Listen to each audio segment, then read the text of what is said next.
I have wrought my simple plan. If I give 1 hour of joy to the boy who's half a man, or the man who's half a boy.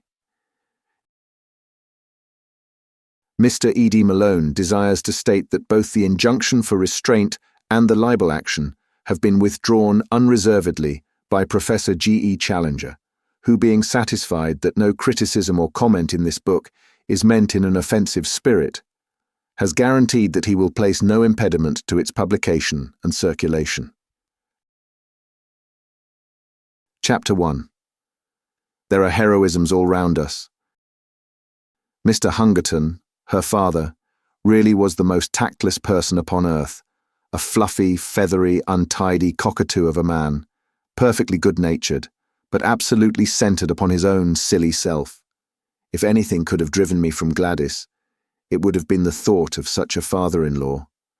I'm convinced that he really believed in his heart that I came round to the Chestnuts 3 days a week for the pleasure of his company, and very especially to hear his views upon bimetallism, a subject upon which he was by way of being an authority. For an hour or more that evening, I listened to his monotonous chirrup about bad money driving out good, the token value of silver, the depreciation of the rupee, and the true standards of exchange. Suppose, he cried with feeble violence, that all the debts in the world were called up simultaneously, and immediate payment insisted upon, what under our present conditions would happen then? I gave the self-evident answer that I should be a ruined man, upon which he jumped from his chair, reproved me for my habitual levity, which made it impossible for him to discuss any reasonable subject in my presence, and bounced off out of the room to dress for a Masonic meeting. At last I was alone with Gladys, and the moment of fate had come. All that evening I had felt like the soldier who awaits the signal which will send him on a forlorn hope, hope of victory and fear of repulse alternating in his mind. She sat with that proud, delicate profile of hers outlined against the red curtain. How beautiful she was. And yet how aloof. We had been friends, quite good friends, but never could I get beyond the same comradeship which I might have established with one of my fellow reporters upon the Gazette. Perfectly frank, perfectly kindly, and perfectly unsexual. My instincts are all against a woman being too frank and at her ease with me. It is no compliment to a man. Where the real sex feeling begins, timidity and distrust are its companions, heritage from old wicked days when love and violence went often hand in hand. The bent head, the averted eye, the faltering voice, the wincing figure, these, and not the unshrinking gaze and frank reply, are the true signals of passion. Even in my short life I had learned as much as that, or had inherited it in that race memory which we call instinct. Gladys was full of every womanly quality. Some judged her to be cold and hard, but such a thought was treason. That delicately bronzed skin, almost oriental in its colouring, that raven hair, the large, liquid eyes, the full but exquisite lips, all the stigmata of passion were there. But I was sadly conscious that up to now I had never found the secret of drawing it forth. However, come what might, I should have done with suspense and bring matters to a head tonight. She could but refuse me, and better be a repulsed lover than an accepted brother. So far my thoughts had carried me, and I was about to break the long and uneasy silence, when 2 critical, dark eyes looked round at me, and the proud head was shaken in smiling reproof. "I have a presentiment that you are going to propose, Ned. I do wish you wouldn't, for things are so much nicer as they are." I drew my chair a little nearer. "Now, how did you know that I was going to propose?" I asked in genuine wonder. "Don't women always know? Do you suppose any woman in the world was ever taken unawares? But oh, Ned, our friendship has been so good and so pleasant. What a pity to spoil it. Don't you feel how splendid it is that a young man and a young woman should be able to talk face to face as we have talked?" "I don't know, Gladys. You see, I can talk face to face with the station master." I can't imagine how that official came into the matter, but in he trotted and set us both laughing. That does not satisfy me in the least. I want my arms round you and your head on my breast and… Oh, Gladys, I want… She had sprung from her chair as she saw signs that I proposed to demonstrate some of my wants. You've spoiled everything, Ned, she said. It's all so beautiful and natural until this kind of thing comes in. It is such a pity. Why can't you control yourself? I didn't invent it, I pleaded. It's nature. It's love. Well, perhaps if both love, it may be different. I have never felt it. But you must. You, with your beauty, with your soul. Oh, Gladys, you were made for love. You must love. One must wait till it comes. But why can't you love me, Gladys? Is it my appearance or what? She did unbend a little. She put forward a hand. Such a gracious, stooping attitude it was. And she pressed back my head. Then she looked into my upturned face with a very wistful smile. No, it isn't that, she said at last. You're not a conceited boy by nature, and so I can safely tell you it is not that. It's deeper. My character. She nodded severely. What can I do to mend it? Do sit down and talk it over. No, really, I won't if you'll only sit down. She looked at me with a wondering distrust which was much more to my mind than her wholehearted confidence. How primitive and bestial it looks when you put it down in black and white. And perhaps, after all, it is only a feeling peculiar to myself. Anyhow, she sat down. Now, tell me what's amiss with me. I'm in love with somebody else, said she. It was my turn to jump out of my chair. It's nobody in particular, she explained, laughing at the expression of my face. Only an ideal. I've never met the kind of man I mean. Tell me about him. What does he look like? Oh, he might look very much like you. How dear of you to say that. Well, what is it that he does that I don't do? Just say the word. Teetotal, vegetarian, aeronaut, theosophist, superman. I'll have a try at it, Gladys, if you will only give me an idea what would please you. She laughed at the elasticity of my character. Well, in the first place, I don't think my ideal would speak like that, said she. He would be a harder, sterner man, not so ready to adapt himself to a silly girl's whim. But above all, he must be a man who could do, who could act, who could look death in the face and have no fear of him, a man of great deeds and strange experiences. It is never a man that I should love, but always the glories he had won, for they would be reflected upon me. Think of Richard Burton. When I read his wife's life of him, I could so understand her love. And Lady Stanley, did you ever read the wonderful last chapter of that book about her husband? These are the sort of men that a woman could worship with all her soul, and yet be the greater, not the less, on account of her love, honoured by all the world as the inspirer of noble deeds. She looked so beautiful in her enthusiasm that I nearly brought down the whole level of the interview. I gripped myself hard and went on with the argument. We can't all be Stanleys and Burtons, said I. Besides, we don't get the chance. At least, I never had the chance. If I did, I should try to take it. But chances are all around you. It is the mark of the kind of man I mean that he makes his own chances. You can't hold him back. I've never met him, and yet I seem to know him so well. There are heroisms all around us waiting to be done. It's for men to do them, and for women to reserve their love as a reward for such men. Look at that young Frenchman who went up last week in a balloon.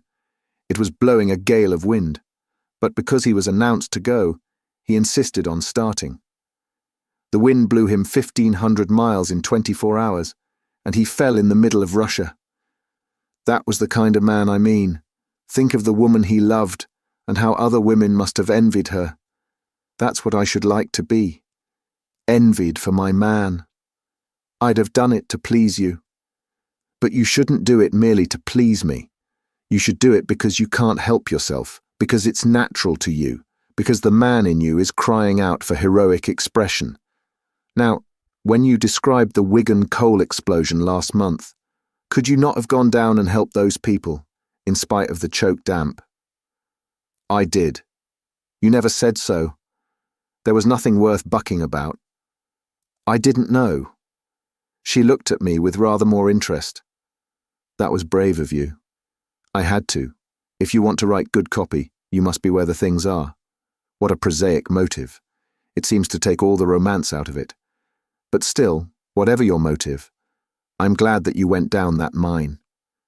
She gave me her hand, but with such sweetness and dignity that I could only stoop and kiss it. I dare say I am merely a foolish woman with a young girl's fancies. And yet it is so real with me, so entirely part of my very self, that I cannot help acting upon it. If I marry, I do want to marry a famous man. "Why should you not?" I cried. "It is women like you who brace men up. Give me a chance and see if I will take it. Besides, as you say, men ought to make their own chances and not wait until they are given. Look at Clive, just a clerk, and he conquered India. By George, I'll do something in the world yet." She laughed at my sudden Irish effervescence. "Why not?" she said. "You have everything a man could have: youth, health, strength, education, energy. I was sorry you spoke, and now I am glad, so glad, if it wakens these thoughts in you. And if I do," her dear hand rested like warm velvet upon my lips. "Not another word, sir. You should have been at the office for evening duty half an hour ago, only I hadn't the heart to remind you. Some day, perhaps, when you have won your place in the world, we shall talk it over again." And so it was that I found myself that foggy November evening pursuing the Camberwell tram, with my heart glowing within me, and with the eager determination that not another day should elapse before I should find some deed which was worthy of my lady.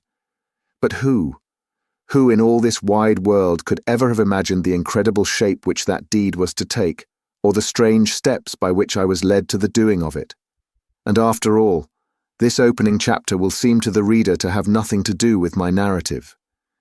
And yet there would have been no narrative without it, for it is only when a man goes out into the world with the thought that there are heroisms all around him, and with the desire all alive in his heart to follow any which may come within sight of him, that he breaks away, as I did, from the life he knows, and ventures forth into the wonderful mystic twilight land, where lie the great adventures and the great rewards.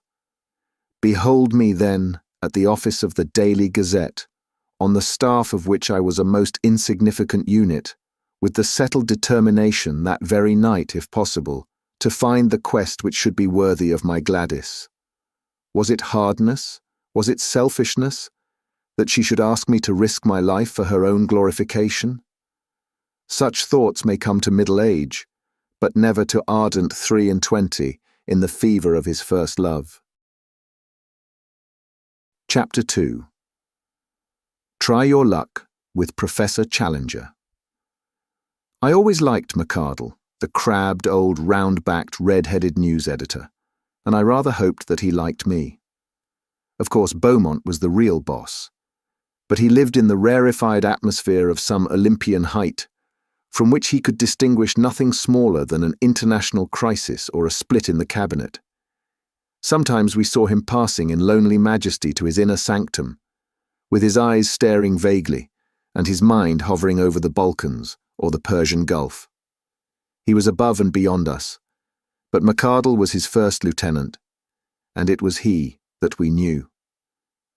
The old man nodded as I entered the room, and he pushed his spectacles far up on his bald forehead. "Well, Mr. Malone, from all I hear, you seem to be doing very well," said he, in his kindly Scotch accent. I thanked him. The colliery explosion was excellent, so was the Southwark fire. You have the true descriptive touch. What did you want to see me about? To ask a favour. He looked alarmed, and his eyes shunned mine. Tut tut. What is it? Do you think, sir, that you could possibly send me on some mission for the paper? I would do my best to put it through and get you some good copy. What sort of mission had you in your mind, Mr. Malone? Well, sir, Anything that had adventure and danger in it. I really would do my very best. The more difficult it was, the better it would suit me. You seem very anxious to lose your life. To justify my life, sir. Dear me, Mr. Malone, this is very, very exalted. I'm afraid the day for this sort of thing is rather past. The expense of the special mission business hardly justifies the result. And of course, in any case, it would only be an experienced man with a name that would command public confidence who would get such an order. The big blank spaces in the map are all being filled in, and there's no room for romance anywhere. Wait a bit, though, he added with a sudden smile upon his face. Talking of the blank spaces of the map gives me an idea. What about exposing a fraud, a modern Munchausen, and making him ridiculous? You could show him up as the liar that he is. Hey man, it would be fine. How does it appeal to you? Anything, anywhere. I care nothing. McArdle was plunged in thought for some minutes. I wonder whether you could get on friendly, or at least on talking terms with the fellow, he said at last. You seem to have a sort of genius for establishing relations with people. Sympathy, I suppose, or animal magnetism, or youthful vitality, or something. I'm conscious of it myself. You are very good, sir. So why should you not try your luck with Professor Challenger of Enmore Park? I dare say I looked a little startled. Challenger, I cried. Professor Challenger, the famous zoologist. Wasn't he the man who broke the skull of Blundell, of the Telegraph? The news editor smiled grimly. Do you mind? Didn't you say it was adventures you were after? It is all in the way of business, sir, I answered. Exactly. I don't suppose he can always be so violent as that. I'm thinking that Blundell got him at the wrong moment, maybe, or in the wrong fashion. You may have better luck or more tact in handling him. There's something in your line there, I am sure, and the Gazette should work it. I really know nothing about him, said I. I only remember his name in connection with the police court proceedings for striking Blundell. I have a few notes for your guidance, Mr. Malone. I've had my eye on the professor for some little time. He took a paper from a drawer. Here is a summary of his record. I give it you briefly. Challenger, George Edward. Born, Largs, Scotland, 1863. Educated, Largs Academy, Edinburgh University. British Museum Assistant, 1892. Assistant Keeper of Comparative Anthropology Department, 1893. Resigned after acrimonious correspondence same year. Winner of Crayston Medal for Zoological Research. Foreign member of, well, quite a lot of things, about 2 inches of small type. Société Belge, American Academy of Sciences, La Plata, etc., etc. Ex-President Paleontological Society, Section H, British Association, so on, so on. Publications, some observations upon a series of Kalmuck skulls, outlines of vertebrate evolution, and numerous papers including The Underlying Fallacy of Weissmannism, which caused heated discussion at the Zoological Congress of Vienna. Recreations, walking, alpine climbing. Address, Enmore Park, Kensington. WR. There, take it with you. I've nothing more for you tonight. I pocketed the slip of paper. One moment, sir, I said, as I realized that it was a pink bald head, and not a red face, which was fronting me. I am not very clear yet why I am to interview this gentleman. What has he done? The face flashed back again. Went to South America on a solitary expedition 2 years ago, came back last year, had undoubtedly been to South America but refused to say exactly where. Began to tell his adventures in a vague way, but somebody started to pick holes, and he just shut up like an oyster. Something wonderful happened, or the man's a champion liar, which is the more probable supposition. Had some damaged photographs, said to be fakes. Got so touchy that he assaults anyone who asks questions and heaves reporters down the stairs. In my opinion, he's just a homicidal megalomaniac with a turn for science. That's your man, Mr. Malone. Now off you run and see what you can make of him. You're big enough to look after yourself. Anyway, you are all safe. Employers' Liability Act, you know. A grinning red face turned once more into a pink oval, fringed with gingery fluff. The interview was at an end. I walked across to the Savage Club, but instead of turning into it, I leaned upon the railings of Adelphi Terrace and gazed thoughtfully for a long time at the brown, oily river. I can always think most sanely and clearly in the open air. I took out the list of Professor Challenger's exploits and I read it over under the electric lamp. Then I had what I can only regard as an inspiration. As a pressman, I felt sure from what I had been told that I could never hope to get into touch with this cantankerous professor. But these recriminations, twice mentioned in his skeleton biography, could only mean that he was a fanatic in science. Was there not an exposed margin there upon which he might be accessible? I would try. I entered the club. It was just after 11, and the big room was fairly full, though the rush had not yet set in. I noticed a tall, thin, angular man seated in an armchair by the fire. He turned as I drew my chair up to him. It was the man of all others whom I should have chosen. Tarp Henry, of the Staff of Nature, a thin, dry, leathery creature who was full, to those who knew him, of kindly humanity. I plunged instantly into my subject. "What do you know of Professor Challenger?" "Challenger?" He gathered his brows in scientific disapproval. "Challenger was the man who came with some cock and bull story from South America." "What story?" "Oh, it was rank nonsense about some queer animals he had discovered. I believe he has retracted since. Anyhow, he has suppressed it all. He gave an interview to Reuters, and there was such a howl that he saw it wouldn't do. It was a discreditable business. There were one or two folk who were inclined to take him seriously, but he soon choked them off." "How?" "Well, by his insufferable rudeness and impossible behaviour. There was poor old Wadley, of the Zoological Institute. Wadley sent a message. 'The president of the Zoological Institute presents his compliments to Professor Challenger, and would take it as a personal favour if he would do them the honour to come to their next meeting.' The answer was unprintable." "You don't say." "Well, a Baudelarized version of it would run, 'Professor Challenger presents his compliments to the president of the Zoological Institute and would take it as a personal favour if he would go to the devil.'" "Good Lord." "Yes, I expect that's what old Wadley said. I remember his wail at the meeting, which began, 'In 50 years' experience of scientific intercourse.' It quite broke the old man up." "Anything more about Challenger?" "Well, I'm a bacteriologist, you know. I live in a 900 diameter microscope. I can hardly claim to take serious notice of anything that I can see with my naked eye. I'm a frontiersman from the extreme edge of the knowable, and I feel quite out of place when I leave my study and come into touch with all you great, rough, hulking creatures.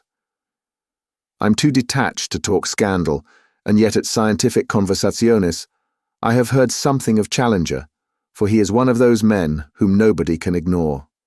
He's as clever as they make 'em, a full-charged battery of force and vitality, but a quarrelsome, ill-conditioned faddist, and unscrupulous at that. He had gone the length of faking some photographs over the South American business. You say he's a faddist. What is his particular fad? He has 1,000, but the latest is something about Weissman and evolution. He had a fearful row about it in Vienna, I believe. Can't you tell me the point?" "Not at the moment, but a translation of the proceedings exists. We have it filed at the office. Would you care to come? It's just what I want. I have to interview the fellow and I need some lead-up to him. It's really awfully good of you to give me a lift. I'll go with you now, if it is not too late." Half an hour later, I was seated in the newspaper office with a huge tome in front of me, which had been opened at the article, "Weissman versus Darwin," with the subheading, "Spirited Protest at Vienna. Lively Proceedings." My scientific education having been somewhat neglected, I was unable to follow the whole argument, but it was evident that the English professor had handled his subject in a very aggressive fashion and had thoroughly annoyed his continental colleagues. Protests, uproar, and general appeal to the chairman were three of the first brackets which caught my eye. Most of the matter might have been written in Chinese for any definite meaning that it conveyed to my brain. "I wish you could translate it into English for me," I said pathetically to my helpmate. Well, it is a translation. Then I'd better try my luck with the original. It is certainly rather deep for a layman. If I could only get a single good, meaty sentence which seemed to convey some sort of definite human idea, it would serve my turn. Ah, yes, this one will do. I seem in a vague way almost to understand it. I'll copy it out. This shall be my link with the terrible professor. Nothing else I can do? Well, yes, I propose to write to him. If I could frame the letter here and use your address, it would give atmosphere. We'll have the fellow round here making a row and breaking the furniture. No, you'll see the letter. Nothing contentious, I assure you. Well, that's my chair and desk. You'll find paper there. I'd like to censor it before it goes. It took some doing, but I flatter myself that it wasn't such a bad job when it was finished. I read it aloud to the critical bacteriologist with some pride in my handiwork. Dear Professor Challenger, it said, as a humble student of nature, I have always taken the most profound interest in your speculations as to the differences between Darwin and Weismann. I have recently had occasion to refresh my memory by rereading— You infernal liar, murmured Tarp Henry. By rereading your masterly address at Vienna, that lucid and admirable statement seems to be the last word in the matter. There is one sentence in it, however, namely, I protest strongly against the insufferable and entirely dogmatic assertion that each separate ID is a microcosm possessed of an historical architecture elaborated slowly through the series of generations. Have you no desire, in view of later research, to modify this statement? Do you not think that it is over-accentuated? With your permission, I would ask the favor of an interview, as I feel strongly upon the subject, and have certain suggestions which I could only elaborate in a personal conversation. With your consent, I trust to have the honor of calling at 11 o'clock the day after tomorrow, Wednesday morning. I remain, sir, with assurances of profound respect, yours very truly, Edward D. Malone. How's that? I asked triumphantly. Well, if your conscience can stand it. It has never failed me yet. But what do you mean to do? To get there. Once I'm in his room, I may see some opening. I may even go the length of open confession. If he is a sportsman, he will be tickled. Tickled indeed. He's much more likely to do the tickling. Chainmail or an American football suit, that's what you'll want. Well, goodbye. I'll have the answer for you here on Wednesday morning, if he ever deigns to answer you. He is a violent, dangerous, cantankerous character, hated by everyone who comes across him, and the butt of the students, so far as they dare take a liberty with him. Perhaps it would be best for you if you never heard from the fellow at all. Chapter 3. He is a perfectly impossible person. My friend's fear or hope was not destined to be realized. When I called on Wednesday, there was a letter with the West Kensington postmark upon it, and my name scrawled across the envelope in a handwriting which looked like a barbed wire railing. The contents were as follows. Unmore Park, W. Sir. I have duly received your note, in which you claim to endorse my views, although I am not aware that they are dependent upon endorsement either from you or anyone else. You have ventured to use the word speculation with regard to my statement upon the subject of Darwinism, and I would call your attention to the fact that such a word in such a connection is offensive to a degree. The context convinces me, however, that you have sinned rather through ignorance and tactlessness than through malice, so I am content to pass the matter by. You quote an isolated sentence from my lecture, and appear to have some difficulty in understanding it. I should have thought that only a subhuman intelligence could have failed to grasp the point, but if it really needs amplification, I shall consent to see you at the hour named, though visits and visitors of every sort are exceeding distasteful to me. As to your suggestion that I may modify my opinion, I would have you know that it is not my habit to do so, after a deliberate expression of my mature views. You will kindly show the envelope of this letter to my man Austin when you call, as he has to take every precaution to shield me from the intrusive rascals who call themselves journalists. Yours faithfully, George Edward Challenger. This was the letter that I read aloud to Tarp Henry, who had come down early to hear the result of my venture.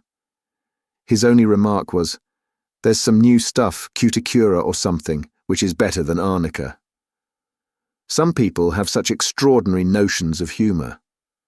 It was nearly 10:30 before I had received my message, but a taxicab took me round in good time for my appointment. It was an imposing, porticoed house at which we stopped, and the heavily curtained windows gave every indication of wealth upon the part of this formidable professor. The door was opened by an odd, swarthy, dried-up person of uncertain age, with a dark pilot jacket and brown leather gaiters. I found afterwards that he was the chauffeur, who filled the gaps left by a succession of fugitive butlers. He looked me up and down with a searching light blue eye. "Expected?" he asked. "An appointment?" "Got your letter?" I produced the envelope. "Right." He seemed to be a person of few words. Following him down the passage, I was suddenly interrupted by a small woman, who stepped out from what proved to be the dining-room door. She was a bright, vivacious, dark-eyed lady, more French than English in her type. "One moment," she said. "You can wait, Austin. Step in here, sir. May I ask if you have met my husband before?" "No, madam, I have not had the honour." "Then I apologize to you in advance. I must tell you that he is a perfectly impossible person. Absolutely impossible. If you are forewarned, you will be the more ready to make allowances." "It is most considerate of you, madam." "Get quickly out of the room if he seems inclined to be violent. Don't wait to argue with him. Several people have been injured through doing that. Afterwards, there is a public scandal, and it reflects upon me and all of us. I suppose it wasn't about South America you wanted to see him." I could not lie to a lady. Dear me, that is his most dangerous subject. You won't believe a word he says. I'm sure I don't wonder. But don't tell him so, for it makes him very violent. Pretend to believe him and you may get through all right. Remember, he believes it himself. Of that you may be assured. A more honest man never lived. Don't wait any longer or he may suspect. If you find him dangerous, really dangerous, ring the bell and hold him off until I come. Even at his worst, I can usually control him. With these encouraging words, the lady handed me over to the taciturn Austin, who had waited like a bronze statue of discretion during our short interview, and I was conducted to the end of the passage. There was a tap at a door, a bull's bellow from within, and I was face to face with the professor. He sat in a rotating chair behind a broad table, which was covered with books, maps, and diagrams. As I entered, his seat spun round to face me. His appearance made me gasp. I was prepared for something strange, but not for so overpowering a personality as this. It was his size which took one's breath away. His size and his imposing presence. His head was enormous, the largest I have ever seen upon a human being. I'm sure that his top hat, had I ever ventured to don it, would have slipped over me entirely and rested on my shoulders. He had the face and beard which I associate with an Assyrian bull, the former florid, the latter so black as almost to have a suspicion of blue, spade-shaped and rippling down over his chest. The hair was peculiar, plastered down in front in a long, curving wisp over his massive forehead. The eyes were blue-grey under great black tufts, very clear, very critical, and very masterful. A huge spread of shoulders and a chest like a barrel were the other parts of him, which appeared above the table, save for two enormous hands covered with long black hair. This and a bellowing, roaring, rumbling voice made up my first impression of the notorious Professor Challenger. "Well," said he, with a most insolent stare. "What now? I must keep up my deception for at least a little time longer, otherwise here was evidently an end of the interview." "You were good enough to give me an appointment, sir," said I, humbly, producing his envelope. He took my letter from his desk and laid it out before him. "Oh, you are the young person who cannot understand plain English, are you? My general conclusions you are good enough to approve, as I understand. Entirely, sir, entirely. I was very emphatic. Dear me, that strengthens my position very much, does it not? Your age and appearance make your support doubly valuable. Well, at least you are better than that herd of swine in Vienna, whose gregarious grunt is, however, not more offensive than the isolated effort of the British hog. He glared at me as the present representative of the beast. They seem to have behaved abominably, said I. I assure you that I can fight my own battles, and that I have no possible need of your sympathy. Put me alone, sir, and with my back to the wall. GEC is happiest then. Well, sir, let us do what we can to curtail this visit, which can hardly be agreeable to you, and is inexpressibly irksome to me. You had, as I have been led to believe, some comments to make upon the proposition which I advanced in my thesis. There was a brutal directness about his methods, which made evasion difficult. I must still make play and wait for a better opening. It had seemed simple enough at a distance. Oh, my Irish wits, could they not help me now, when I needed help so sorely? He transfixed me with two sharp, steely eyes. Come, come, he rumbled. I am, of course, a mere student, said I, with a fatuous smile. Hardly more, I might say, than an earnest inquirer. At the same time, it seemed to me that you were a little severe upon Weissmann in this matter. Has not the general evidence since that date tended to strengthen his position? What evidence? He spoke with a menacing calm. Well, of course, I am aware that there is not any what you might call definite evidence. I alluded merely to the trend of modern thought and the general scientific point of view, if I might so express it. He leaned forward with great earnestness. I suppose you are aware, said he, checking off points upon his fingers, that the cranial index is a constant factor. Naturally, said I, and that telegony is still sub judice. Undoubtedly. And that the germplasm is different from the parthenogenetic egg. Why, surely, I cried, and gloried in my own audacity. But what does that prove? He asked, in a gentle, persuasive voice.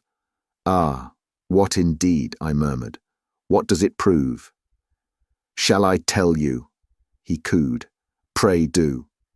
It proves, he roared, with a sudden blast of fury, that you are the damnedest impostor in London. A vile, crawling journalist who has no more science than he has decency in his composition. He had sprung to his feet with a mad rage in his eyes. Even at that moment of tension, I found time for amazement at the discovery that he was quite a short man, his head not higher than my shoulder, a stunted Hercules whose tremendous vitality had all run to depth, breadth, and brain. Gibberish, he cried, leaning forward with his fingers on the table and his face projecting. That's what I have been talking to you, sir. Scientific gibberish. Did you think you could match cunning with me, you with your walnut of a brain? You think you are omnipotent, you infernal scribblers, don't you? That your praise can make a man and your blame can break him? We must all bow to you and try to get a favourable word, must we? This man shall have a leg up, and this man shall have a dressing down. Creeping vermin, I know you. You've got out of your station. Time was when your ears were clipped. You've lost your sense of proportion. Swollen gas bags. I'll keep you in your proper place. Yes, sir, you haven't got over George Edward Curtis. There's one man who is still your master.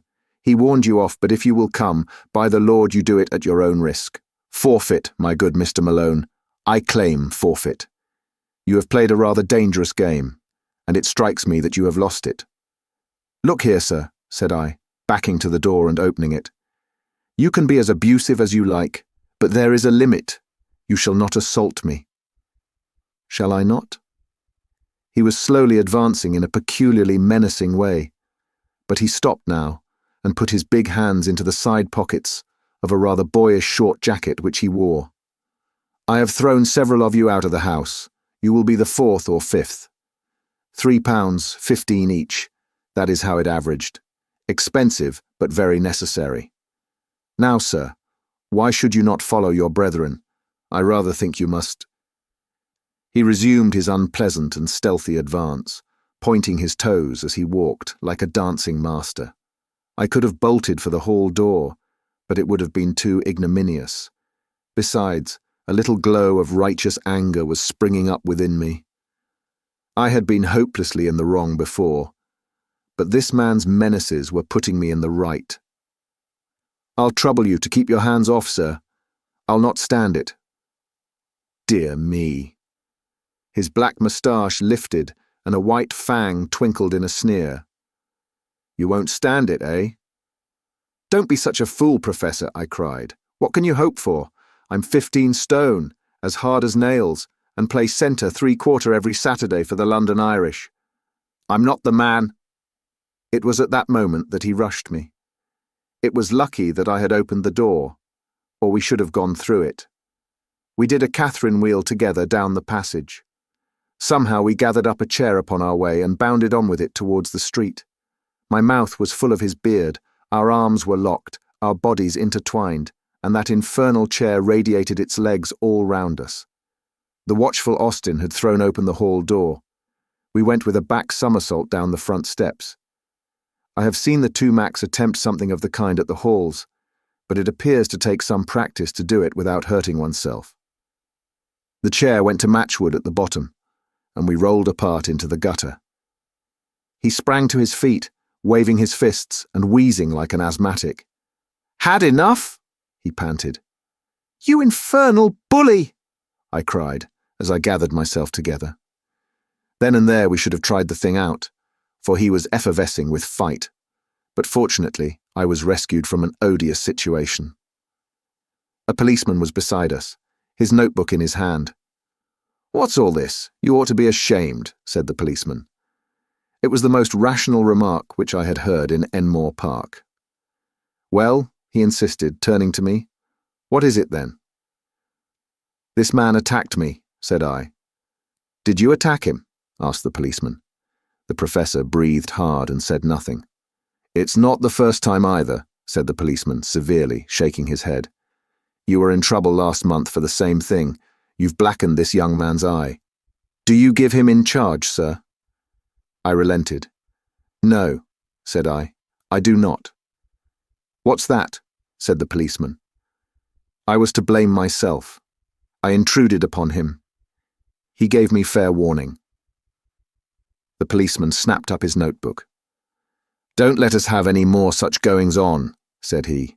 "Now then, move on there, move on." This to a butcher's boy, a maid, and 1 or 2 loafers who had collected. He clumped heavily down the street, driving this little flock before him. The professor looked at me, and there was something humorous at the back of his eyes. "Come in," said he. "I've not done with you yet." The speech had a sinister sound, but I followed him nonetheless into the house. The manservant, Austin, like a wooden image, closed the door behind us. Chapter 4. It's just the very biggest thing in the world. Hardly was it shut when Mrs. Challenger darted out from the dining room. The small woman was in a furious temper. She barred her husband's way like an enraged chicken in front of a bulldog. It was evident that she had seen my exit but had not observed my return. "You brute, George!" she screamed. "You've hurt that nice young man." He jerked backwards with his thumb. "Here he is, safe and sound behind me." She was confused, but not unduly so. "I am so sorry. I didn't see you. I assure you, madam, that it is all right." "He has marked your poor face.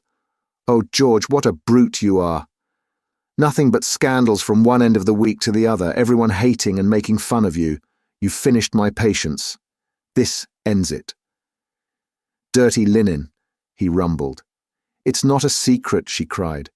"Do you suppose that the whole street, the whole of London for that matter— Get away, Austin. We don't want you here. Do you suppose they don't all talk about you? Where is your dignity? You, a man who should have been Regius Professor at a great university with 1,000 students all revering you. Where is your dignity, George? How about yours, my dear? You try me too much. A ruffian, a common brawling ruffian, that's what you have become. Be good, Jessie. A roaring, raging bully. That's done it. Stool of penance, said he. To my amazement, he stooped, picked her up, and placed her sitting upon a high pedestal of black marble in the angle of the hall. It was at least 7 feet high, and so thin that she could hardly balance upon it.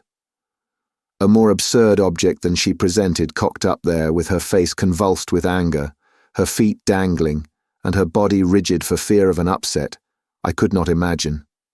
"Let me down," she wailed. "Say please." "You brute, George, let me down this instant." "Come into the study, Mr. Malone." "Really, sir," said I, looking at the lady. "Here's Mr. Malone pleading for you, Jessie. Say please, and down you come." "Oh, you brute, please, please." He took her down as if she had been a canary. "You must behave yourself, dear. Mr. Malone is a pressman. He will have it all in his rag tomorrow and sell an extra dozen among our neighbours." Strange story of high life. You felt fairly high on that pedestal, did you not? Then a subtitle, Glimpse of a Singular Menage. He's a foul feeder, is Mr. Malone. A carrion eater, like all of his kind. Porcus ex greg diaboli, a swine from the devil's herd. That's it, Malone. What? "You are really intolerable," said I hotly. He bellowed with laughter. "We shall have a coalition presently," he boomed, looking from his wife to me and puffing out his enormous chest. Then, suddenly, altering his tone, "Excuse this frivolous family badinage, Mr. Malone. I called you back for some more serious purpose than to mix you up with our little domestic pleasantries. Run away, little woman, and don't fret." He placed a huge hand upon each of her shoulders. "All that you say is perfectly true. I should be a better man if I did what you advise, but I shouldn't be quite George Edward Challenger. There are plenty of better men, my dear, but only one GEC, so make the best of him." He suddenly gave her a resounding kiss, which embarrassed me even more than his violence had done. "Now, Mr. Malone," he continued, with a great accession of dignity, "this way, if you please." We re-entered the room, which we had left so tumultuously 10 minutes before. The professor closed the door carefully behind us, motioned me into an armchair, and pushed a cigar box under my nose. "Real San Juan, Colorado," he said. "Excitable people like you are the better for narcotics. Heavens, don't bite it. Cut, and cut with reverence. Now lean back and listen attentively to whatever I may care to say to you. If any remark should occur to you, you can reserve it for some more opportune time. First of all, as to your return to my house after your most justifiable expulsion."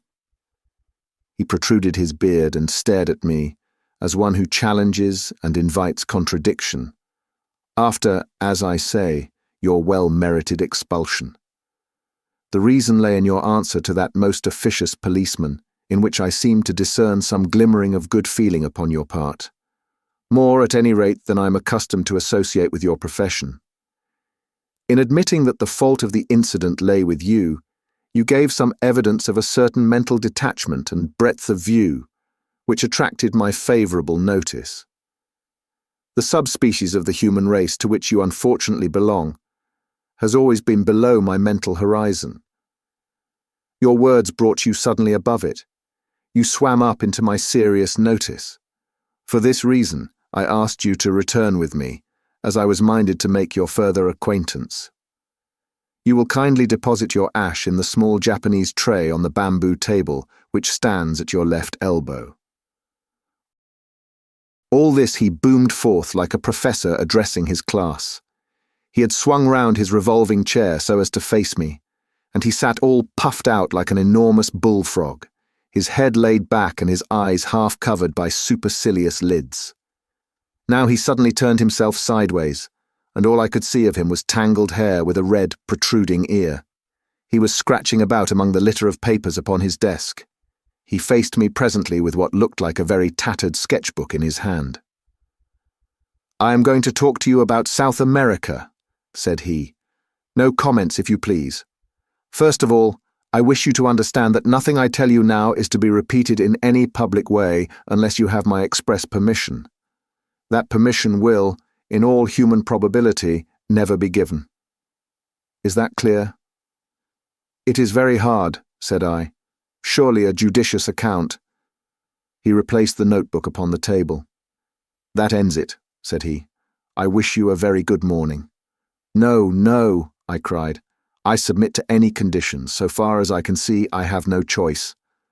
None in the world, said he. Well then, I promise. Word of honor? Word of honor. He looked at me with doubt in his insolent eyes. After all, what do I know about your honor? Said he. Upon my word, sir, I cried angrily, you take very great liberties. I have never been so insulted in my life. He seemed more interested than annoyed at my outbreak. Round-headed, he muttered. Brachycephalic, grey-eyed, black-haired, with suggestion of the sub-Saharan features. Celtic, I presume. I am an Irishman, sir. Irish. Yes, sir. That, of course, explains it. Let me see.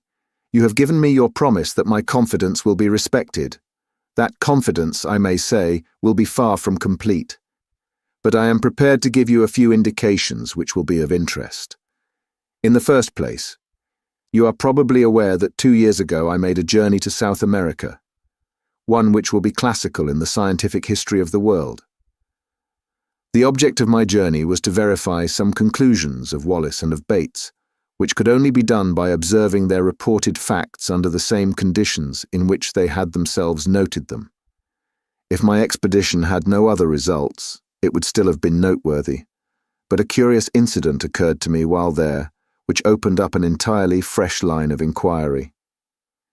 You are aware, or probably in this half-educated age you are not aware, that the country round some parts of the Amazon is still only partially explored, and that a great number of tributaries, some of them entirely uncharted, run into the main river.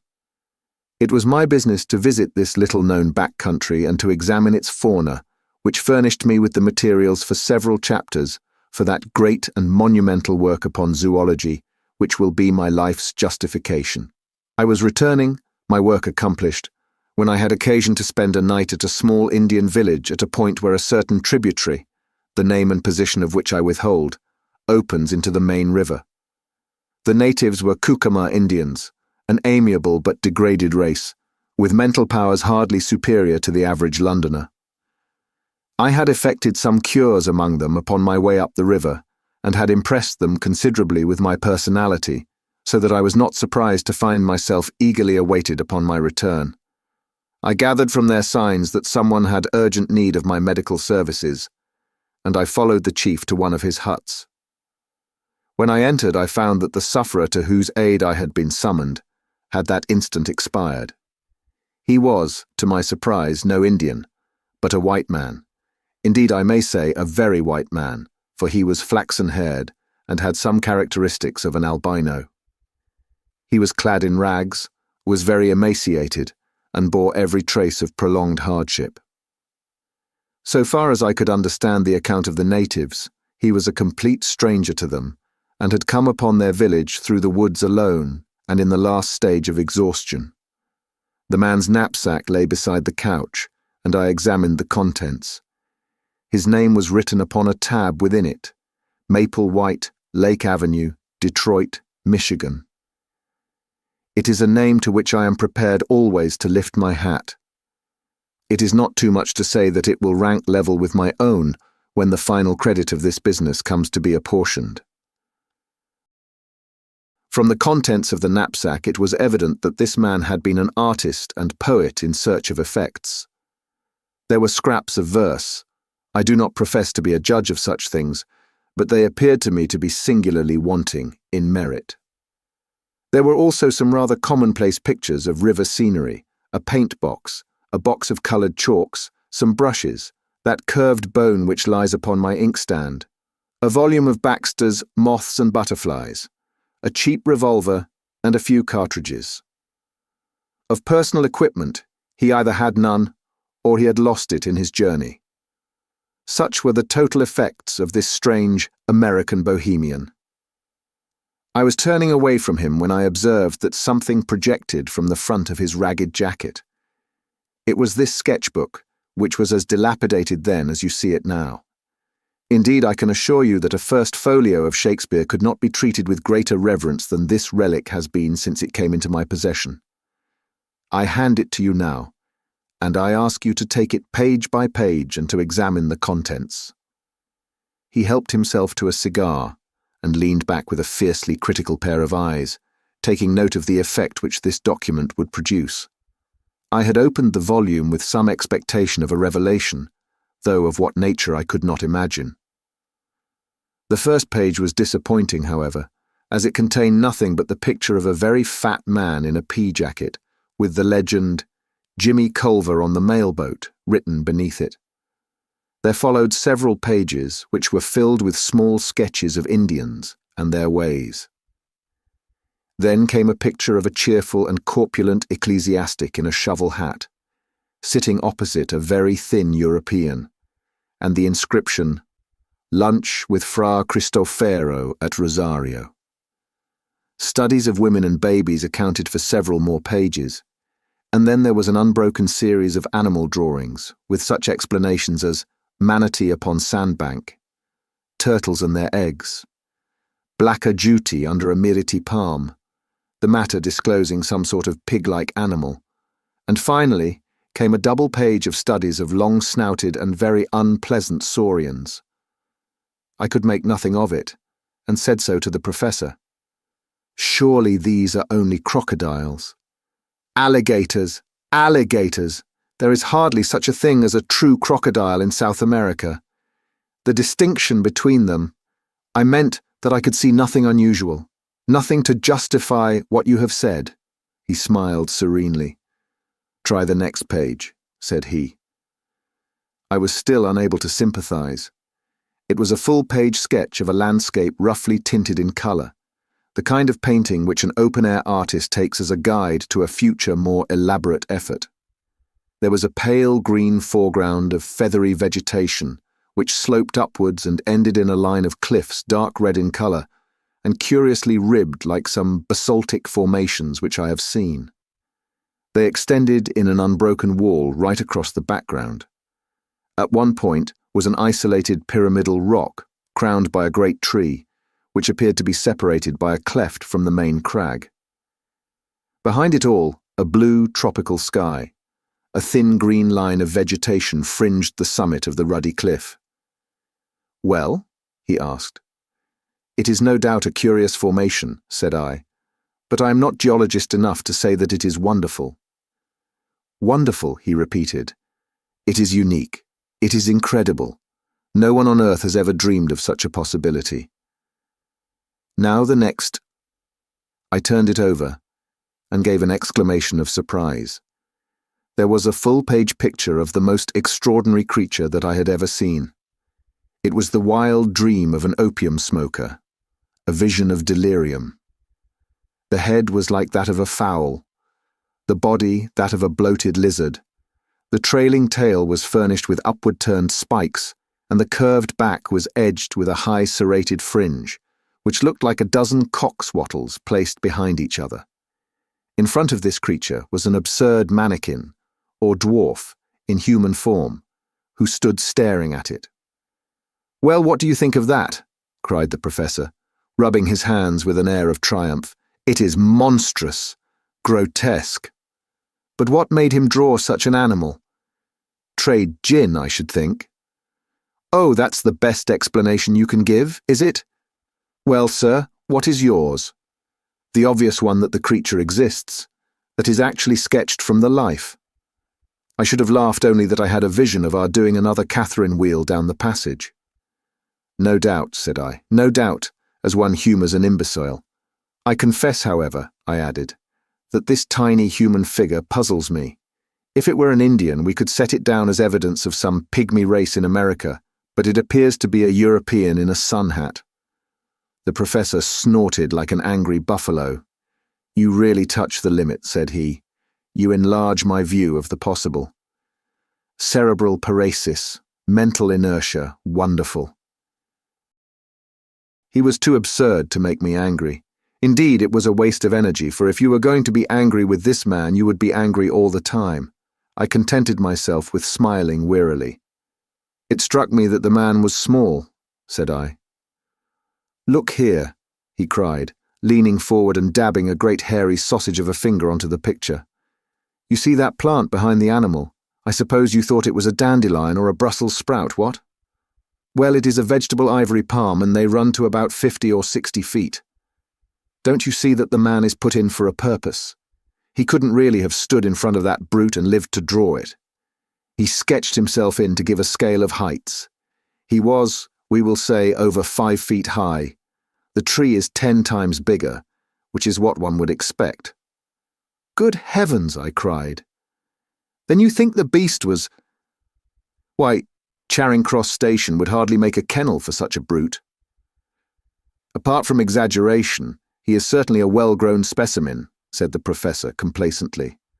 But, I cried, surely the whole experience of the human race is not to be set aside on account of a single sketch. I had turned over the leaves and ascertained that there was nothing more in the book. A single sketch by a wandering American artist who may have done it under hashish, or in the delirium of fever, or simply in order to gratify a freakish imagination. You can't, as a man of science, defend such a position as that. For answer, the professor took a book down from a shelf. This is an excellent monograph by my gifted friend Ray Lancaster, said he. There is an illustration here which would interest you. Ah, yes, here it is. The inscription beneath it runs, Probable appearance in life of the Jurassic dinosaur Stegosaurus. The hind leg alone is twice as tall as a full-grown man. Well, what do you make of that? He handed me the open book. I started as I looked at the picture. In this reconstructed animal of a dead world, there was certainly a very great resemblance to the sketch of the unknown artist. That is certainly remarkable, said I. But you won't admit that it is final. Surely it might be a coincidence, or this American may have seen a picture of the kind and carried it in his memory. It would be likely to recur to a man in a delirium. Very good, said the professor indulgently. We leave it at that. I will now ask you to look at this bone. He handed over the one which he had already described as part of the dead man's possessions. It was about 6 inches long and thicker than my thumb, with some indications of dried cartilage at one end of it. To what known creature does that bone belong? Asked the professor. I examined it with care and tried to recall some half-forgotten knowledge. It might be a very thick human collarbone, I said. My companion waved his hand in contemptuous deprecation. The human collarbone is curved. This is straight. There is a groove upon its surface showing that a great tendon played across it, which could not be the case with a clavicle. Then I must confess that I don't know what it is.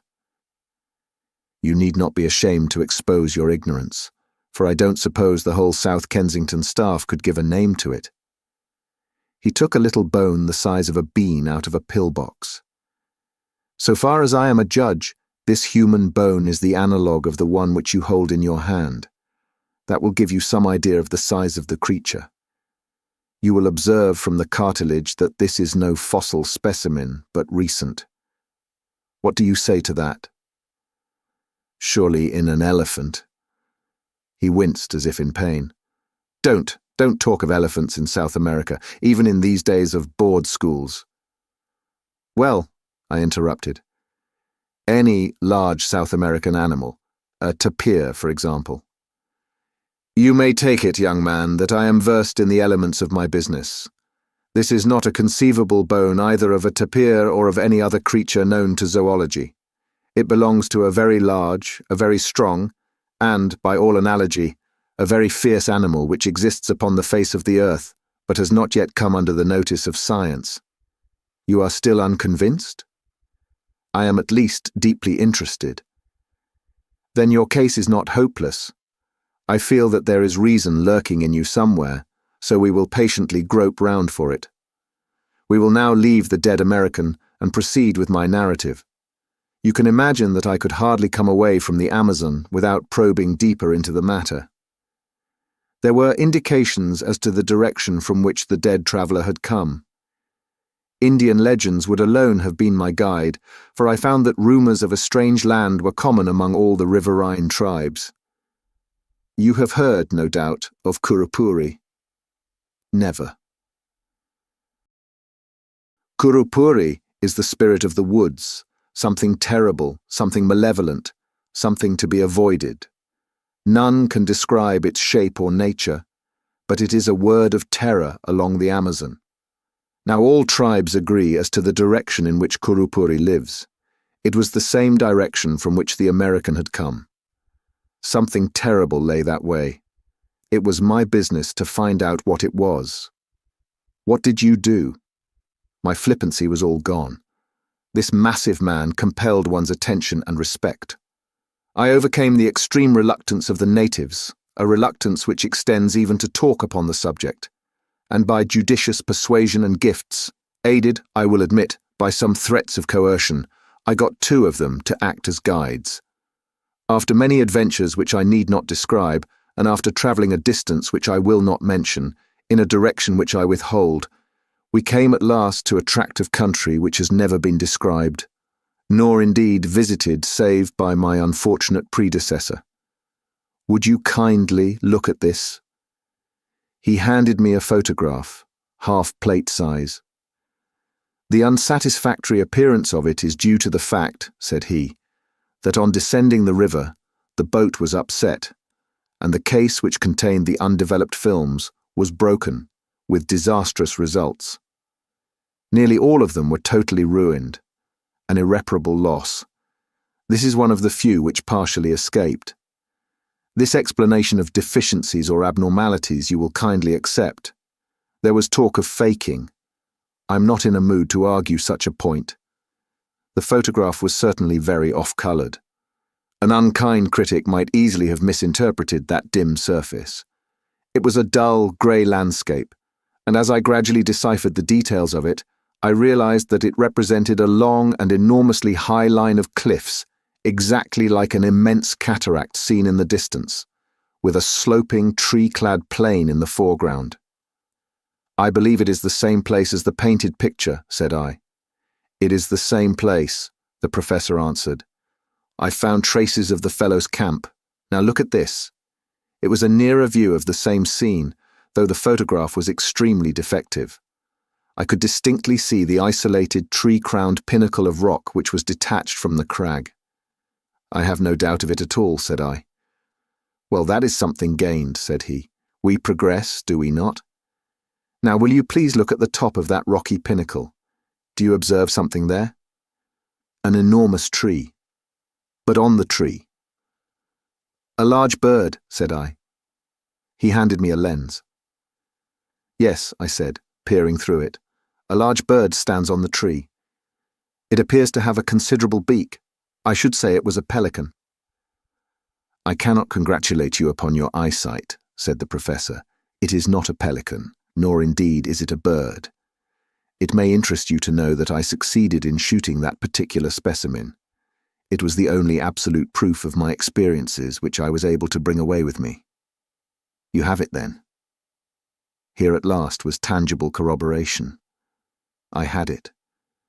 It was unfortunately lost, with so much else in the same boat accident which ruined my photographs.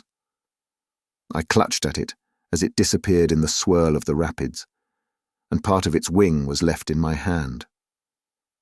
I was insensible when washed ashore, but the miserable remnant of my superb specimen was still intact. I now lay it before you. From a drawer he produced what seemed to me to be the upper portion of the wing of a large bat. It was at least 2 feet in length, a curved bone, with a membranous veil beneath it. A monstrous bat, I suggested. Nothing of the sort, said the professor severely. Living, as I do, in an educated and scientific atmosphere, I could not have conceived that the first principles of zoology were so little known. Is it possible that you do not know the elementary fact in comparative anatomy, that the wing of a bird is really the forearm, while the wing of a bat consists of 3 elongated fingers with membranes between. Now, in this case, the bone is certainly not the forearm, and you can see for yourself that this is a single membrane hanging upon a single bone, and therefore that it cannot belong to a bat. But if it is neither bird nor bat, what is it? My small stock of knowledge was exhausted. "I really do not know," said I. He opened the standard work to which he had already referred me. "Here," said he, pointing to the picture of an extraordinary flying monster, "is an excellent reproduction of the Dimorphodon, or pterodactyl, a flying reptile of the Jurassic period. On the next page is a diagram of the mechanism of its wing. Kindly compare it with the specimen in your hand." A wave of amazement passed over me as I looked. I was convinced. There could be no getting away from it. The cumulative proof was overwhelming. The sketch, the photographs, the narrative, and now the actual specimen, the evidence was complete. I said so warmly, for I felt that the professor was an ill-used man. He leaned back in his chair with drooping eyelids and a tolerant smile, basking in this sudden gleam of sunshine. "It's just the very biggest thing that I ever heard of," said I, though it was my journalistic rather than my scientific enthusiasm that was roused. "It is colossal. You are a Columbus of science who has discovered a lost world. I'm awfully sorry if I seem to doubt you. It was all so unthinkable, but I understand evidence when I see it, and this should be good enough for anyone." The professor purred with satisfaction. "And then, sir, what did you do next?" "It was the wet season, Mr. Malone, and my stores were exhausted. I explored some portion of this huge cliff, but I was unable to find any way to scale it. The pyramidal rock upon which I saw and shot the pterodactyl was more accessible. Being something of a cragsman, I did manage to get halfway to the top of that. From that height I had a better idea of the plateau upon the top of the crags. It appeared to be very large. Neither to east nor to west could I see any end to the vista of green-capped cliffs. Below, it is a swampy, jungly region, full of snakes, insects, and fever. It is a natural protection to this singular country." "Did you see any other trace of life?" "No, sir, I did not. But during the week that we lay encamped at the base of the cliff, we heard some very strange noises from above." "But the creature that the American drew, how do you account for that?"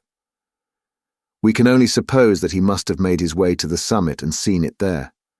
We know, therefore, that there is a way up. We know equally that it must be a very difficult one. Otherwise the creatures would have come down and overrun the surrounding country. Surely that is clear. But how did they come to be there?"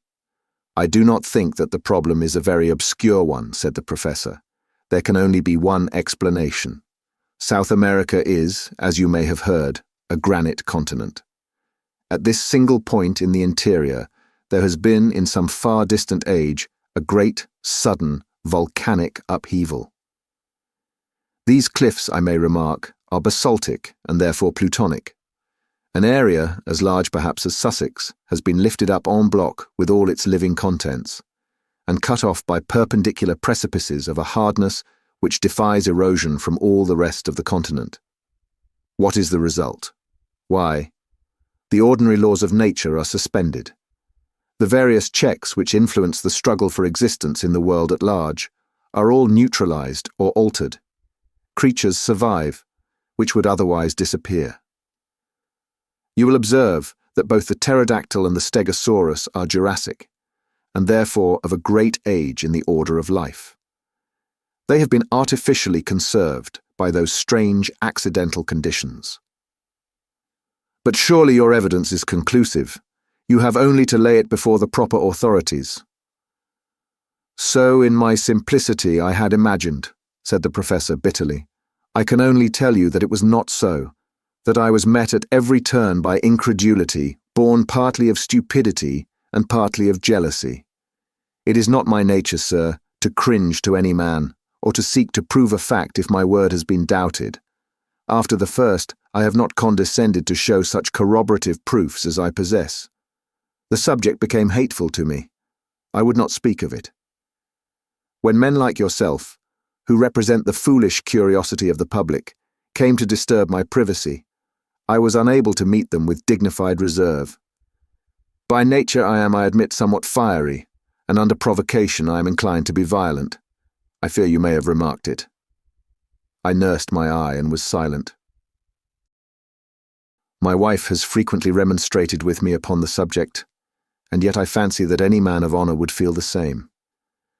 Tonight, however, I propose to give an extreme example of the control of the will over the emotions. I invite you to be present at the exhibition. He handed me a card from his desk. You will perceive that Mr. Percival Waldron, a naturalist of some popular repute, is announced to lecture at 8:30 at the Zoological Institute's hall upon the record of the ages. I have been specially invited to be present upon the platform and to move a vote of thanks to the lecturer. While doing so, I shall make it my business, with infinite tact and delicacy, to throw out a few remarks which may arouse the interest of the audience and cause some of them to desire to go more deeply into the matter. Nothing contentious, you understand, but only an indication that there are greater deeps beyond. I shall hold myself strongly in leash, and see whether by this self-restraint I attain a more favourable result. And I may come? I asked eagerly. Why, surely, he answered cordially. He had an enormously massive, genial manner, which was almost as overpowering as his violence.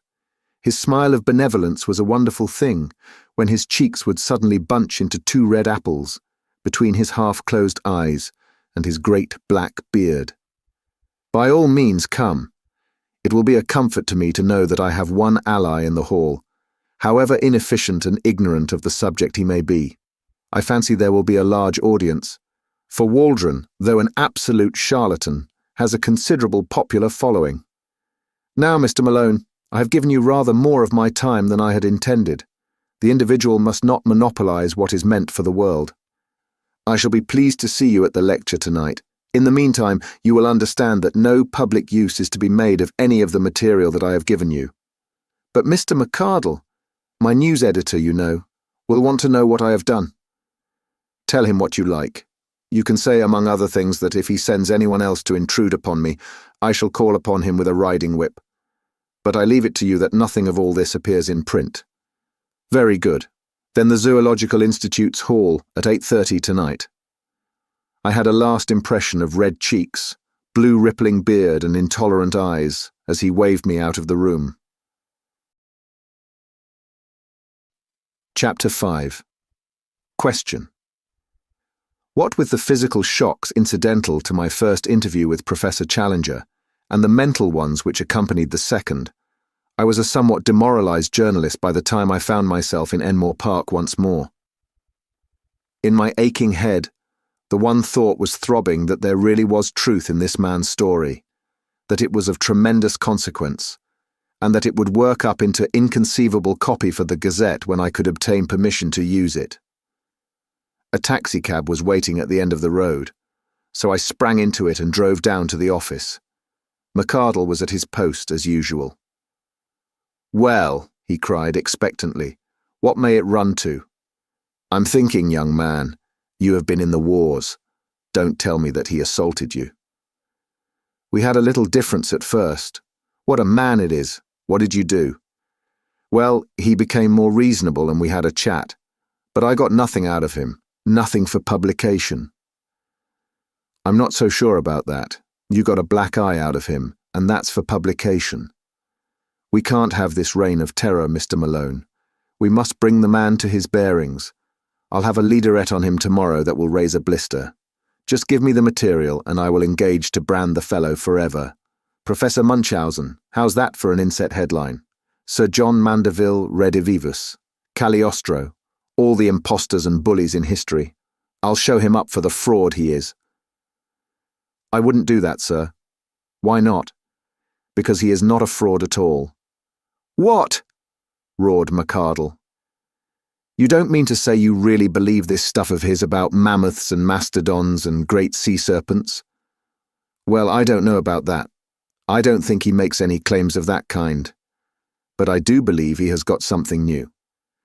Then for heaven's sake, man, write it up. I'm longing to, but all I know he gave me in confidence and on condition that I didn't. I condensed into a few sentences the professor's narrative. That's how it stands. McArdle looked deeply incredulous. Well, Mr. Malone, he said at last, about this scientific meeting tonight. There can be no privacy about that anyhow. I don't suppose any paper will want to report it, for Waldron has been reported already a dozen times, and no one is aware that Challenger will speak. We may get a scoop, if we are lucky. You'll be there in any case, so you'll just give us a pretty full report. I'll keep space up to midnight. My day was a busy one, and I had an early dinner at the Savage Club with Tarp Henry, to whom I gave some account of my adventures. He listened with a sceptical smile on his gaunt face, and roared with laughter on hearing that the professor had convinced me. My dear chap, things don't happen like that in real life. People don't stumble upon enormous discoveries and then lose their evidence. Leave that to the novelists. The fellow is as full of tricks as the monkey house at the zoo. It's all bosh. But the American poet? He never existed. I saw his sketchbook. Challenger's sketchbook. You think he drew that animal? Of course he did. Who else? Well then, the photographs. There was nothing in the photographs. By your own admission, you only saw a bird. A pterodactyl. That's what he says. He put the pterodactyl into your head. Well then, the bones? First one out of an Irish stew, second one vamped up for the occasion. If you are clever and know your business, you can fake a bone as easily as you can a photograph. I began to feel uneasy. Perhaps, after all, I had been premature in my acquiescence. Then I had a sudden happy thought. Will you come to the meeting? I asked. Tarp Henry looked thoughtful. He is not a popular person, the genial Challenger, said he. A lot of people have accounts to settle with him. I should say he is about the best-hated man in London. If the medical students turn out, there will be no end of a rag. I don't want to get into a bear garden. You might at least do him the justice to hear him state his own case. Well, perhaps it's only fair. All right, I'm your man for the evening. When we arrived at the hall, we found a much greater concourse than I had expected. A line of electric broughams discharged their little cargoes of white-bearded professors, while the dark stream of humbler pedestrians, who crowded through the arched doorway, showed that the audience would be popular as well as scientific. Indeed, it became evident to us as soon as we had taken our seats that a youthful and even boyish spirit was abroad in the gallery and the back portions of the hall. Looking behind me, I could see rows of faces of the familiar medical student type. Apparently the great hospitals had each sent down their contingent. The behaviour of the audience at present was good-humoured but mischievous. Scraps of popular songs were chorused with an enthusiasm which was a strange prelude to a scientific lecture, and there was already a tendency to personal chaff which promised a jovial evening to others, however embarrassing it might be to the recipients of these dubious honours. Thus, when old Dr. Meldrum, with his well-known curly-brimmed opera hat, appeared upon the platform, there was such a universal query of, "Where did you get that tile?" that he hurriedly removed it and concealed it furtively under his chair. When gouty Professor Wadley limped down to his seat, there were general affectionate inquiries from all parts of the hall as to the exact state of his poor toe, which caused him obvious embarrassment. The greatest demonstration of all, however, was at the entrance of my new acquaintance, Professor Challenger, when he passed down to take his place at the extreme end of the front row of the platform. Such a yell of welcome broke forth when his black beard first protruded round the corner, that I began to suspect Tarp Henry was right in his surmise, and that this assemblage was there not merely for the sake of the lecture, but because it had got rumoured abroad that the famous professor would take part in the proceedings. There was some sympathetic laughter on his entrance among the front benches of well-dressed spectators, as though the demonstration of the students in this instance was not unwelcome to them. That greeting was indeed a frightful outburst of sound, the uproar of the carnivora cage when the step of the bucket-bearing keeper is heard in the distance. There was an offensive tone in it, perhaps, and yet, in the main, it struck me as mere riotous outcry, the noisy reception of one who amused and interested them, rather than of one they disliked or despised. Challenger smiled with weary and tolerant contempt, as a kindly man would meet the yapping of a litter of puppies. He sat slowly down, blew out his chest, passed his hand caressingly down his beard, and looked with drooping eyelids and supercilious eyes at the crowded hall before him. The uproar of his advent had not yet died away, when Professor Ronald Murray, the chairman, and Mr. Waldron, the lecturer, threaded their way to the front, and the proceedings began. Professor Murray will, I am sure, excuse me if I say that he has the common fault of most Englishmen of being inaudible. Why on earth people who have something to say which is worth hearing should not take the slight trouble to learn how to make it heard is one of the strange mysteries of modern life. Their methods are as reasonable as to try to pour some precious stuff from the spring to the reservoir through a non-conducting pipe, which could by the least effort be opened. Professor Murray made several profound remarks to his white tie and to the water carafe upon the table, with a humorous twinkling aside to the silver candlestick upon his right. Then he sat down, and Mr. Waldron, the famous popular lecturer, rose amid a general murmur of applause.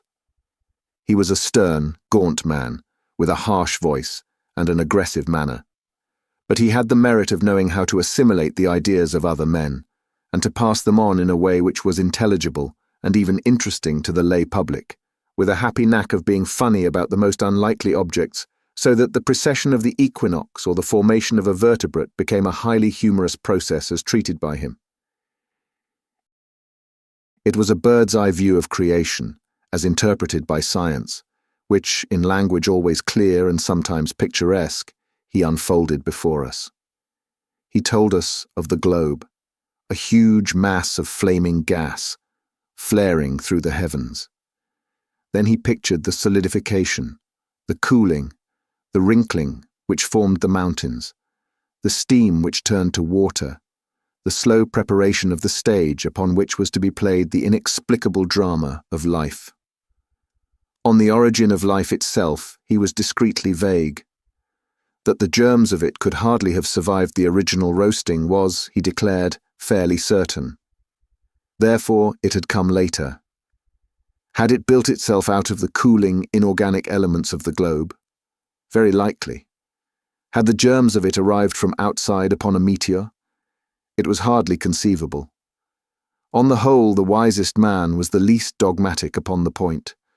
We could not, or at least we had not succeeded up to date in making organic life in our laboratories out of inorganic materials. The gulf between the dead and the living was something which our chemistry could not as yet bridge. But there was a higher and subtler chemistry of nature, which, working with great forces over long epochs, might well produce results which were impossible for us. There, the matter must be left.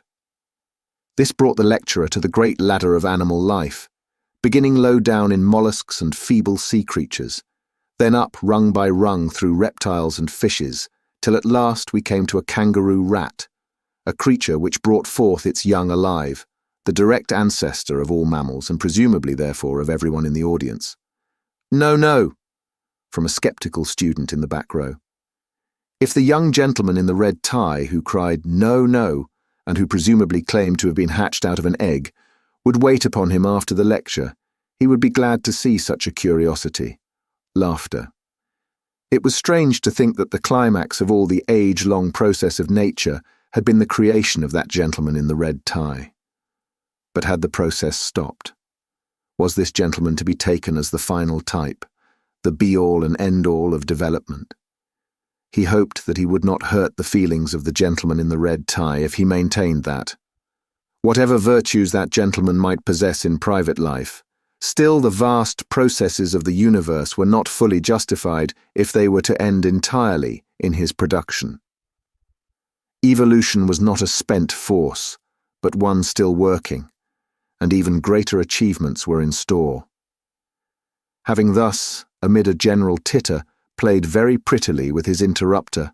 The lecturer went back to his picture of the past, the drying of the seas, the emergence of the sandbank, the sluggish, viscous life which lay upon their margins, the overcrowded lagoons, the tendency of the sea creatures to take refuge upon the mudflats, the abundance of food awaiting them, their consequent enormous growth. Hence, ladies and gentlemen, he added, that frightful brood of saurians which still affright our eyes when seen in the Wealden or in the Sollenhofen slates, but which were fortunately extinct long before the first appearance of mankind upon this planet. "Question," boomed a voice from the platform. Mr. Waldron was a strict disciplinarian with a gift of acid humour, as exemplified upon the gentleman with the red tie, which made it perilous to interrupt him. But this interjection appeared to him so absurd that he was at a loss how to deal with it. So looks the Shakespearean, who is confronted by a rancid Baconian, or the astronomer who is assailed by a flat earth fanatic. He paused for a moment, and then, raising his voice, repeated slowly the words, which were extinct before the coming of man. "Question," boomed the voice once more. Waldron looked with amazement along the line of professors upon the platform, until his eyes fell upon the figure of Challenger, who leaned back in his chair with closed eyes and an amused expression, as if he were smiling in his sleep. "I see," said Waldron with a shrug. "It is my friend Professor Challenger." And amid laughter he renewed his lecture as if this was a final explanation, and no more need be said. But the incident was far from being closed. Whatever path the lecturer took amid the wilds of the past seemed invariably to lead him to some assertion as to extinct or prehistoric life, which instantly brought the same bull's bellow from the professor. The audience began to anticipate it, and to roar with delight when it came. The packed benches of students joined in, and every time Challenger's beard opened, before any sound could come forth, there was a yell of "Question" from 100 voices, and an answering counter-cry of "Order" and "Shame" from as many more. Waldron, though a hardened lecturer and a strong man, became rattled. He hesitated, stammered, repeated himself, got snarled in a long sentence, and finally turned furiously upon the cause of his troubles. "This is really intolerable," he cried, glaring across the platform. "I must ask you, Professor Challenger, to cease these ignorant and unmannerly interruptions." There was a hush over the hall, the students rigid with delight at seeing the high gods on Olympus quarrelling among themselves. Challenger levered his bulky figure slowly out of his chair. "I must in turn ask you, Mr. Waldron," he said, "to cease to make assertions which are not in strict accordance with scientific fact." The words unloosed a tempest. "Shame! Shame! Give him a hearing! Put him out! Shove him off the platform! Fair play!" emerged from a general roar of amusement or execration. The chairman was on his feet, flapping both his hands and bleating excitedly. "Professor Challenger, personal views later," were the solid peaks above his clouds of inaudible mutter. The interrupter bowed, smiled, stroked his beard, and relapsed into his chair. Waldron, very flushed and warlike, continued his observations. Now and then, as he made an assertion, he shot a venomous glance at his opponent, who seemed to be slumbering deeply, with the same broad, happy smile upon his face. At last the lecture came to an end. I'm inclined to think that it was a premature one, as the peroration was hurried and disconnected. The thread of the argument had been rudely broken, and the audience was restless and expectant. Waldron sat down, and after a chirrup from the chairman, Professor Challenger rose and advanced to the edge of the platform. In the interests of my paper, I took down his speech verbatim. "Ladies and gentlemen," he began, amid a sustained interruption from the back. "I beg pardon, ladies, gentlemen, and children. I must apologize. I had inadvertently omitted a considerable section of this audience." Tumult, during which the professor stood with one hand raised and his enormous head nodding sympathetically, as if he were bestowing a pontifical blessing upon the crowd. I have been selected to move a vote of thanks to Mr. Waldron for the very picturesque and imaginative address to which we have just listened. There are points in it with which I disagree, and it has been my duty to indicate them as they arose. But nonetheless, Mr. Waldron has accomplished his object well. That object being to give a simple and interesting account of what he conceives to have been the history of our planet. Popular lectures are the easiest to listen to, but Mr. Waldron, here he beamed and blinked at the lecturer, will excuse me when I say that they are necessarily both superficial and misleading, since they have to be graded to the comprehension of an ignorant audience. Ironical cheering. Popular lecturers are in their nature parasitic. Angry gesture of protest from Mr. Waldron. They exploit for fame or cash the work which has been done by their indigent and unknown brethren. One smallest new fact obtained in the laboratory, one brick built into the temple of science, far outweighs any second-hand exposition which passes an idle hour, but can leave no useful result behind it. I put forward this obvious reflection, not out of any desire to disparage Mr. Waldron in particular, but that you may not lose your sense of proportion and mistake the acolyte for the high priest. At this point, Mr. Waldron whispered to the chairman, who half rose and said something severely to his water carafe. "But enough of this!" Loud and prolonged cheers. "Let me pass to some subject of wider interest. What is the particular point upon which I, as an original investigator, have challenged our lecturer's accuracy? It is upon the permanence of certain types of animal life upon the earth. I do not speak upon this subject as an amateur, nor, I may add, as a popular lecturer. But I speak as one whose scientific conscience compels him to adhere closely to facts, when I say that Mr. Waldron is very wrong in supposing that because he has never himself seen a so-called prehistoric animal, therefore these creatures no longer exist. They are indeed, as he has said, our ancestors, but they are, if I may use the expression, our contemporary ancestors, who can still be found with all their hideous and formidable characteristics if one has but the energy and hardihood to seek their haunts. Creatures which were supposed to be Jurassic, monsters who would hunt down and devour our largest and fiercest mammals, still exist. Cries of "Bosh! Prove it! How do you know?" Question. How do I know, you ask me? I know because I have visited their secret haunts. I know because I have seen some of them. Applause, uproar, and a voice, "Liar." Am I a liar? General hearty and noisy assent. Did I hear someone say that I was a liar? Will the person who called me a liar kindly stand up that I may know him? A voice, "Here he is, sir," and an inoffensive little person in spectacles, struggling violently, was held up among a group of students. Did you venture to call me a liar? No, sir, no, shouted the accused, and disappeared like a jack-in-the-box. If any person in this hall dares to doubt my veracity, I shall be glad to have a few words with him after the lecture. Liar. Who said that? Again the inoffensive one, plunging desperately, was elevated high into the air.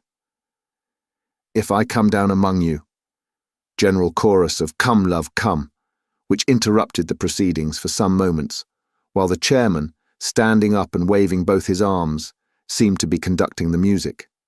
The professor, with his face flushed, his nostrils dilated, and his beard bristling, was now in a proper berserk mood.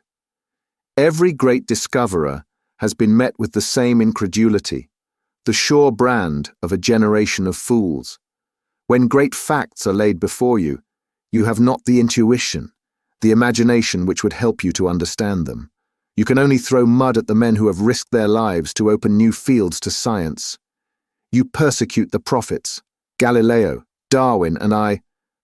Prolonged cheering and complete interruption. All this is from my hurried notes taken at the time, which give little notion of the absolute chaos to which the assembly had by this time been reduced. So terrific was the uproar that several ladies had already beaten a hurried retreat. Grave and reverend seniors seemed to have caught the prevailing spirit as badly as the students, and I saw white-bearded men rising and shaking their fists at the obdurate professor. The whole great audience seethed and simmered like a boiling pot. The professor took a step forward and raised both his hands. There was something so big and arresting and virile in the man that the clatter and shouting died gradually away before his commanding gesture and his masterful eyes. He seemed to have a definite message.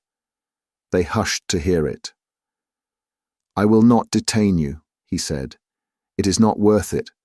Truth is truth, and the noise of a number of foolish young men, and I fear I must add of their equally foolish seniors, cannot affect the matter.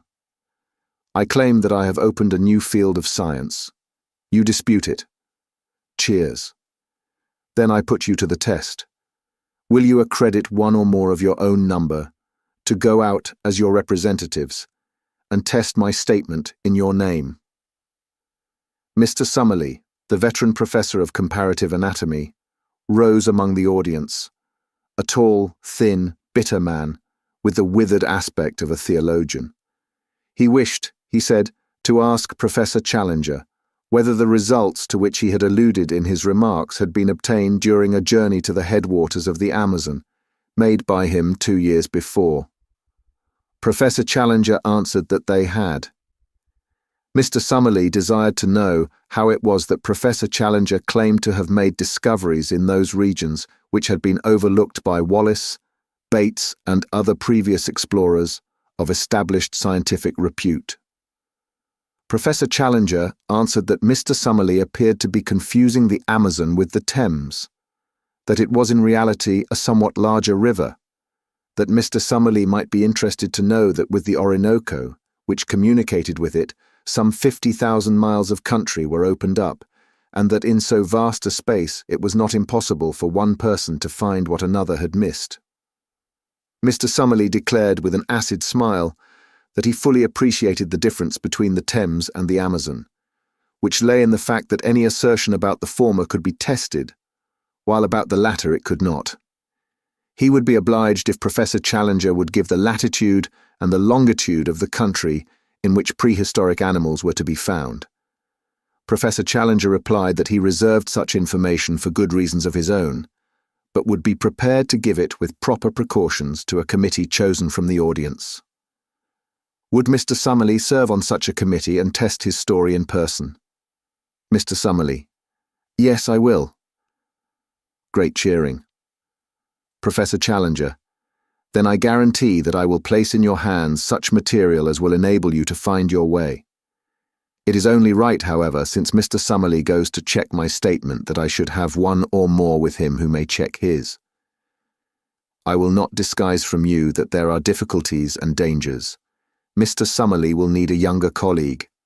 May I ask for volunteers?" It is thus that the great crisis of a man's life springs out at him. Could I have imagined when I entered that hall that I was about to pledge myself to a wilder adventure than had ever come to me in my dreams? But Gladys, was it not the very opportunity of which she spoke? Gladys would have told me to go. I had sprung to my feet. I was speaking, and yet I had prepared no words. Tarp Henry, my companion, was plucking at my skirts, and I heard him whispering, "Sit down, Malone. Don't make a public ass of yourself." At the same time, I was aware that a tall, thin man with dark, gingery hair, a few seats in front of me, was also upon his feet. He glared back at me with hard, angry eyes, but I refused to give way. "I will go, Mr. Chairman," I kept repeating over and over again. "Name! Name!" cried the audience. "My name is Edward Dunn Malone. I am the reporter of the Daily Gazette. I claim to be an absolutely unprejudiced witness." "What is your name, sir?" the chairman asked of my tall rival. "I am Lord John Roxton. I have already been up the Amazon. I know all the ground, and have special qualifications for this investigation." Lord John Roxton's reputation as a sportsman and a traveller is, of course, world famous, said the chairman. At the same time, it would certainly be as well to have a member of the press upon such an expedition. "Then I move," said Professor Challenger, "that both these gentlemen be elected as representatives of this meeting to accompany Professor Summerlee upon his journey, to investigate and to report upon the truth of my statements."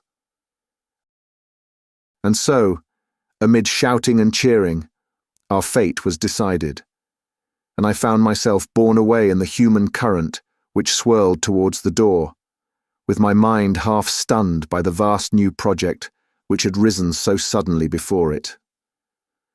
As I emerged from the hall, I was conscious for a moment of a rush of laughing students down the pavement and of an arm wielding a heavy umbrella, which rose and fell in the midst of them. Then, amid a mixture of groans and cheers, Professor Challenger's electric brougham slid from the curb, and I found myself walking under the silvery lights of Regent Street, full of thoughts of Gladys and of wonder as to my future. Suddenly, there was a touch at my elbow. I turned and found myself looking into the humorous, masterful eyes of the tall, thin man who had volunteered to be my companion on this strange quest. "Mr. Malone, I understand," said he. "We are to be companions. What?" "My rooms are just over the road in the Albany. Perhaps you would have the kindness to spare me half an hour, for there are one or two things that I badly want to say to you." Chapter 6. I was the flail of the Lord. Lord John Roxton and I turned down Vigo Street together and through the dingy portals of the famous aristocratic rookery. At the end of a long drab passage, my new acquaintance pushed open a door and turned on an electric switch. A number of lamps shining through tinted shades bathed the whole great room before us in a ruddy radiance. Standing in the doorway and glancing round me, I had a general impression of extraordinary comfort and elegance combined with an atmosphere of masculine virility. Everywhere there were mingled the luxury of the wealthy man of taste and the careless untidiness of the bachelor. Rich furs and strange iridescent mats from some oriental bazaar were scattered upon the floor. Pictures and prints, which even my unpracticed eyes could recognize as being of great price and rarity, hung thick upon the walls. Sketches of boxers, of ballet girls, and of racehorses alternated with a sensuous Fragonard, a Marshal Girardet, and a dreamy Turner. But amid these varied ornaments there were scattered the trophies, which brought back strongly to my recollection the fact that Lord John Roxton was one of the great all-round sportsmen and athletes of his day. A dark blue oar, crossed with a cherry-pink one above his mantelpiece, spoke of the old Oxonian and Leander man, while the foils and boxing gloves above and below them were the tools of a man who had won supremacy with each. Like a dado round the room was the jutting line of splendid heavy game heads, the best of their sort from every quarter of the world, with the rare white rhinoceros of the Lardo enclave drooping its supercilious lip above them all. In the centre of the rich red carpet was a black and gold Louis XV table, a lovely antique, now sacrilegiously desecrated with marks of glasses and the scars of cigar stumps. On it stood a silver tray of smokables and a burnished spirit stand, from which and an adjacent siphon my silent host proceeded to charge 2 high glasses. Having indicated an armchair to me and placed my refreshment near it, he handed me a long, smooth Havana. Then, seating himself opposite to me, he looked at me long and fixedly with his strange, twinkling, reckless eyes. Eyes of a cold light blue, the colour of a glacier lake. Through the thin haze of my cigar smoke, I noted the details of a face which was already familiar to me from many photographs. The strongly curved nose, the hollow, worn cheeks, the dark, ruddy hair, thin at the top, the crisp, virile moustaches, the small, aggressive tuft upon his projecting chin. Something there was of Napoleon III, something of Don Quixote, and yet again something which was the essence of the English country gentleman, the keen, alert, open-air lover of dogs and of horses. His skin was of a rich flower-pot red from sun and wind. His eyebrows were tufted and overhanging, which gave those naturally cold eyes an almost ferocious aspect, an impression which was increased by his strong and furrowed brow. In figure he was spare, but very strongly built. Indeed, he had often proved that there were few men in England capable of such sustained exertions. His height was a little over 6 feet, but he seemed shorter on account of a peculiar rounding of the shoulders. Such was the famous Lord John Roxton as he sat opposite to me, biting hard upon his cigar, and watching me steadily, in a long and embarrassing silence. "Well," said he at last, "we've gone and done it, young fella, my lad." This curious phrase he pronounced as if it were all one word, "young fella, me lad." "Yes, we've taken a jump, you and me. I suppose now, when you went into that room, there was no such notion in your head. What?" "No thought of it. The same here, no thought of it. And here we are, up to our necks in the tureen. Why, I've only been back 3 weeks from Uganda, and taken a place in Scotland, and signed the lease and all. Pretty goings on. What? How does it hit you?" "Well, it is all in the main line of my business. I am a journalist on the Gazette." "Of course, you said so when you took it on. By the way, I've got a small job for you, if you'll help me." "With pleasure." "Don't mind taking a risk, do you?" "What is the risk?" "Well, it's Ballinger. He's the risk. You've heard of him?" "No." "Why, young fella, where have you lived? Sir John Ballinger is the best gentleman jock in the North Country. I could hold him on the flat at my best, but over jumps he's my master. Well, it's an open secret that when he's out of training he drinks hard. Striking an average, he calls it. He got delirium on Tuesday, and has been raging like a devil ever since. His room is above this. The doctors say that it's all up with the old dear, unless some food has got into him. But as he lies in bed with a revolver on his coverlet, and swears he will put 6 of the best through anyone that comes near him, there's been a bit of a strike among the serving men. He's a hard nail, is Jack, and a dead shot too, but you can't leave a Grand National winner to die like that." "What? What do you mean to do then?" I asked. "Well, my idea was that you and I could rush him. He may be dozing, and at the worst he can only wing one of us, and the other should have him. If we can get his bolster cover round his arms and then phone up a stomach pump, we'll give the old dear the supper of his life." It was a rather desperate business to come suddenly into one's day's work. I don't think that I am a particularly brave man. I have an Irish imagination which makes the unknown and the untried more terrible than they are. On the other hand, I was brought up with a horror of cowardice and with a terror of such a stigma. I dare say that I could throw myself over a precipice like the Hun in the history books, if my courage to do it were questioned, and yet it would surely be pride and fear rather than courage, which would be my inspiration. Therefore, although every nerve in my body shrank from the whiskey-maddened figure which I pictured in the room above, I still answered, in as careless a voice as I could command, that I was ready to go. Some further remark of Lord Roxton's about the danger only made me irritable. "Talking won't make it any better," said I. "Come on." I rose from my chair and he from his. Then, with a little confidential chuckle of laughter, he patted me 2 or 3 times on the chest, finally pushing me back into my chair. "All right, Sonny, my lad, you'll do," said he. I looked up in surprise. I saw after Jack Ballinger myself this morning. He blew a hole in the skirt of my kimono, bless his shaky old hand, but we got a jacket on him, and he's to be all right in a week. I say, young fella, I hope you don't mind. What? You see, between you and me close-tiled, I look on this South American business as a mighty serious thing, and if I have a pal with me, I want a man I can bank on. So I sized you down, and I'm bound to say that you came well out of it.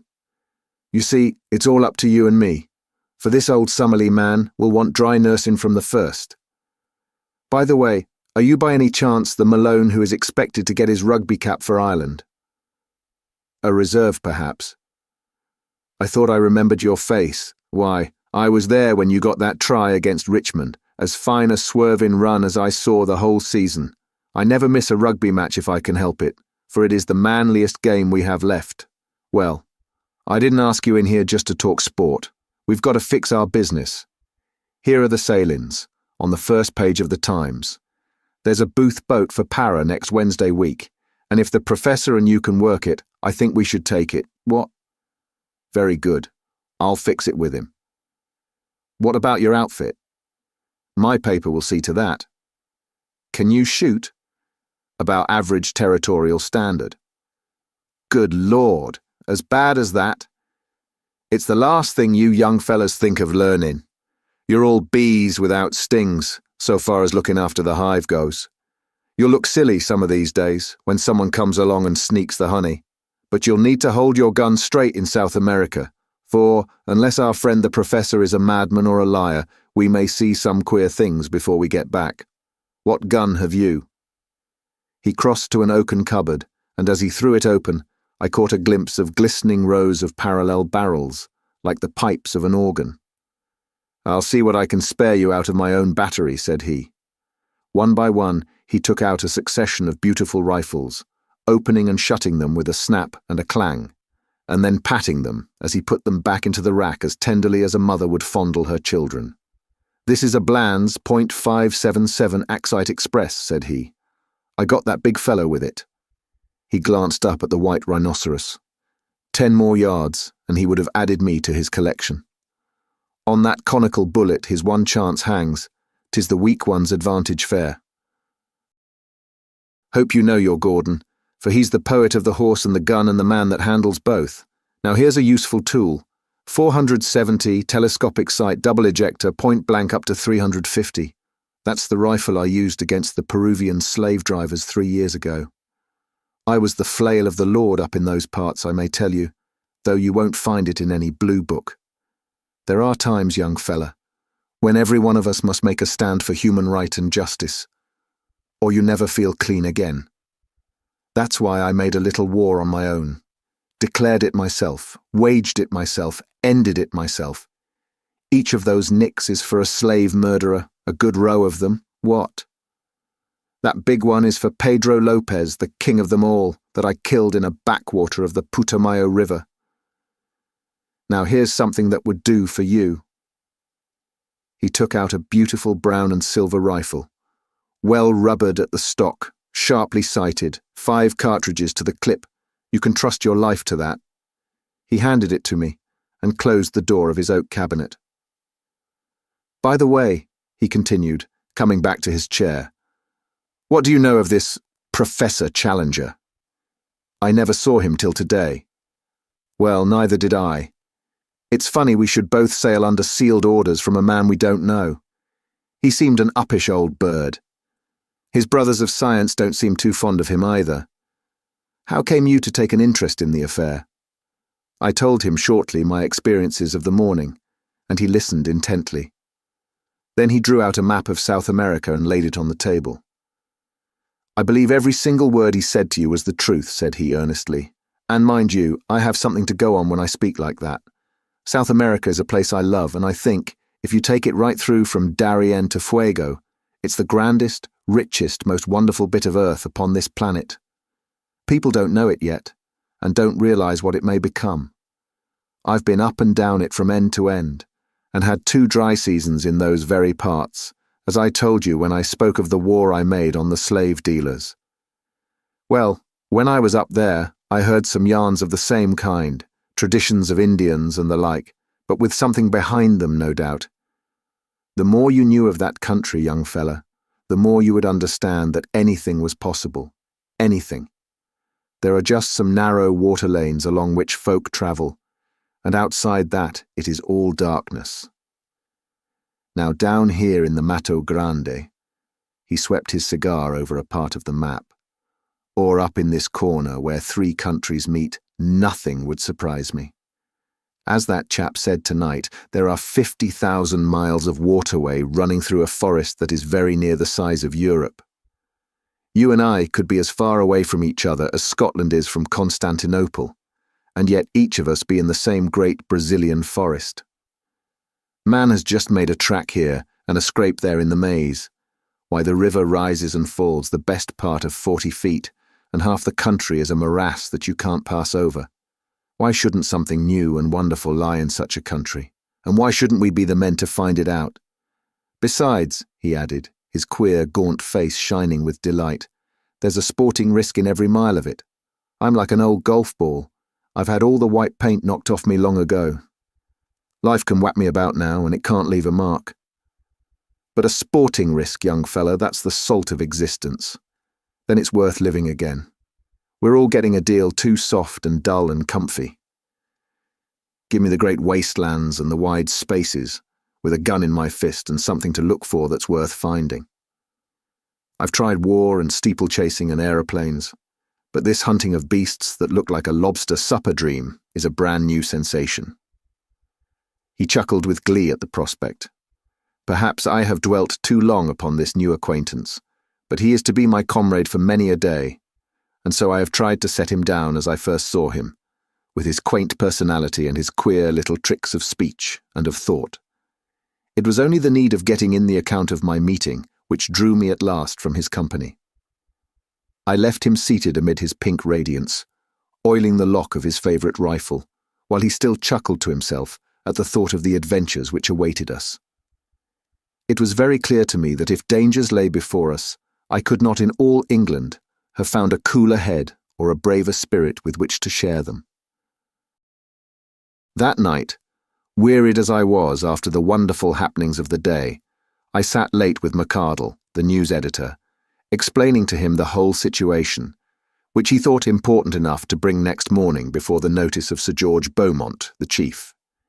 It was agreed that I should write home full accounts of my adventures in the shape of successive letters to McArdle, and that these should either be edited for the Gazette as they arrived, or held back to be published later, according to the wishes of Professor Challenger, since we could not yet know what conditions he might attach to those directions which should guide us to the unknown land.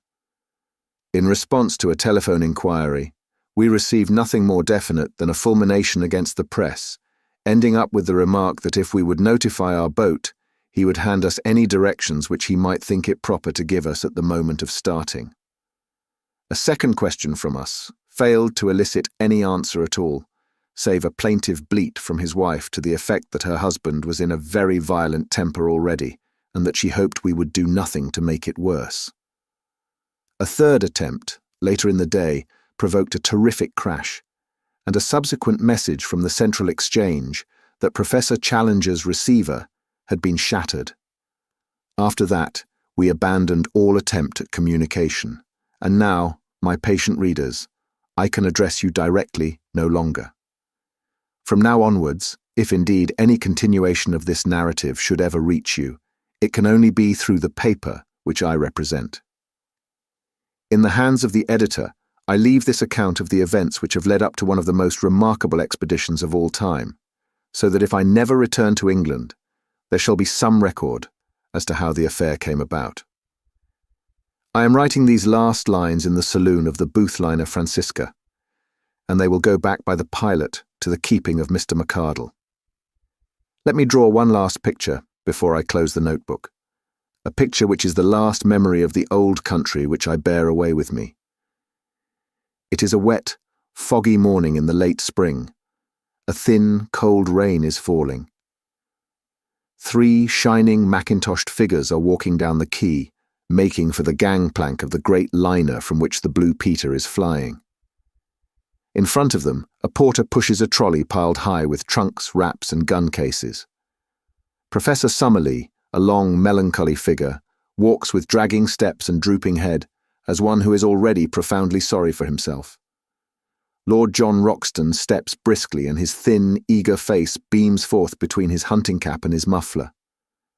As for myself, I am glad to have got the bustling days of preparation and the pangs of leave-taking behind me, and I have no doubt that I show it in my bearing. Suddenly, just as we reach the vessel, there is a shout behind us. It is Professor Challenger, who had promised to see us off. He runs after us, a puffing, red-faced, irascible figure. "No, thank you," says he. "I should much prefer not to go aboard. I have only a few words to say to you, and they can very well be said where we are. I beg you not to imagine that I am in any way indebted to you for making this journey. I would have you to understand that it is a matter of perfect indifference to me. and I refuse to entertain the most remote sense of personal obligation. Truth is truth, and nothing which you can report can affect it in any way, though it may excite the emotions and allay the curiosity of a number of very ineffectual people. My directions for your instruction and guidance are in this sealed envelope. You will open it when you reach a town upon the Amazon which is called Manaos, but not until the date and hour which is marked upon the outside. Have I made myself clear? I leave the strict observance of my conditions entirely to your honor. No, Mr. Malone, I will place no restriction upon your correspondence, since the ventilation of the facts is the object of your journey. But I demand that you shall give no particulars as to your exact destination, and that nothing be actually published until your return. Goodbye, sir. You have done something to mitigate my feelings for the loathsome profession to which you unhappily belong. Goodbye, Lord John. Science is, as I understand, a sealed book to you, but you may congratulate yourself upon the hunting field which awaits you.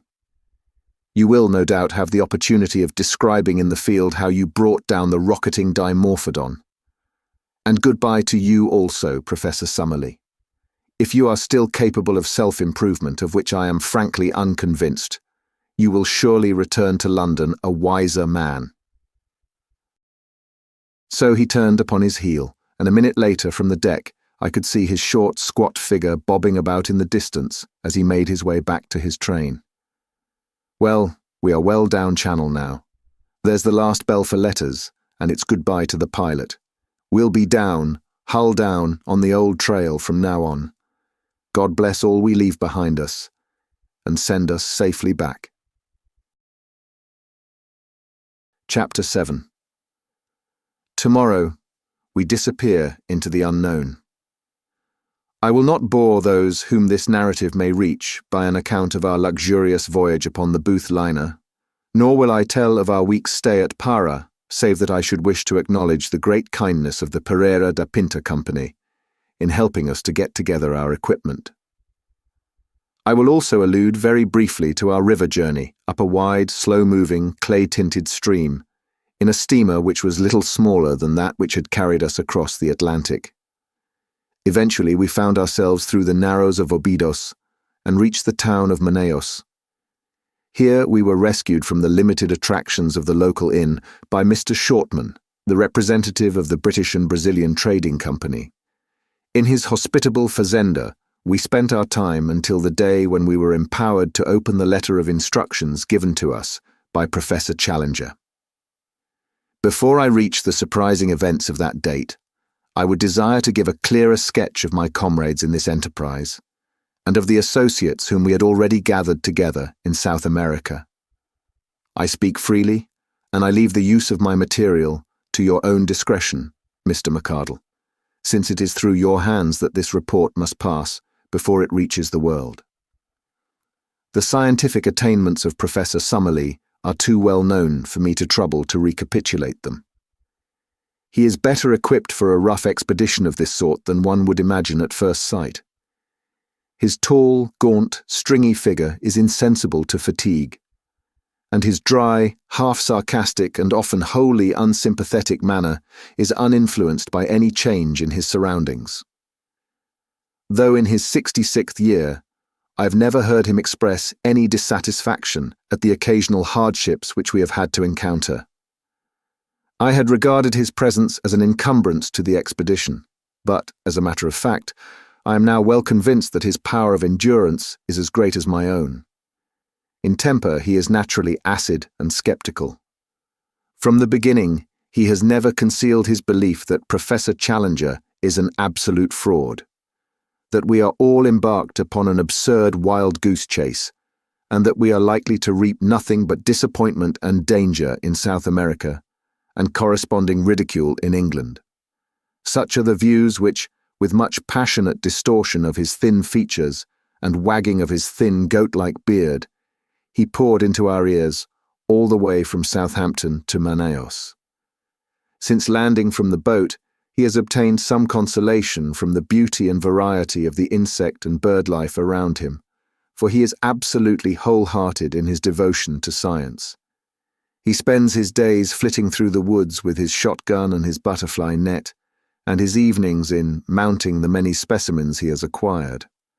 Among his minor peculiarities are that he is careless as to his attire, unclean in his person, exceedingly absent-minded in his habits, and addicted to smoking a short briar pipe, which is seldom out of his mouth.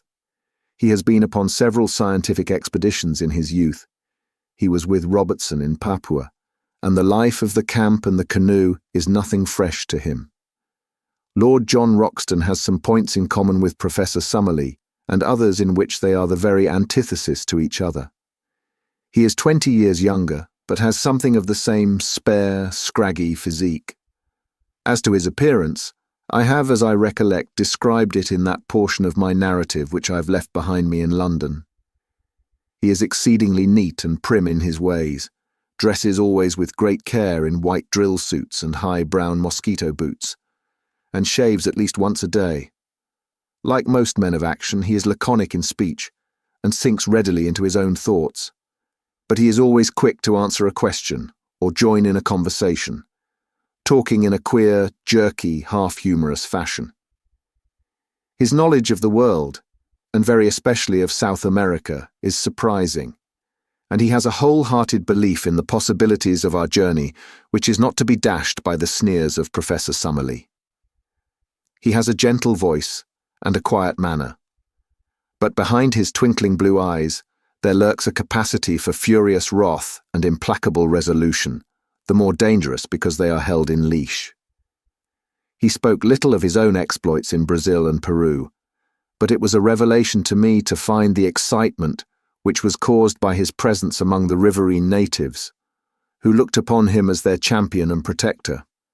The exploits of the Red Chief, as they called him, had become legends among them, but the real facts, as far as I could learn them, were amazing enough.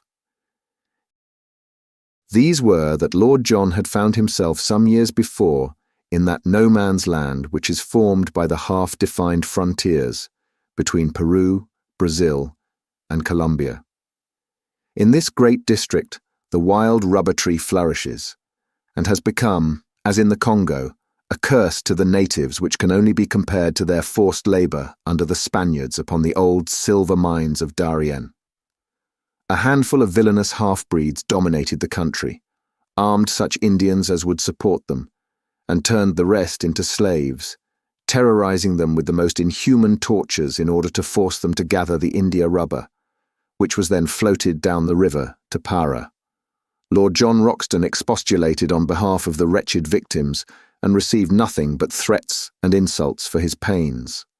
He then formally declared war against Pedro Lopez, the leader of the slave drivers, enrolled a band of runaway slaves in his service, armed them, and conducted a campaign, which ended by his killing with his own hands the notorious half-breed and breaking down the system which he represented.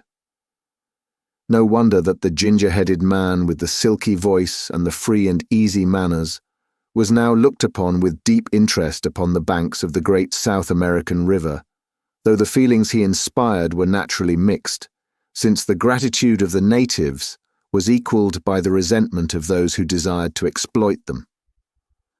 One useful result of his former experiences was that he could talk fluently in the língua geral, which is the peculiar talk, 1/3 Portuguese and 2/3 Indian, which is current all over Brazil. I have said before that Lord John Roxton was a South America maniac. He could not speak of that great country without ardour, and this ardour was infectious, for, ignorant as I was, he fixed my attention and stimulated my curiosity. How I wish I could reproduce the glamour of his discourses, the peculiar mixture of accurate knowledge and of racy imagination which gave them their fascination, until even the professor's cynical and sceptical smile would gradually vanish from his thin face as he listened. He would tell the history of the mighty river so rapidly explored, for some of the first conquerors of Peru actually crossed the entire continent upon its waters, and yet so unknown in regard to all that lay behind its ever-changing banks. "What is there?" he would cry, pointing to the north. "Wood and marsh and unpenetrated jungle. Who knows what it may shelter? And there to the south, a wilderness of swampy forest where no white man has ever been. The unknown is up against us on every side. Outside the narrow lines of the rivers, what does anyone know? Who will say what is possible in such a country? Why should Old Man Challenger not be right? At which direct defiance the stubborn sneer would reappear upon Professor Summerlee's face, and he would sit, shaking his sardonic head in unsympathetic silence, behind the cloud of his briar-root pipe. So much, for the moment, for my two white companions, whose characters and limitations will be further exposed, as surely as my own, as this narrative proceeds. But already we have enrolled certain retainers who may play no small part in what is to come. The first is a gigantic black man named Zambo, who is a black Hercules, as willing as any horse, and about as intelligent. Him we enlisted at Para, on the recommendation of the steamship company, on whose vessels he had learned to speak a halting English. It was at Para also that we engaged Gomez and Manuel, two half-breeds from up the river, just come down with a cargo of redwood. They were swarthy fellows, bearded and fierce, as active and wiry as panthers. Both of them had spent their lives in those upper waters of the Amazon which we were about to explore, and it was this recommendation which had caused Lord John to engage them. One of them, Gomez, had the further advantage that he could speak excellent English. These men were willing to act as our personal servants, to cook, to row, or to make themselves useful in any way at a payment of $15 a month. Besides these, we had engaged 3 Mojo Indians from Bolivia, who are the most skillful at fishing and boat work of all the river tribes. The chief of these we called Mojo, after his tribe, and the others are known as Jose and Fernando. 3 white men then, 2 half-breeds, 1 black man, and 3 Indians made up the personnel of the little expedition which lay waiting for its instructions at Manaus before starting upon its singular quest. At last, after a weary week, the day had come and the hour. I ask you to picture the shaded sitting room of the Fazenda St. Ignacio, 2 miles inland from the town of Manaus. Outside lay the yellow brassy glare of the sunshine, with the shadows of the palm trees as black and definite as the trees themselves. The air was calm, full of the eternal hum of insects, a tropical chorus of many octaves, from the deep drone of the bee to the high, keen pipe of the mosquito.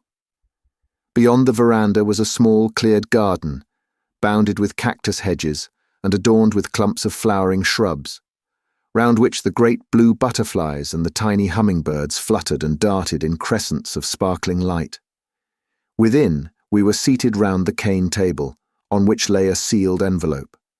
Inscribed upon it, in the jagged handwriting of Professor Challenger, were the words, "Instructions to Lord John Roxton and party. To be opened at Manaus upon July 15th at 12 o'clock precisely." Lord John had placed his watch upon the table beside him. "We have 7 more minutes," said he. "The old dear is very precise." Professor Summerlee gave an acid smile as he picked up the envelope in his gaunt hand. "What can it possibly matter whether we open it now or in 7 minutes?" said he. "It is all part and parcel of the same system of quackery and nonsense, for which I regret to say that the writer is notorious." "Oh, come, we must play the game according to rules," said Lord John. "It's Old Man Challenger's show, and we are here by his good will, so it would be rotten bad form if we didn't follow his instructions to the letter." "A pretty business it is," cried the professor, bitterly. "It struck me as preposterous in London, but I'm bound to say that it seems even more so upon closer acquaintance. I don't know what is inside this envelope, but, unless it is something pretty definite, I shall be much tempted to take the next downriver boat and catch the Bolivia at Para. After all, I have some more responsible work in the world than to run about disproving the assertions of a lunatic. Now, Roxton, surely it is time." "Time it is," said Lord John. "You can blow the whistle." He took up the envelope and cut it with his penknife. From it he drew a folded sheet of paper. This he carefully opened out and flattened on the table, It was a blank sheet. He turned it over. Again it was blank. We looked at each other in a bewildered silence, which was broken by a discordant burst of derisive laughter from Professor Summerlee. "It is an open admission," he cried. "What more do you want? The fellow is a self-confessed humbug. We have only to return home and report him as the brazen impostor that he is." "Invisible ink," I suggested. "I don't think," said Lord Roxton, holding the paper to the light. "No, young fella, my lad, there is no use deceiving yourself. I'll go bail for it that nothing has ever been written upon this paper." "May I come in?" boomed a voice from the veranda. The shadow of a squat figure had stolen across the patch of sunlight. That voice, that monstrous breadth of shoulder. We sprang to our feet with a gasp of astonishment as Challenger, in a round boyish straw hat with a coloured ribbon, Challenger, with his hands in his jacket pockets and his canvas shoes daintily pointing as he walked, appeared in the open space before us. He threw back his head, and there he stood in the golden glow, with all his old Assyrian luxuriance of beard, all his native insolence of drooping eyelids and intolerant eyes. "I fear," said he, taking out his watch, "that I am a few minutes too late. When I gave you this envelope, I must confess that I had never intended that you should open it, for it had been my fixed intention to be with you before the hour. The unfortunate delay can be apportioned between a blundering pilot and an intrusive sandbank. I fear that it has given my colleague, Professor Summerlee, occasion to blaspheme." "I am bound to say, sir," said Lord John with some sternness of voice, "that your turning up is a considerable relief to us, for our mission seemed to have come to a premature end. Even now I can't for the life of me understand why you should have worked it in so extraordinary a manner." Instead of answering, Professor Challenger entered, shook hands with myself and Lord John, bowed with ponderous insolence to Professor Summerlee, and sank back into a basket chair which creaked and swayed beneath his weight. "Is all ready for your journey?" he asked. "We can start tomorrow." "Then so you shall. You need no chart of directions now, since you will have the inestimable advantage of my own guidance. From the first I had determined that I would myself preside over your investigation. The most elaborate charts would, as you will readily admit, be a poor substitute for my own intelligence and advice.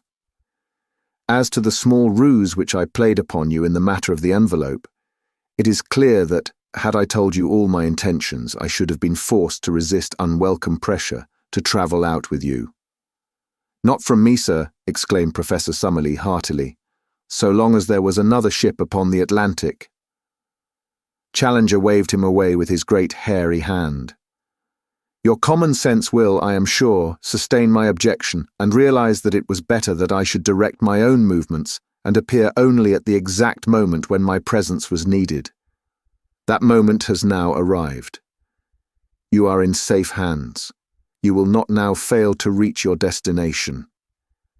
From henceforth I take command of this expedition, and I must ask you to complete your preparations tonight, so that we may be able to make an early start in the morning. My time is of value, and the same thing may be said, no doubt, in a lesser degree of your own. I propose, therefore, that we push on as rapidly as possible, until I have demonstrated what you have come to see. Lord John Roxton has chartered a large steam launch, the Esmeralda, which was to carry us up the river. So far as climate goes, it was immaterial what time we chose for our expedition, as the temperature ranges from 75 to 90 degrees both summer and winter, with no appreciable difference in heat. In moisture, however, it is otherwise. From December to May is the period of the rains, and during this time the river slowly rises until it attains a height of nearly 40 feet above its low water mark. It floods the banks, extends in great lagoons over a monstrous waste of country, and forms a huge district called locally the Gapo, which is for the most part too marshy for foot travel and too shallow for boating. About June, the waters begin to fall and are at their lowest in October or November. Thus our expedition was at the time of the dry season, when the great river and its tributaries were more or less in a normal condition. The current of the river is a slight one, the drop being not greater than 8 inches in a mile. No stream could be more convenient for navigation since the prevailing wind is southeast, and sailing boats may make a continuous progress to the Peruvian frontier, dropping down again with the current. In our own case, the excellent engines of the Esmeralda could disregard the sluggish flow of the stream, and we made as rapid progress as if we were navigating a stagnant lake. For 3 days we steamed northwestwards up a stream, which even here, 1,000 miles from its mouth, was still so enormous that from its centre the 2 banks were mere shadows upon the distant skyline. On the 4th day after leaving Manaus, we turned into a tributary which at its mouth was little smaller than the main stream. It narrowed rapidly, however, and after 2 more days' steaming, we reached an Indian village, where the professor insisted that we should land, and that the Esmeralda should be sent back to Manaus. We should soon come upon rapids, he explained, which would make its further use impossible. He added privately that we were now approaching the door of the unknown country, and that the fewer whom we took into our confidence, the better it would be. To this end also he made each of us give our word of honor, that we would publish or say nothing, which would give any exact clue as to the whereabouts of our travels, while the servants were all solemnly sworn to the same effect.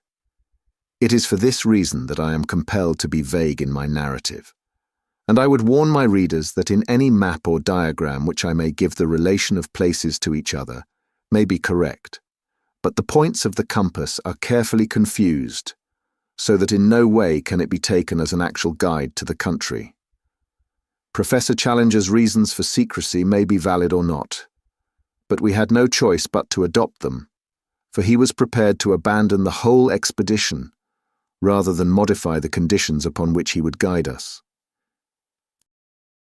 It was August 2nd when we snapped our last link with the outer world by bidding farewell to the Esmeralda.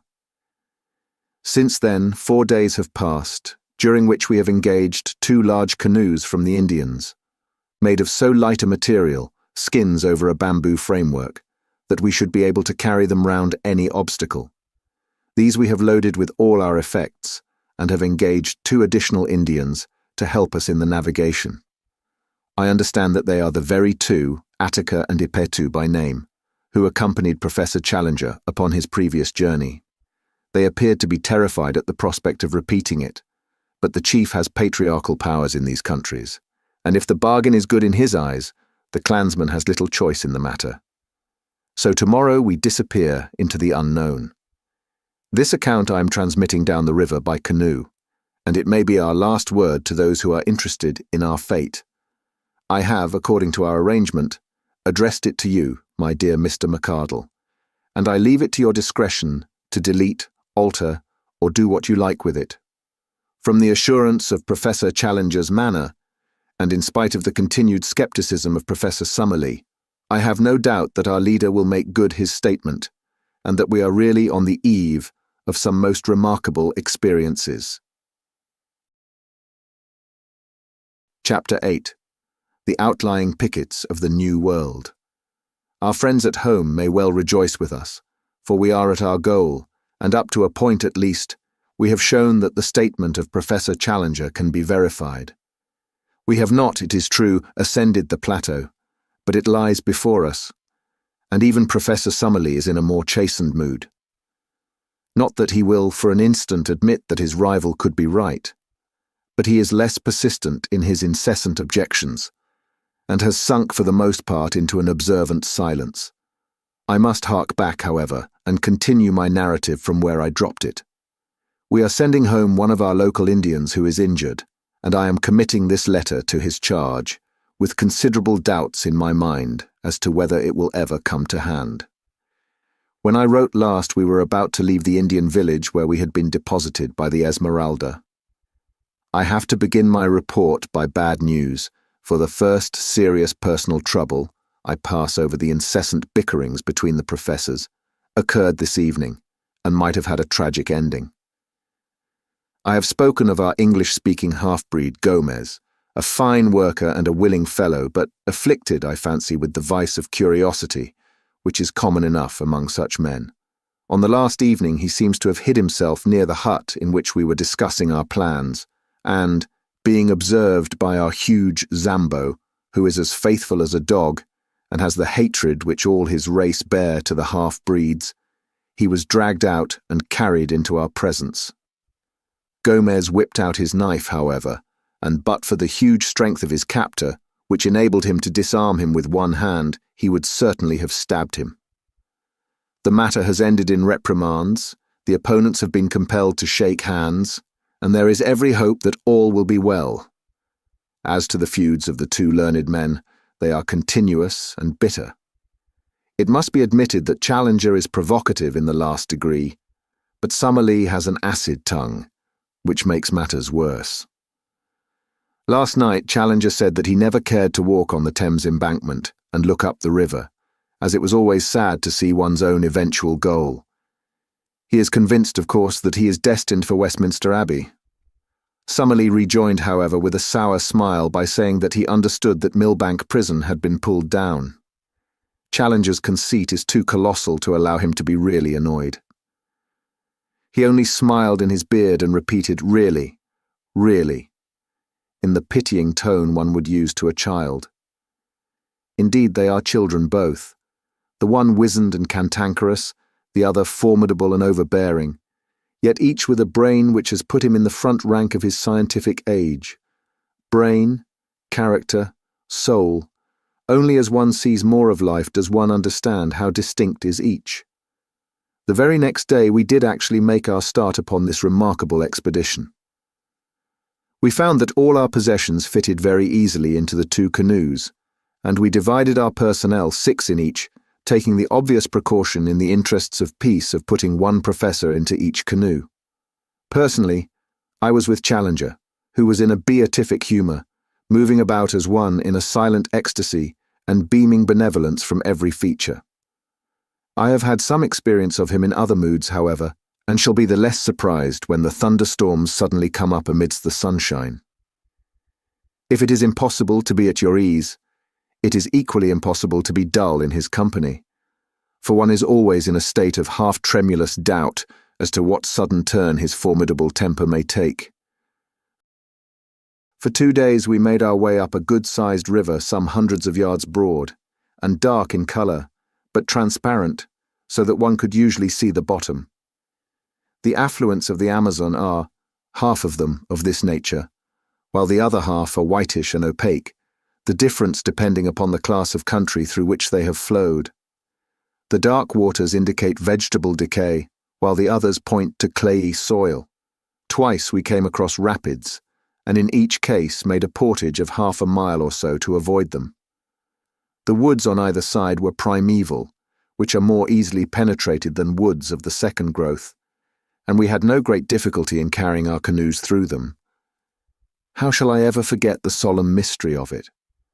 The height of the trees and the thickness of the boles exceeded anything which I in my town-bred life could have imagined, shooting upwards in magnificent columns until, at an enormous distance above our heads, we could dimly discern the spot where they threw out their side branches into Gothic upward curves, which coalesced to form one great matted roof of verdure, through which only an occasional golden ray of sunshine shot downwards to trace a thin, dazzling line of light amidst the majestic obscurity.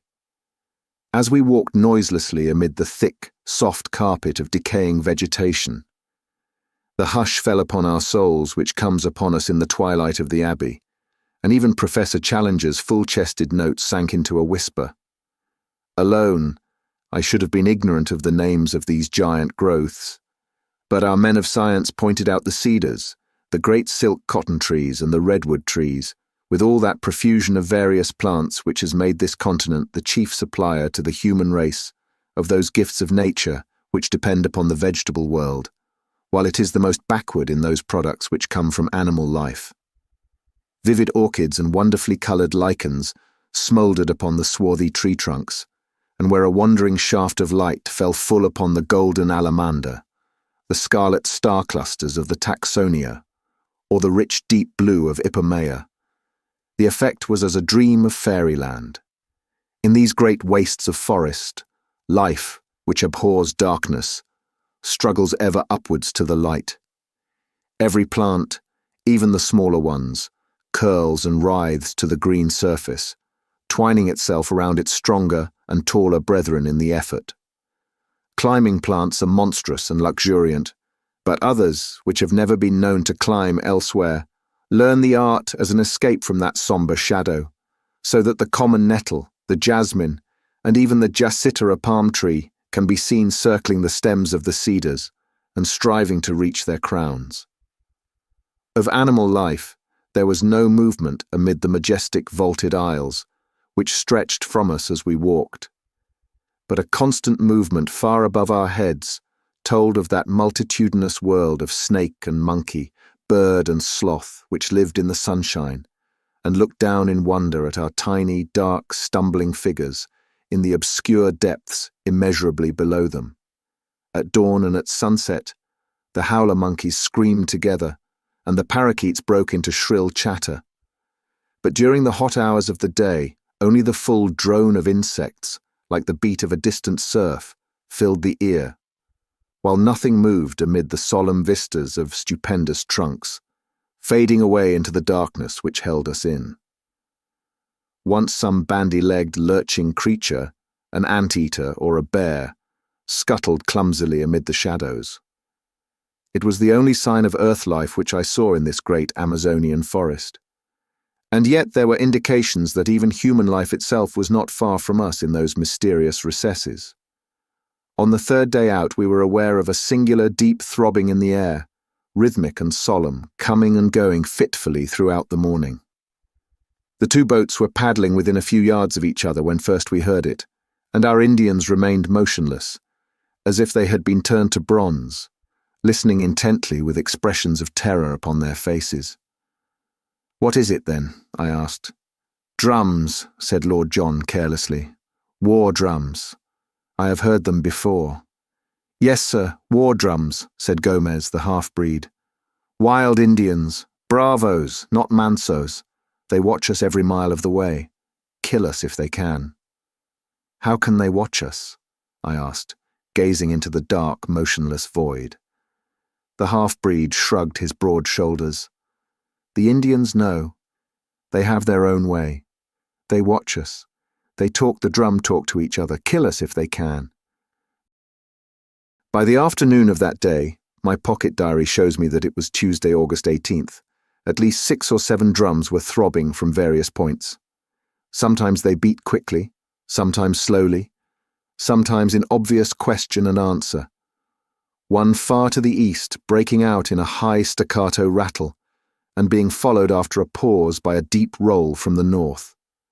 There was something indescribably nerve-shaking and menacing in that constant mutter, which seemed to shape itself into the very syllables of the half-breed, endlessly repeated, "We will kill you if we can. We will kill you if we can." No one ever moved in the silent woods. All the peace and soothing of quiet nature lay in that dark curtain of vegetation. But away from behind, there came ever the one message from our fellow man. "We will kill you if we can," said the men in the east. "We will kill you if we can," said the men in the north. All day the drums rumbled and whispered, while their menace reflected itself in the faces of our coloured companions. Even the hardy, swaggering half-breed seemed cowed. I learned, however, that day once for all that both Summerlee and Challenger possessed that highest type of bravery, the bravery of the scientific mind. Theirs was the spirit which upheld Darwin among the gauchos of the Argentine, or Wallace among the headhunters of Malaya.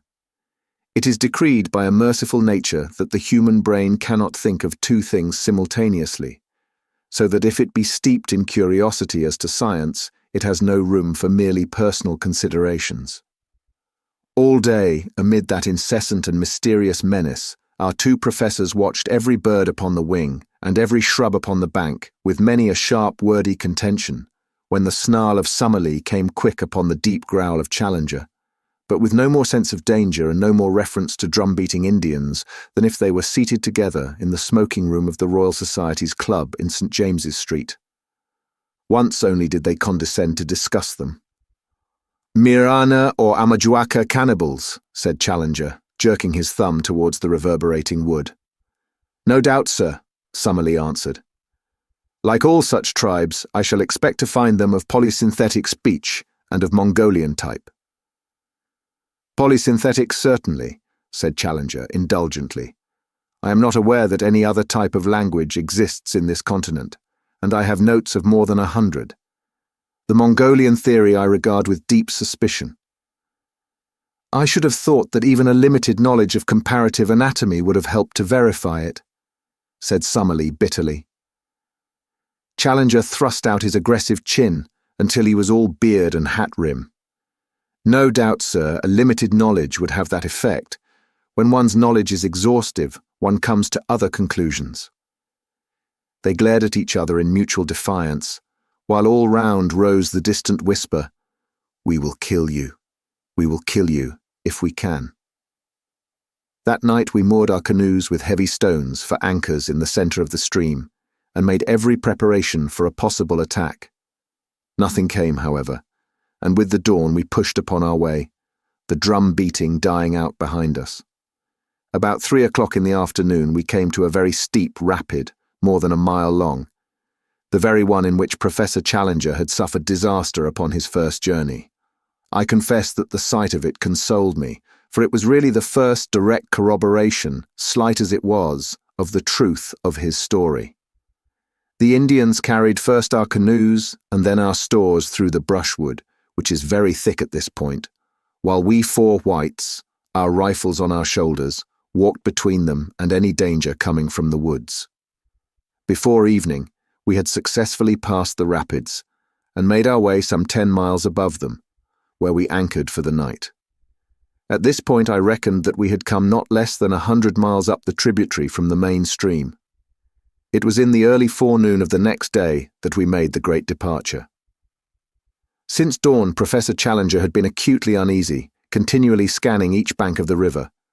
Suddenly he gave an exclamation of satisfaction and pointed to a single tree, which projected at a peculiar angle over the side of the stream. "What do you make of that?" he asked. "It is surely an acai palm," said Summerlee. "Exactly. It was an acai palm which I took for my landmark. The secret opening is 1/2 mile onwards upon the other side of the river. There is no break in the trees. That is the wonder and the mystery of it. There where you see light green rushes instead of dark green undergrowth, there between the great cottonwoods, that is my private gate into the unknown. Push through, and you will understand." It was indeed a wonderful place. Having reached the spot marked by a line of light green rushes, we poled out 2 canoes through them for some hundreds of yards, and eventually emerged into a placid and shallow stream, running clear and transparent over a sandy bottom. It may have been 20 yards across, and was banked in on each side by most luxuriant vegetation. No one who had not observed that for a short distance reeds had taken the place of shrubs could possibly have guessed the existence of such a stream, or dreamed of the fairyland beyond. For a fairyland it was, the most wonderful that the imagination of man could conceive. The thick vegetation met overhead, interlacing into a natural pergola, and through this tunnel of verdure, in a golden twilight flowed the green, pellucid river, beautiful in itself, but marvelous from the strange tints thrown by the vivid light from above, filtered and tempered in its fall. Clear as crystal, motionless as a sheet of glass, green as the edge of an iceberg, it stretched in front of us under its leafy archway, every stroke of our paddles sending 1,000 ripples across its shining surface. It was a fitting avenue to a land of wonders. All sign of the Indians had passed away, but animal life was more frequent, and the tameness of the creatures showed that they knew nothing of the hunter. Fuzzy little black velvet monkeys with snow-white teeth and gleaming, mocking eyes chattered at us as we passed. With a dull, heavy splash, an occasional caiman plunged in from the bank. Once a dark, clumsy tapir stared at us from a gap in the bushes and then lumbered away through the forest. Once, too, the yellow, sinuous form of a great puma whisked amid the brushwood, and its green, baleful eyes glared hatred at us over its tawny shoulder. Bird life was abundant, especially the wading birds, stork, heron, and ibis gathering in little groups, blue, scarlet, and white, upon every log which jutted from the bank, while beneath us the crystal water was alive with fish of every shape and colour. For 3 days we made our way up this tunnel of hazy green sunshine. On the longer stretches one could hardly tell as one looked ahead where the distant green water ended and the distant green archway began. The deep peace of this strange waterway was unbroken by any sign of man. "No Indian here, too much afraid. Kurupari," said Gomez. "Kurupari is the spirit of the woods," Lord John explained. "It's a name for any kind of devil. The poor beggars think that there is something fearsome in this direction, and therefore they avoid it. On the 3rd day it became evident that our journey in the canoes could not last much longer, for the stream was rapidly growing more shallow. Twice in as many hours we stuck upon the bottom. Finally we pulled the boats up among the brushwood and spent the night on the bank of the river. In the morning Lord John and I made our way for a couple of miles through the forest, keeping parallel with the stream. But as it grew ever shallower, we returned and reported, what Professor Challenger had already suspected, that we had reached the highest point to which the canoes could be brought. We drew them up, therefore, and concealed them among the bushes, blazing a tree with our axes, so that we should find them again. Then we distributed the various burdens among us: guns, ammunition, food, a tent, blankets, and the rest. And shouldering our packages, we set forth upon the more laborious stage of our journey. An unfortunate quarrel between our pepper pots marked the outset of our new stage. Challenger had from the moment of joining us issued directions to the whole party, much to the evident discontent of Summerlee. Now, upon his assigning some duty to his fellow professor, it was only the carrying of an aneroid barometer. The matter suddenly came to a head. "May I ask, sir," said Summerlee with vicious calm, "in what capacity you take it upon yourself to issue these orders?" Challenger glared and bristled. "I do it, Professor Summerlee, as leader of this expedition." "I am compelled to tell you, sir, that I do not recognize you in that capacity." "Indeed?" Challenger bowed with unwieldy sarcasm. "Perhaps you would define my exact position." "Yes, sir. You are a man whose veracity is upon trial, and this committee is here to try it. You walk, sir, with your judges." "Dear me," said Challenger, seating himself on the side of one of the canoes. "In that case you will of course go on your way, and I will follow at my leisure. If I am not the leader, you cannot expect me to lead." Thank heaven that there were 2 sane men, Lord John Roxton and myself, to prevent the petulance and folly of our learned professors from sending us back empty-handed to London. Such arguing and pleading and explaining before we could get them mollified. Then at last Summerlee, with his sneer and his pipe, would move forward, and Challenger would come rolling and grumbling after. By some good fortune we discovered about this time that both our savants had the very poorest opinion of Dr. Illingworth of Edinburgh. Thenceforward that was our one safety, and every strained situation was relieved by our introducing the name of the Scotch zoologist, when both our professors would form a temporary alliance and friendship in their detestation and abuse of this common rival. Advancing in single file along the bank of the stream, we soon found that it narrowed down to a mere brook, and finally that it lost itself in a great green morass of sponge-like mosses, into which we sank up to our knees. The place was horribly haunted by clouds of mosquitoes and every form of flying pest, so we were glad to find solid ground again, and to make a circuit among the trees, which enabled us to outflank this pestilent morass, which droned like an organ in the distance, so loud was it with insect life.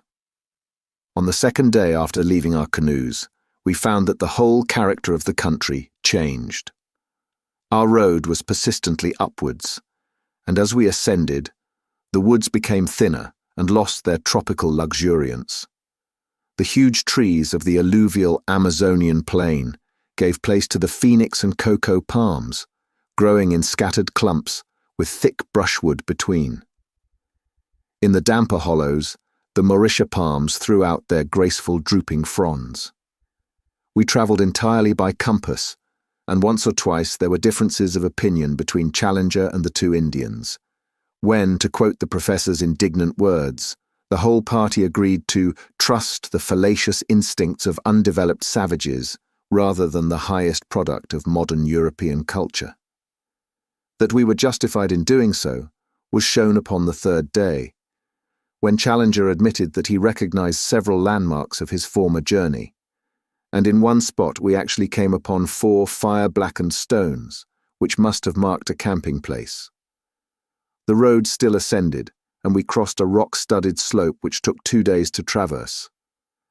The vegetation had again changed, and only the vegetable ivory tree remained, with a great profusion of wonderful orchids, among which I learned to recognize the rare Natonia vexillaria and the glorious pink and scarlet blossoms of Cattleya and Odontoglossum.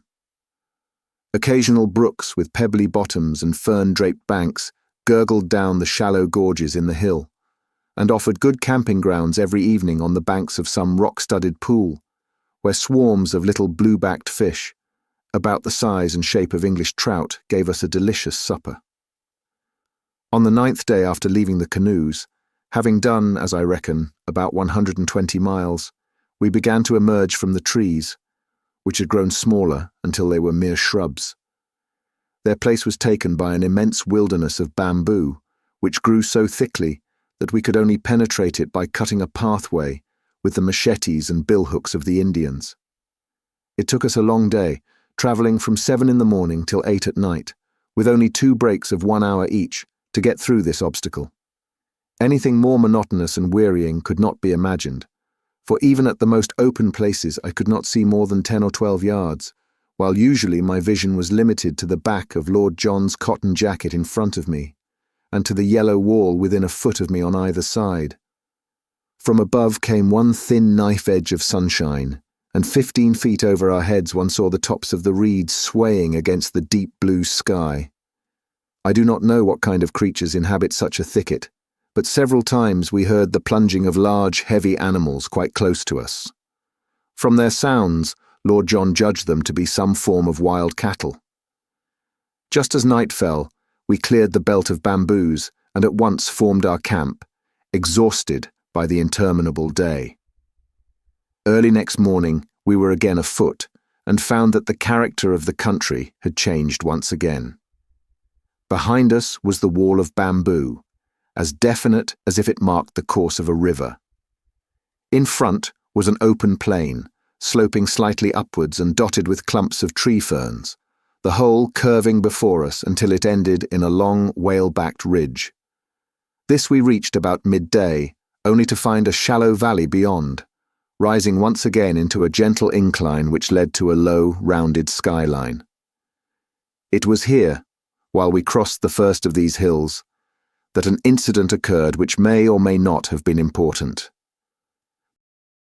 Professor Challenger, who with the 2 local Indians was in the van of the party, stopped suddenly and pointed excitedly to the right. As he did so, we saw, at the distance of a mile or so, something which appeared to be a huge grey bird flap slowly up from the ground and skim smoothly off, flying very low and straight until it was lost among the tree ferns. "Did you see it?" cried Challenger in exultation. "Summerlee, did you see it?" His colleague was staring at the spot where the creature had disappeared.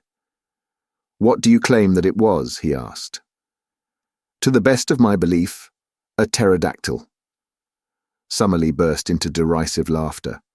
"A fiddlestick," said he. "It was a stork if ever I saw one."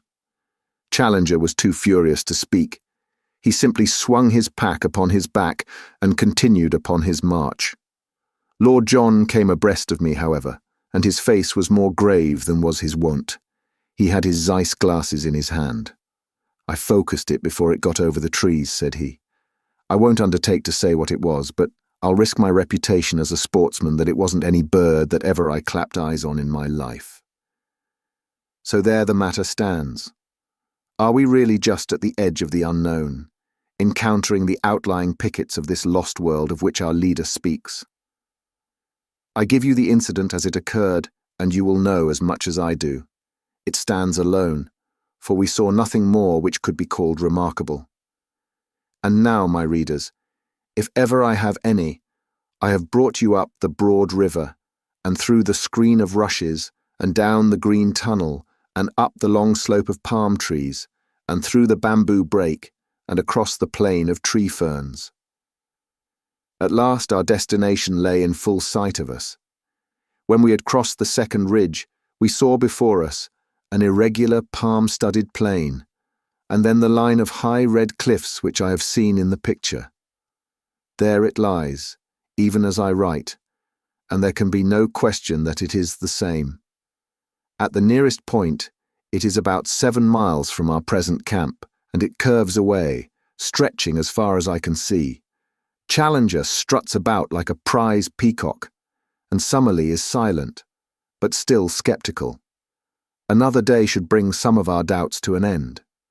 Meanwhile, as Jose, whose arm was pierced by a broken bamboo, insists upon returning, I send this letter back in his charge, and only hope that it may eventually come to hand.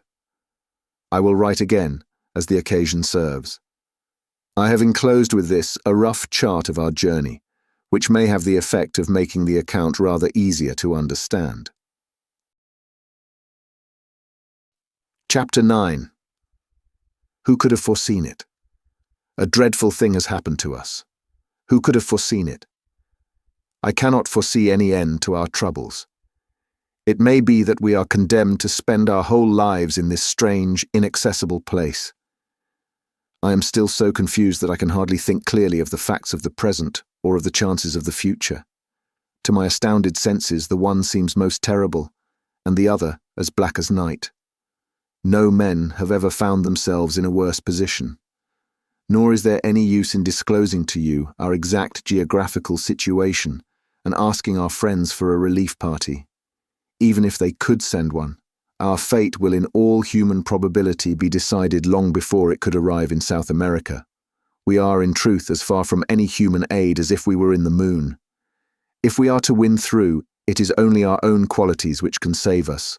I have as companions 3 remarkable men of great brain power and of unshaken courage.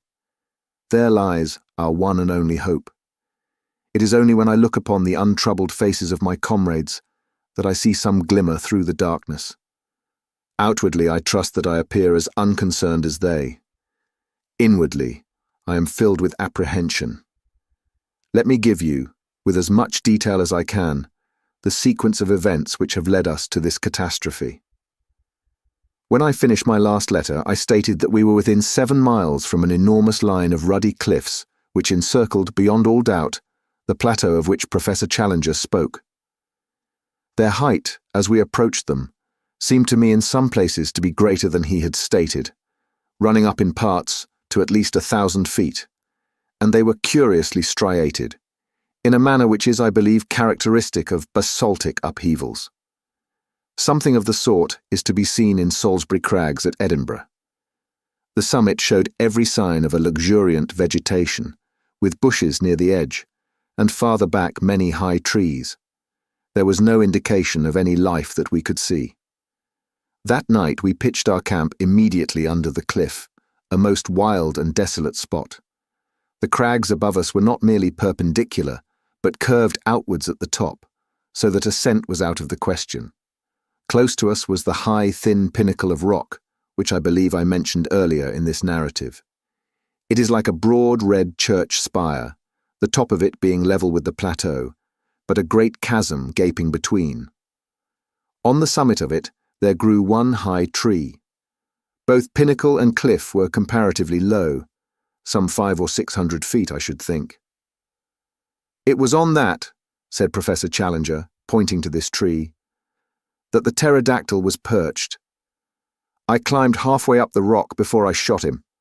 I am inclined to think that a good mountaineer like myself could ascend the rock to the top, though he would of course be no nearer to the plateau when he had done so.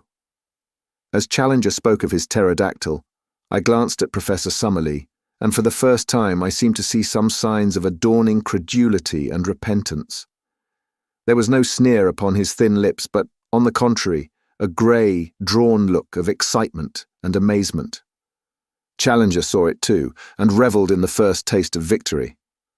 "Of course," said he, with his clumsy and ponderous sarcasm, "Professor Summerlee will understand that when I speak of a pterodactyl I mean a stork. Only it is the kind of stork which has no feathers, a leathery skin, membranous wings, and teeth in its jaws." He grinned and blinked and bowed until his colleague turned and walked away. In the morning, after a frugal breakfast of coffee and manioc, we had to be economical of our stores, we held a council of war as to the best method of ascending to the plateau above us. Challenger presided with a solemnity as if he were the Lord Chief Justice on the bench. Picture him seated upon a rock, his absurd boyish straw hat tilted on the back of his head, his supercilious eyes dominating us from under his drooping lids, his great black beard wagging as he slowly defined our present situation and our future movements. Beneath him you might have seen the three of us, myself, sunburnt, young, and vigorous after our open-air tramp, Summerlee, solemn but still critical, behind his eternal pipe, Lord John, as keen as a razor edge, with his supple, alert figure leaning upon his rifle, and his eager eyes fixed eagerly upon the speaker. Behind us were grouped the two swarthy half-breeds and the little knot of Indians, while in front and above us towered those huge, ruddy ribs of rocks which kept us from our goal. "I need not say," said our leader, "that on the occasion of my last visit I exhausted every means of climbing the cliff, and where I failed, I do not think that anyone else is likely to succeed, for I am something of a mountaineer. I had none of the appliances of a rock climber with me, but I have taken the precaution to bring them now. With their aid I am positive I could climb that detached pinnacle to the summit, but so long as the main cliff overhangs, it is vain to attempt ascending that." I was hurried upon my last visit by the approach of the rainy season, and by the exhaustion of my supplies. These considerations limited my time, and I can only claim that I have surveyed about 6 miles of the cliff to the east of us, finding no possible way up. What, then, shall we now do? "There seems to be only one reasonable course," said Professor Summerlee. "If you have explored the east, we should travel along the base of the cliff to the west, and seek for a practicable point for our ascent." "That's it," said Lord John. "The odds are that this plateau is of no great size, and we shall travel round it until we either find an easy way up it or come back to the point from which we started."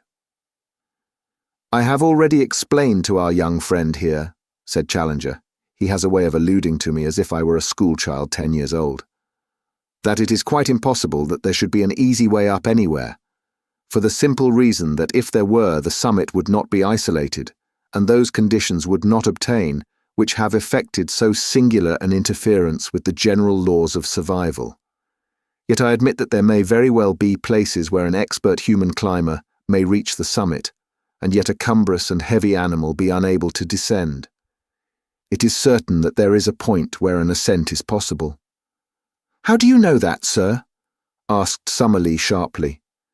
"Because my predecessor, the American Maple White, actually made such an ascent. How otherwise could he have seen the monster which he sketched in his notebook?" "There you reason somewhat ahead of the proved facts," said the stubborn Summerlee.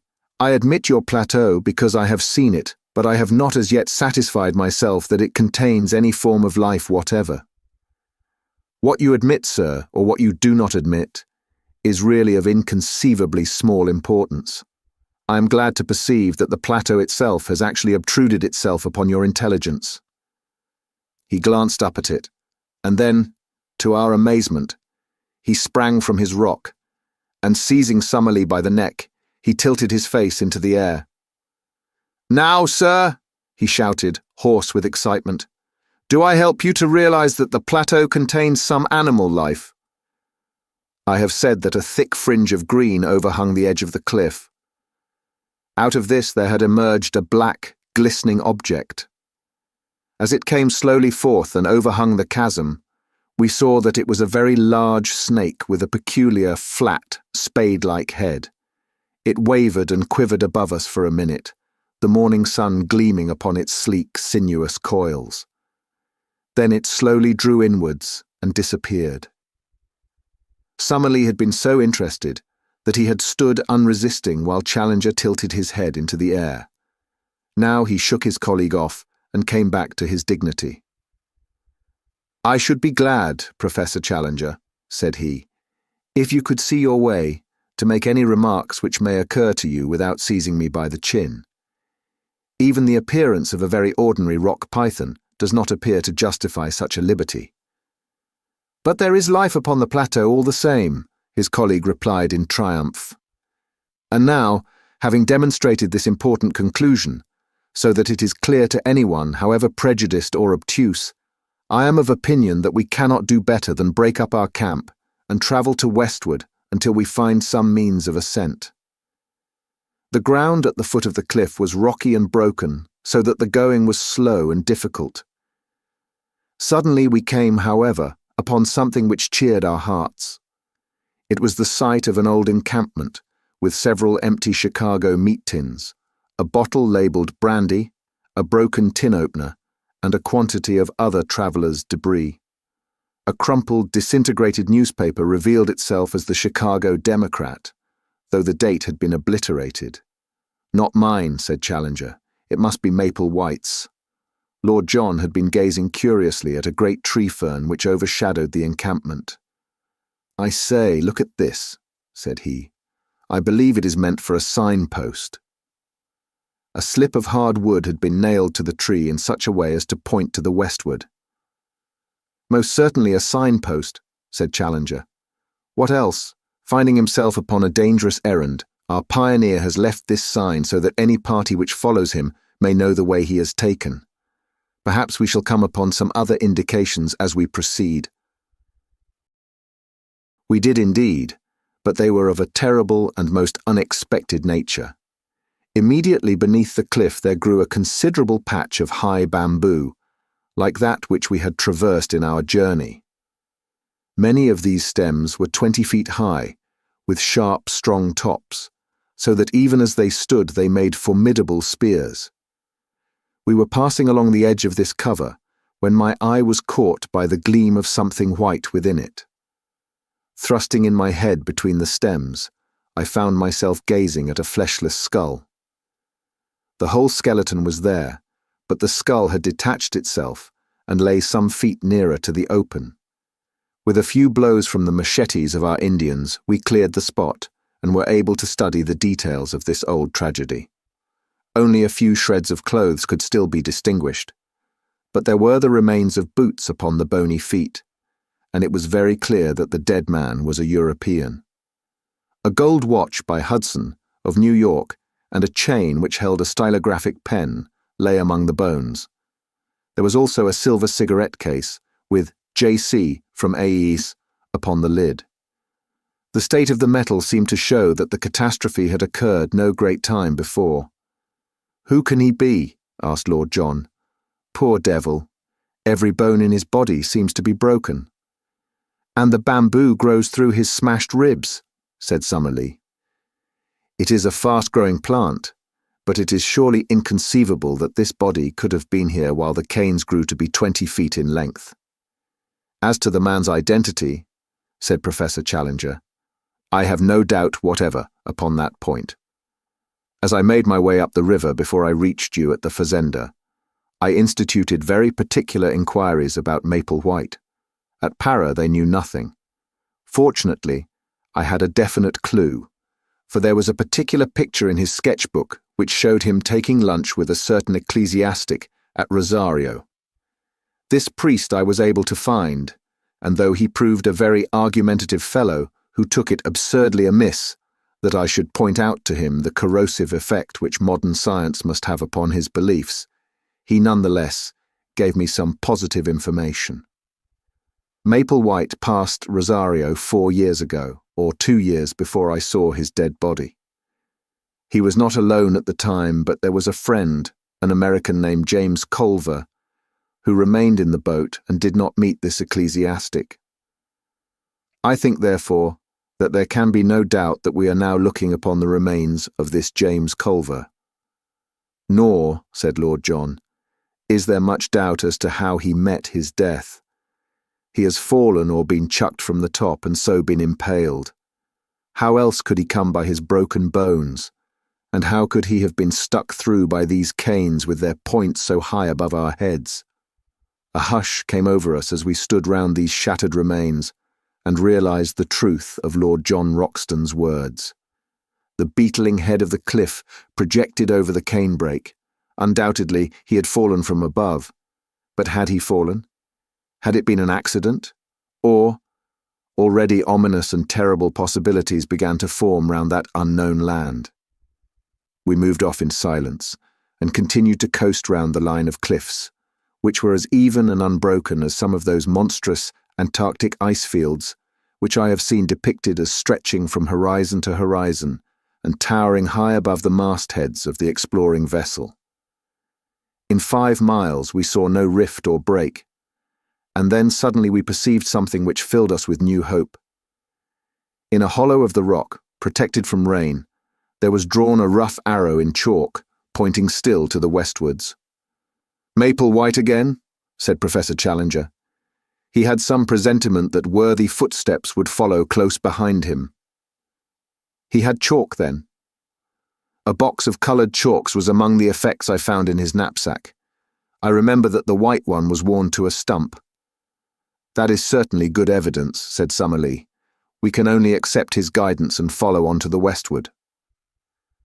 We had proceeded some 5 more miles when again we saw a white arrow upon the rocks. It was at a point where the face of the cliff was for the first time split into a narrow cleft. Inside the cleft was a second guidance mark, which pointed right up it with the tip somewhat elevated, as if the spot indicated were above the level of the ground. It was a solemn place, for the walls were so gigantic, and the slit of blue sky so narrow and so obscured by a double fringe of verdure, that only a dim and shadowy light penetrated to the bottom. We had had no food for many hours, and were very weary with the stony and irregular journey, but our nerves were too strung to allow us to halt. We ordered the camp to be pitched, however, and leaving the Indians to arrange it, we 4, with the 2 half-breeds, proceeded up the narrow gorge.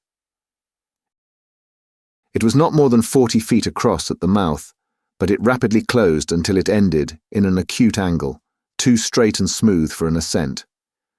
Certainly it was not this which our pioneer had attempted to indicate. We made our way back. The whole gorge was not more than 1/4 of a mile deep, and then suddenly the quick eyes of Lord John fell upon what we were seeking. High up above our heads, amid the dark shadows, there was one circle of deeper gloom. Surely it could only be the opening of a cave. The base of the cliff was heaped with loose stones at the spot, and it was not difficult to clamber up. When we reached it, all doubt was removed. Not only was it an opening into the rock, but on the side of it there was marked once again the sign of the arrow. Here was the point, and this the means by which Maple White and his ill-fated comrade had made their ascent. We were too excited to return to the camp, but must make our first exploration at once. Lord John had an electric torch in his knapsack, and this had to serve us as light. He advanced, throwing his little clear circlet of yellow radiance before him, while in single file we followed at his heels. The cave had evidently been water-worn, the sides being smooth and the floor covered with rounded stones. It was of such a size that a single man could just fit through by stooping. For 50 yards it ran almost straight into the rock, and then it ascended at an angle of 45. Presently this incline became even steeper, and we found ourselves climbing upon hands and knees among loose rubble which slid from beneath us. Suddenly an exclamation broke from Lord Roxton. "It is blocked," said he. Clustering behind him, we saw in the yellow field of light a wall of broken basalt which extended to the ceiling. "The roof has fallen in." In vain we dragged out some of the pieces. The only effect was that the larger ones became detached and threatened to roll down the gradient and crush us. It was evident that the obstacle was far beyond any efforts which we could make to remove it.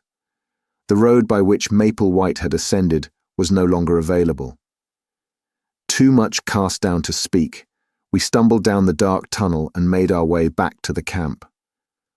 One incident occurred, however, before we left the gorge, which is of importance in view of what came afterwards. We had gathered in a little group at the bottom of the chasm, some 40 feet beneath the mouth of the cave, when a huge rock rolled suddenly downwards and shot past us with tremendous force. It was the narrowest escape for one or all of us. We could not ourselves see whence the rock had come, but our half-breed servants, who were still at the opening of the cave, said that it had flown past them and must therefore have fallen from the summit. Looking upwards, we could see no sign of movement above us amidst the green jungle which topped the cliff. There could be little doubt, however, that the stone was aimed at us, so the incident surely pointed to humanity, and malevolent humanity, upon the plateau. We withdrew hurriedly from the chasm, our minds full of this new development and its bearing upon our plans. The situation was difficult enough before, but if the obstructions of nature were increased by the deliberate opposition of man, then our case was indeed a hopeless one.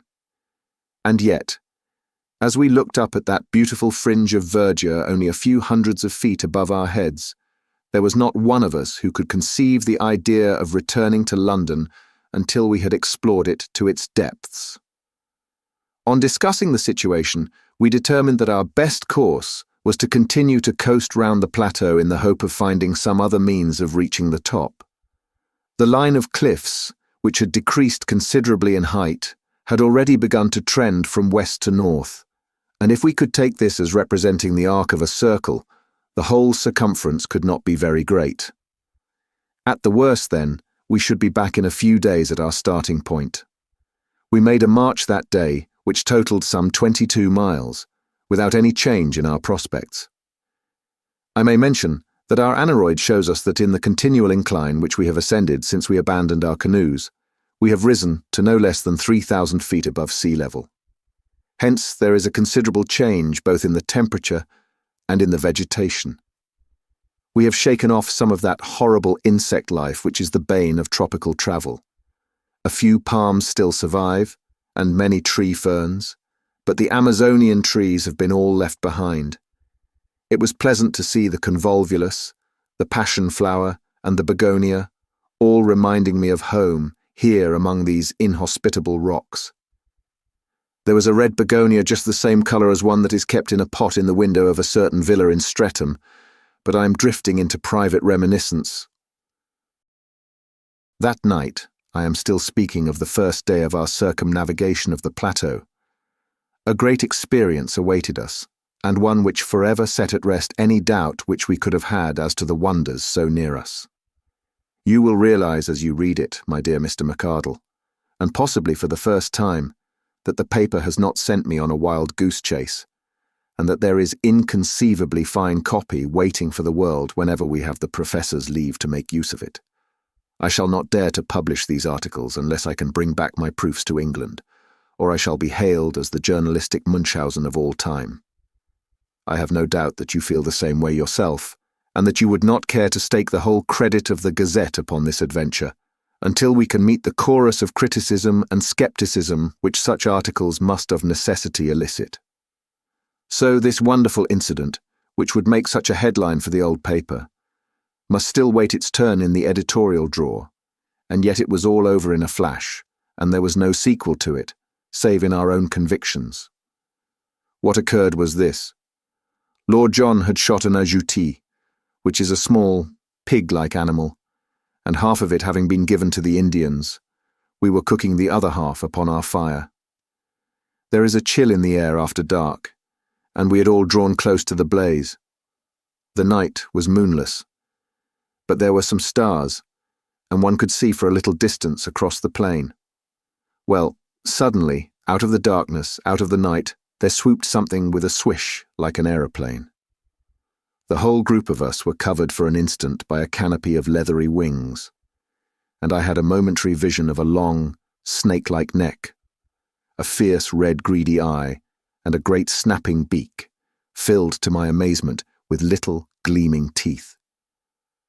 The next instant it was gone, and so was our dinner. A huge black shadow 20 feet across skimmed up into the air. For an instant the monster wings blotted out the stars, and then it vanished over the brow of the cliff above us. We all sat in amazed silence round the fire, like the heroes of Virgil when the harpies came down upon them. It was Summerlee who was the first to speak. "Professor Challenger," said he, in a solemn voice, which quavered with emotion, "I owe you an apology. Sir, I am very much in the wrong, and I beg that you will forget what is past." It was handsomely said, and the two men for the first time shook hands. So much we have gained by this clear vision of our first pterodactyl. It was worth a stolen supper to bring two such men together. But if prehistoric life existed upon the plateau, it was not superabundant, for we had no further glimpse of it during the next 3 days. During this time, we traversed a barren and forbidding country, which alternated between stony desert and desolate marshes full of many wildfowl, upon the north and east of the cliffs. From that direction, the place is really inaccessible, and were it not for a hardish ledge which runs at the very base of the precipice, we should have had to turn back. Many times we were up to our waists in the slime and blubber of an old semi-tropical swamp. To make matters worse, the place seemed to be a favorite breeding place of the Jaracaca snake, the most venomous and aggressive in South America. Again and again, these horrible creatures came writhing and springing towards us across the surface of this putrid bog, and it was only by keeping our shotguns forever ready that we could feel safe from them. One funnel-shaped depression in the morass, of a livid green in colour from some lichen which festered in it, will always remain as a nightmare memory in my mind. It seems to have been a special nest of these vermin, and the slopes were alive with them, all writhing in our direction, for it is a peculiarity of the Jaracaca that he will always attack man at first sight. There were too many for us to shoot, so we fairly took to our heels and ran until we were exhausted. I shall always remember, as we looked back, how far behind we could see the heads and necks of our horrible pursuers rising and falling amid the reeds. Jaracaca Swamp, we named it in the map which we are constructing. The cliffs upon the farther side had lost their ruddy tint, being chocolate brown in colour. The vegetation was more scattered along the top of them, and they had sunk to 300 or 400 feet in height, but in no place did we find any point where they could be ascended. If anything, they were more impossible than at the first point where we had met them. Their absolute steepness is indicated in the photograph which I took over the stony desert. "Surely," said I, as we discussed the situation, "the rain must find its way down somehow. There are bound to be water channels in the rocks." "Our young friend has glimpses of lucidity," said Professor Challenger, patting me upon the shoulder. "The rain must go somewhere," I repeated. "He keeps a firm grip upon actuality. The only drawback is that we have conclusively proved by ocular demonstration that there are no water channels down the rocks." "Where then does it go?" I persisted. "I think it may be fairly assumed that if it does not come outwards, it must run inwards." "Then there is a lake in the centre." "So I should suppose." "It is more than likely that the lake may be an old crater," said Summerlee. "The whole formation is, of course, highly volcanic. But, however that may be, I should expect to find the surface of the plateau slope inwards with a considerable sheet of water in the centre, which may drain off, by some subterranean channel, into the marshes of the Jaracaca Swamp. Or evaporation might preserve an equilibrium," remarked Challenger, and the two learned men wandered off into one of their usual scientific arguments, which were as comprehensible as Chinese to the layman. On the 6th day we completed our first circuit of the cliffs and found ourselves back at the first camp, beside the isolated pinnacle of rock. We were a disconsolate party, for nothing could have been more minute than our investigation, and it was absolutely certain that there was no single point where the most active human being could possibly hope to scale the cliff. The place which Maplewhite's chalk marks had indicated as his own means of access was now entirely impassable. What were we to do now? Our stores of provisions, supplemented by our guns, were holding out well. But the day must come when they would need replenishment. In a couple of months the rains might be expected, and we should be washed out of our camp.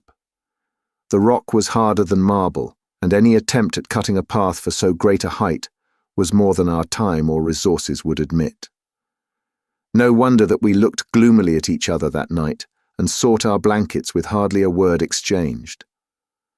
I remember that as I dropped off to sleep, my last recollection was that Challenger was squatting like a monstrous bullfrog by the fire, his huge head in his hands, sunk apparently in the deepest thought and entirely oblivious to the good night which I wished him. But it was a very different Challenger who greeted us in the morning, a Challenger with contentment and self-congratulation shining from his whole person. He faced us as we assembled for breakfast with a deprecating false modesty in his eyes, as who should say, "I know that I deserve all that you can say, but I pray you to spare my blushes by not saying it." His beard bristled exultantly, his chest was thrown out, and his hand was thrust into the front of his jacket. So, in his fancy, may he see himself sometimes, gracing the vacant pedestal in Trafalgar Square, and adding one more to the horrors of the London streets. "Eureka!" he cried, his teeth shining through his beard. "Gentlemen, you may congratulate me, and we may congratulate each other. The problem is solved. You have found a way up." "I venture to think so." "And where?" For answer, he pointed to the spire-like pinnacle upon our right. Our faces, or mine at least, fell as we surveyed it. That it could be climbed, we had our companion's assurance, but a horrible abyss lay between it and the plateau. "We can never get across," I gasped. "We can at least all reach the summit," said he. "When we are up, I may be able to show you that the resources of an inventive mind are not yet exhausted." After breakfast, we unpacked the bundle in which our leader had brought his climbing accessories. From it he took a coil of the strongest and lightest rope, 150 feet in length, with climbing irons, clamps, and other devices. Lord John was an experienced mountaineer, and Summerlee had done some rough climbing at various times, so that I was really the novice at rock work of the party, but my strength and activity may have made up for my want of experience. It was not in reality a very stiff task, though there were moments which made my hair bristle upon my head. The first half was perfectly easy, but from there upwards it became continually steeper until, for the last 50 feet, we were literally clinging with our fingers and toes to tiny ledges and crevices in the rock. I could not have accomplished it, nor could Summerlee.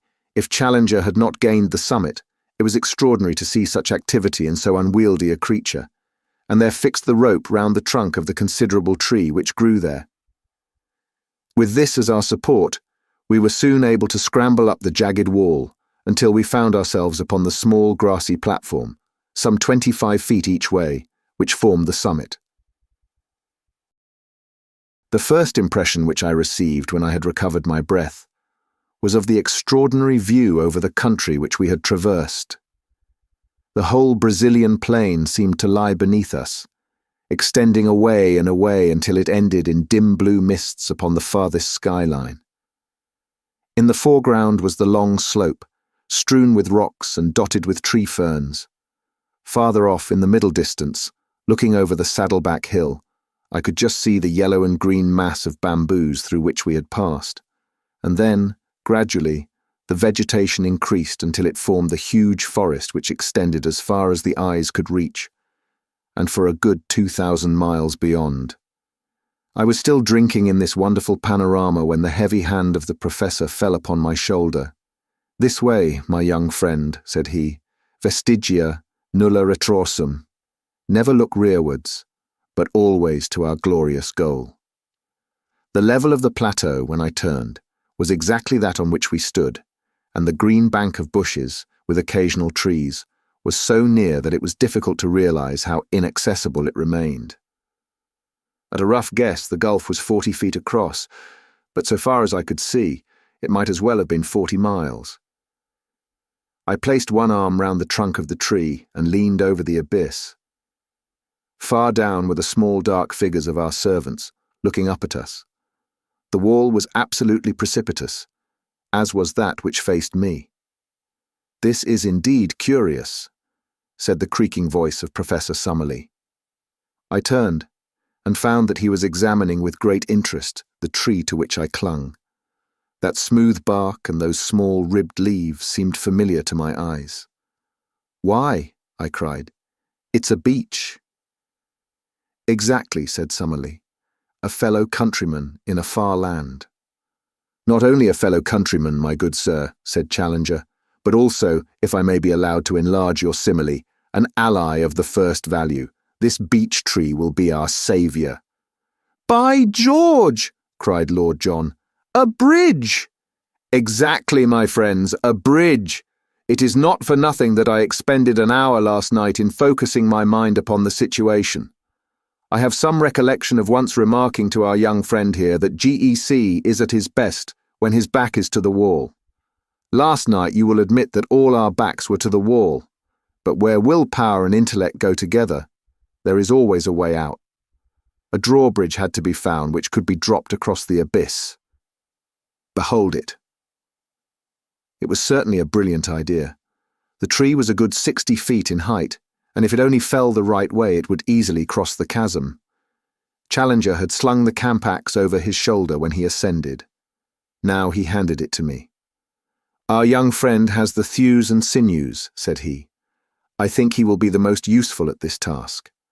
I must beg, however, that you will kindly refrain from thinking for yourself, and that you will do exactly what you are told." Under his direction, I cut such gashes in the sides of the trees as would ensure that it should fall as we desired. It had already a strong natural tilt in the direction of the plateau, so that the matter was not difficult. Finally, I set to work in earnest upon the trunk, taking turn and turn with Lord John. In a little over an hour, there was a loud crack. The tree swayed forward, and then crashed over, burying its branches among the bushes on the farther side. The severed trunk rolled to the very edge of our platform, and for one terrible second we all thought it was over.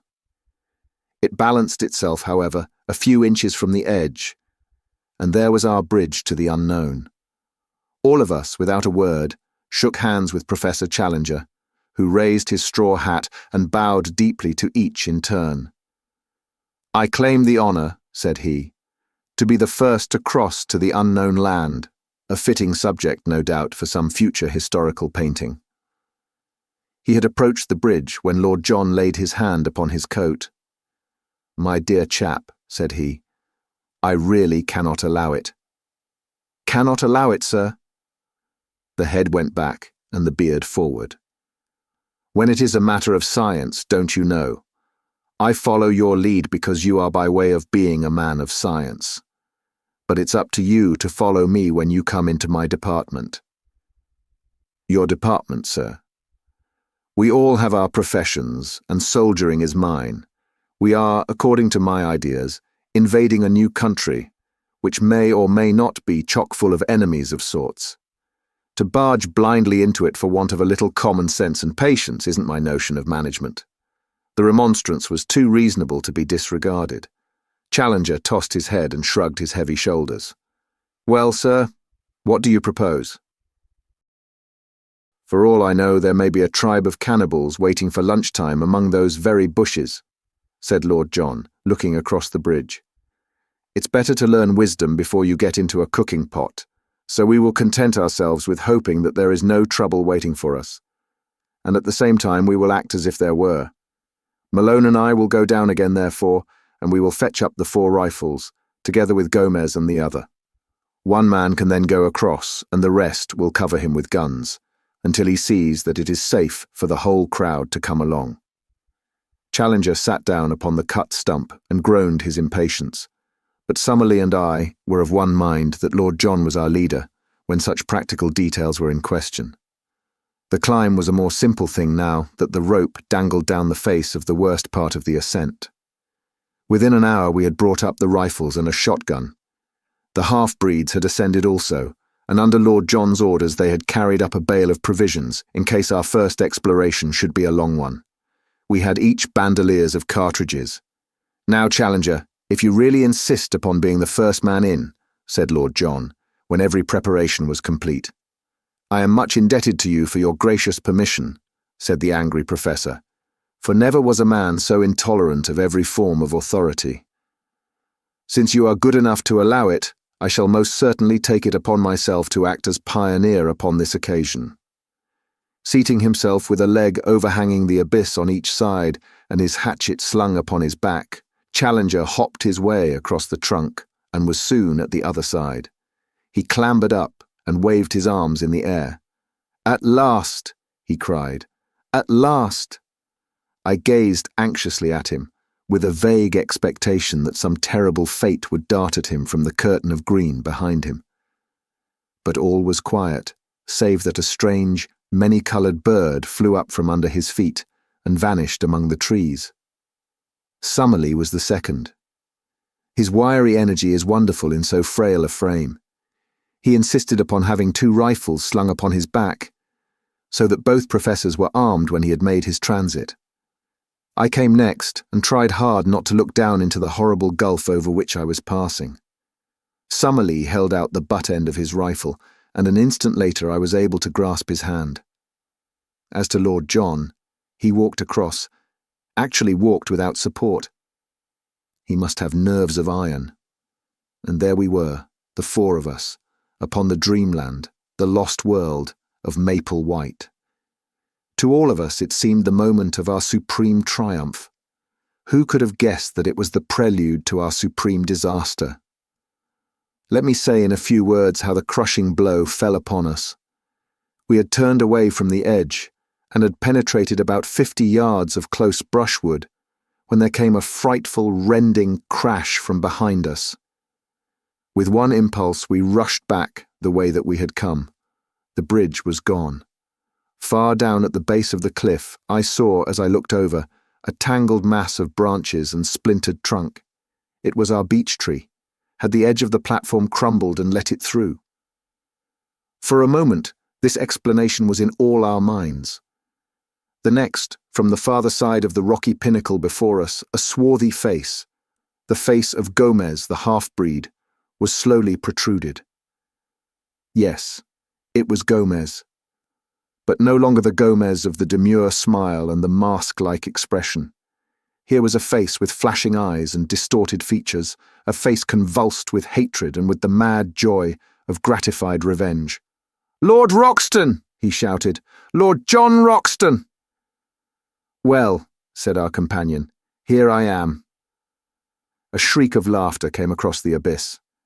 "Yes, there you are, you English dog, and there you will remain. I have waited, and now has come my chance. You found it hard to get up. You will find it harder to get down. You cursed fools, you are trapped, every one of you."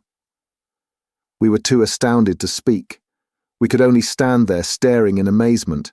A great broken bough upon the grass showed whence he had gained his leverage to tilt over our bridge. The face had vanished, but presently it was up again, more frantic than before. "We nearly killed you with a stone at the cave," he cried. "But this is better. It is slower and more terrible. Your bones will whiten up there, and none will know where you lie or come to cover them. As you lie dying, think of Lopez, whom you shot 5 years ago on the Putumayo River. I am his brother, and come what will I will die happy now, for his memory has been avenged." A furious hand was shaken at us, and then all was quiet. Had the half-breed simply wrought his vengeance and then escaped, all might have been well with him. It was that foolish, irresistible Latin impulse to be dramatic which brought his own downfall. Roxton, the man who had earned himself the name of the Flail of the Lord through 3 countries, was not one who could be safely taunted. The half-breed was descending on the farther side of the pinnacle. But before he could reach the ground, Lord John had run along the edge of the plateau and gained a point from which he could see his man. There was a single crack of his rifle, and though we saw nothing, we heard the scream and then the distant thud of the falling body. Roxton came back to us with a face of granite. "I have been a blind simpleton," said he, bitterly. "It's my folly that has brought you all into this trouble. I should have remembered that these people have long memories for blood feuds and have been more upon my guard." "What about the other one? It took 2 of them to lever that tree over the edge." "I could have shot him, but I let him go. He may have had no part in it. Perhaps it would have been better if I had killed him, for he must, as you say, have lent a hand." Now that we had the clue to his action, each of us could cast back and remember some sinister act upon the part of the half-breed. His constant desire to know our plans, his arrest outside our tent when he was overhearing them, the furtive looks of hatred which from time to time one or other of us had surprised. We were still discussing it, endeavoring to adjust our minds to these new conditions, when a singular scene in the plain below arrested our attention. A man in white clothes, who could only be the surviving half-breed, was running as one does run when death is the pacemaker. Behind him, only a few yards in his rear, bounded the huge ebony figure of Zambo, our devoted servant. Even as we looked, he sprang upon the back of the fugitive and flung his arms round his neck. They rolled on the ground together. An instant afterwards, Zambo rose, looked at the prostrate man, and then, waving his hand joyously to us, came running in our direction. The white figure lay motionless in the middle of the great plain. Our 2 traitors had been destroyed, but the mischief that they had done lived after them. By no possible means could we get back to the pinnacle. We had been natives of the world. Now we were natives of the plateau. The 2 things were separate and apart. There was the plain which led to the canoes. Yonder, beyond the violet, hazy horizon, was the stream which led back to civilization. But the link between was missing. No human ingenuity could suggest a means of bridging the chasm which yawned between ourselves and our past lives. One instant had altered the whole conditions of our existence. It was at such a moment that I learned the stuff of which my 3 comrades were composed. They were grave, it is true, and thoughtful, but of an invincible serenity. For the moment, we could only sit among the bushes in patience and wait the coming of Zambo. Presently his honest black face topped the rocks, and his Herculean figure emerged upon the top of the pinnacle. "What do I do now?" he cried. "You tell me and I do it." It was a question which it was easier to ask than to answer. One thing only was clear. He was our one trusty link with the outside world. On no account must he leave us. "No, no," he cried, "I not leave you. Whatever come, you always find me here. But no able to keep Indians. Already they say too much Kurupuri live on this place, and they go home. Now you leave them me no able to keep them." It was a fact that our Indians had shown in many ways of late that they were weary of their journey and anxious to return. We realized that Zambo spoke the truth, and that it would be impossible for him to keep them. "Make them wait until tomorrow, Zambo," I shouted. "Then I can send a letter back by them." "Very good, Sir. I promise they wait until tomorrow," said the black man. "But what do I do for you now?" There was plenty for him to do, and admirably the faithful fellow did it. First of all, under our directions, he undid the rope from the tree stump and threw one end of it across to us. It was not thicker than a clothesline, but it was of great strength, and though we could not make a bridge of it, we might well find it invaluable if we had any climbing to do. He then fastened his end of the rope to the package of supplies which had been carried up, and we were able to drag it across. This gave us the means of life for at least a week, even if we found nothing else. Finally, he descended and carried up 2 other packets of mixed goods, a box of ammunition and a number of other things, all of which we got across by throwing our rope to him and hauling it back. It was evening when he at last climbed down, with a final assurance that he would keep the Indians until next morning. And so it is that I have spent nearly the whole of this our first night upon the plateau, writing up our experiences by the light of a single candle lantern. We supped and camped at the very edge of the cliff, quenching our thirst with 2 bottles of Apollinaris which were in one of the cases.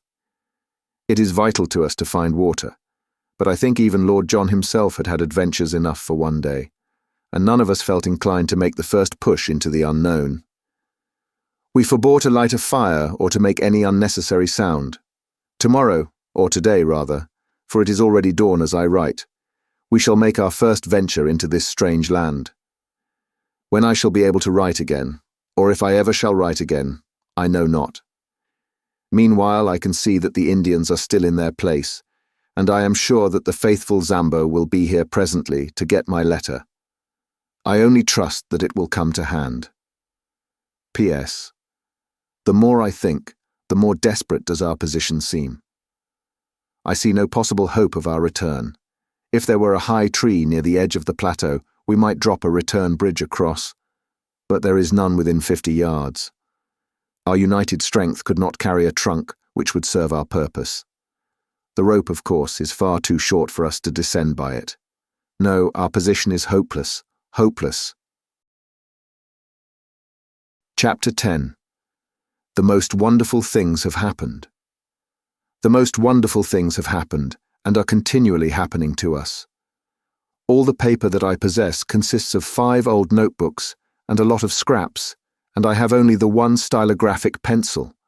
But so long as I can move my hand, I will continue to set down our experiences and impressions, for, since we are the only men of the whole human race to see such things, it is of enormous importance that I should record them whilst they are fresh in my memory, and before that fate, which seems to be constantly impending, does actually overtake us. Whether Zambo can at last take these letters to the river, or whether I shall myself in some miraculous way carry them back with me, or finally, whether some daring explorer coming upon our tracks with the advantage, perhaps, of a perfected monoplane, should find this bundle of manuscript. In any case, I can see that what I am writing is destined to immortality as a classic of true adventure. On the morning after our being trapped upon the plateau by the villainous Gomez, we began a new stage in our experiences. The first incident in it was not such as to give me a very favourable opinion of the place to which we had wandered. As I roused myself from a short nap after day had dawned, my eyes fell upon a most singular appearance upon my own leg. My trouser had slipped up, exposing a few inches of my skin above my sock. On this, there rested a large, purplish grape. Astonished at the sight, I leaned forward to pick it off, when, to my horror, it burst between my finger and thumb, squirting blood in every direction. My cry of disgust had brought the 2 professors to my side. "Most interesting," said Summerlee, bending over my shin. "An enormous blood tick, as yet, I believe, unclassified." "The first fruits of our labours," said Challenger in his booming, pedantic fashion. "We cannot do less than call it Ixodes maloni.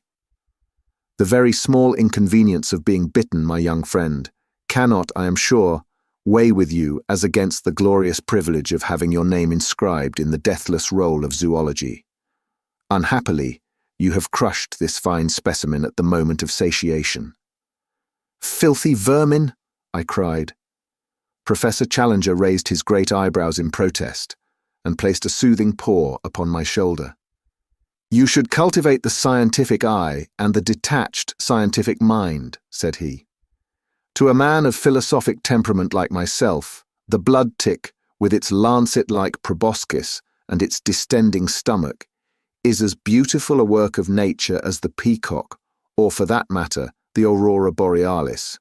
It pains me to hear you speak of it in so unappreciative a fashion. No doubt, with due diligence, we can secure some other specimen." "There can be no doubt of that," said Summerlee grimly, "for one has just disappeared behind your shirt collar." Challenger sprang into the air, bellowing like a bull, and tore frantically at his coat and shirt to get them off. Summerlee and I laughed so that we could hardly help him. At last we exposed that monstrous torso, 54 inches by the tailor's tape. His body was all matted with black hair, out of which jungle we picked the wandering tick before it had bitten him. But the bushes round were full of the horrible pests, and it was clear that we must shift our camp. But first of all it was necessary to make our arrangements with the faithful black man, who appeared presently on the pinnacle, with a number of tins of cocoa and biscuits, which he tossed over to us. Of the stores which remained below, he was ordered to retain as much as would keep him for 2 months. The Indians were to have the remainder as a reward for their services and as payment for taking our letters back to the Amazon. Some hours later, we saw them in single file, far out upon the plain, each with a bundle on his head, making their way back along the path we had come. Zambo occupied our little tent at the base of the pinnacle, and there he remained, our one link with the world below. And now we had to decide upon our immediate movements. We shifted our position from among the tick-laden bushes until we came to a small clearing thickly surrounded by trees upon all sides. There were some flat slabs of rock in the centre, with an excellent well close by, and there we sat in cleanly comfort while we made our first plans for the invasion of this new country. Birds were calling among the foliage, especially one with a peculiar whooping cry which was new to us, but beyond these sounds there were no signs of life. Our first care was to make some sort of list of our own stores, so that we might know what we had to rely upon. What with the things we had ourselves brought up and those which Zambo had sent across on the rope, we were fairly well supplied. Most important of all, in view of the dangers which might surround us, we had our 4 rifles and 1,300 rounds, also a shotgun, but not more than 150 medium pellet cartridges.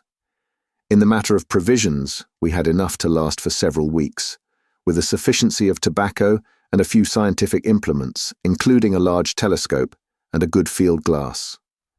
All these things we collected together in the clearing, and as a first precaution, we cut down with our hatchet and knives a number of thorny bushes, which we piled round in a circle some 15 yards in diameter. This was to be our headquarters for the time, our place of refuge against sudden danger, and the guardhouse for our stores. Fort Challenger, we called it.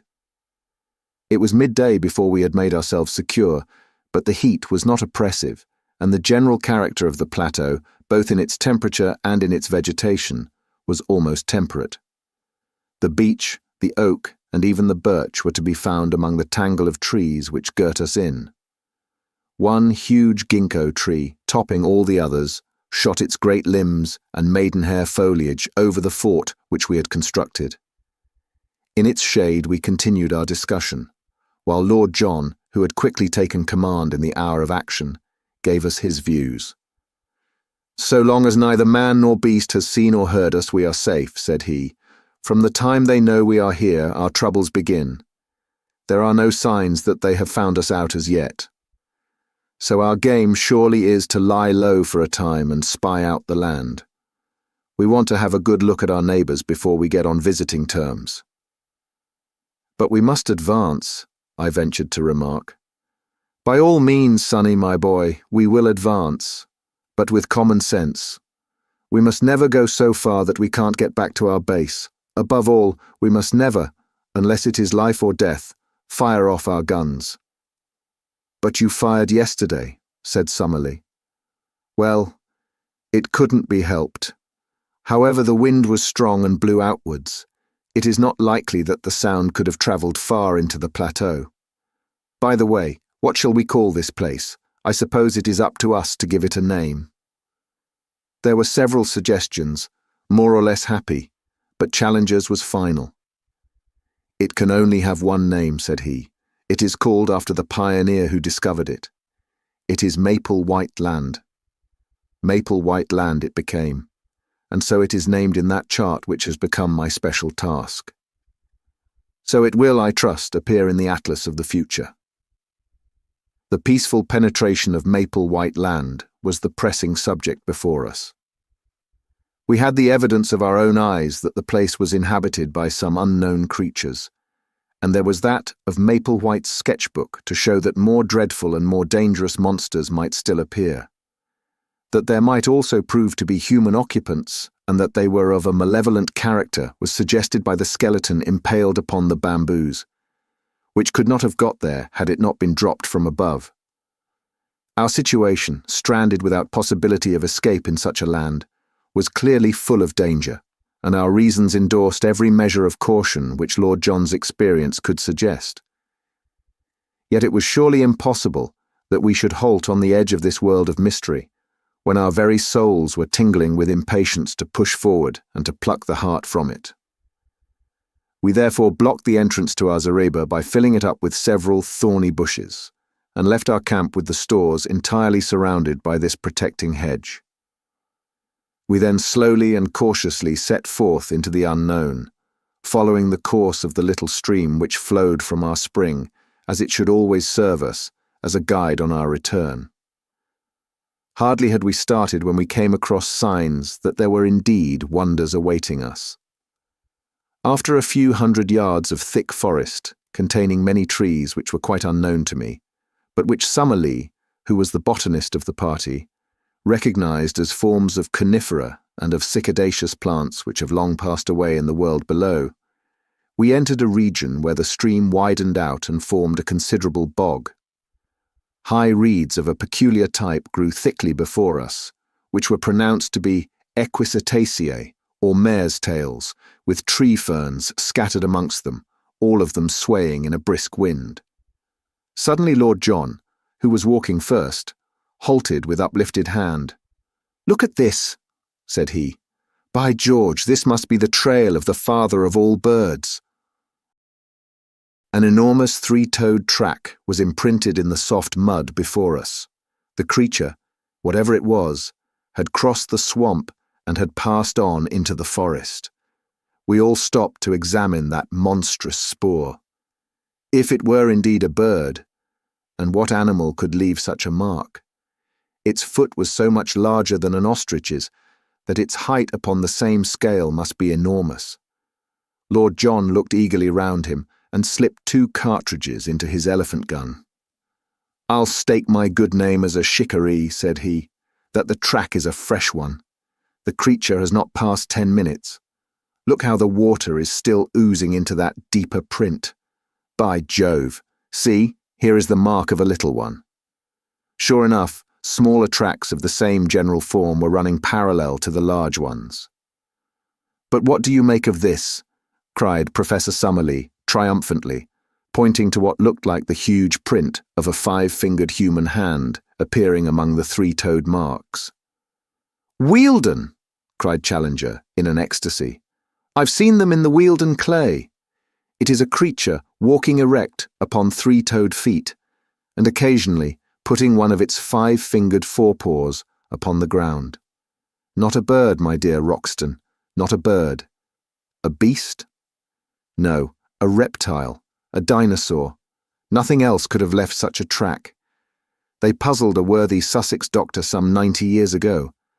But who in the world could have hoped to have seen a sight like that?" His words died away into a whisper, and we all stood in motionless amazement. Following the tracks, we had left the morass and passed through a screen of brushwood and trees. Beyond was an open glade, and in this were 5 of the most extraordinary creatures that I have ever seen. Crouching down among the bushes, we observed them at our leisure. There were, as I say, 5 of them, 2 being adults and 3 young ones. In size they were enormous. Even the babies were as big as elephants, while the 2 large ones were far beyond all creatures I have ever seen. They had slate-coloured skin, which was scaled like a lizard's and shimmered where the sun shone upon it. All 5 were sitting up, balancing themselves upon their broad, powerful tails and their huge 3-toed hind feet, while with their small 5-fingered front feet they pulled down the branches upon which they browsed. I do not know that I can bring their appearance home to you better than by saying that they looked like monstrous kangaroos, 20 feet in length, and with skins like black crocodiles. I do not know how long we stayed motionless, gazing at this marvelous spectacle. A strong wind blew towards us, and we were well concealed, so there was no chance of discovery. From time to time, the little ones played round their parents in unwieldy gambols, the great beasts bounding into the air and falling with dull thuds upon the earth. The strength of the parents seemed to be limitless, for one of them, having some difficulty in reaching a bunch of foliage which grew upon a considerable-sized tree, put his forelegs round the trunk and tore it down as if it had been a sapling. The action seemed, as I thought, to show not only the great development of its muscles, but also the small one of its brain, for the whole weight came crashing down upon the top of it, and it uttered a series of shrill yelps to show that, big as it was, there was a limit to what it could endure.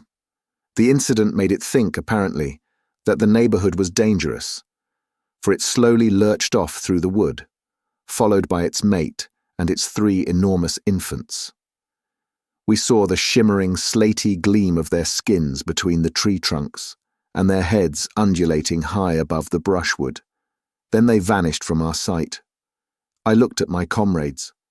Lord John was standing at gaze with his finger on the trigger of his elephant gun, his eager hunter's soul shining from his fierce eyes.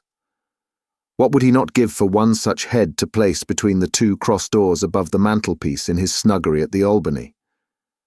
And yet his reason held him in, for all our exploration of the wonders of this unknown land depended upon our presence being concealed from its inhabitants.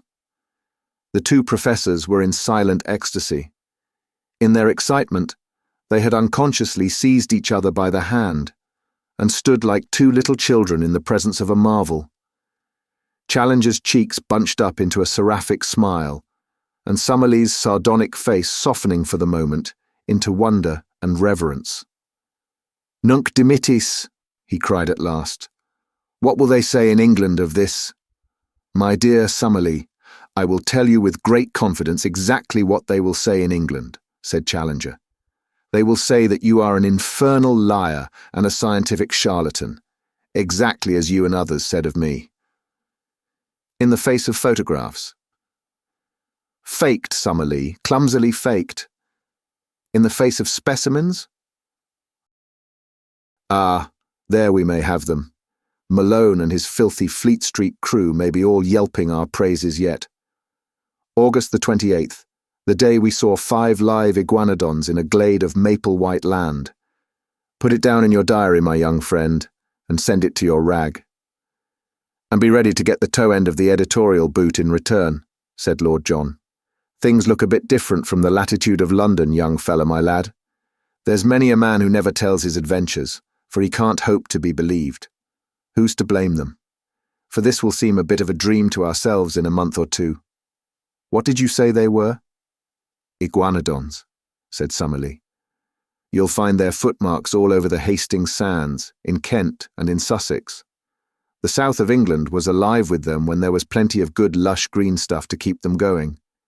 Conditions have changed, and the beasts died. Here it seems that the conditions have not changed, and the beasts have lived. If ever we get out of this alive, I must have a head with me," said Lord John. "Lord, how some of that Somaliland-Uganda crowd would turn a beautiful pea green if they saw it.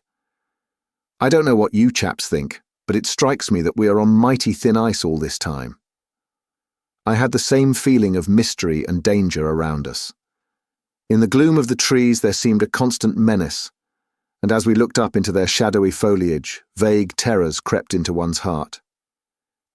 It is true that these monstrous creatures, which we had seen, were lumbering, inoffensive brutes, which were unlikely to hurt anyone.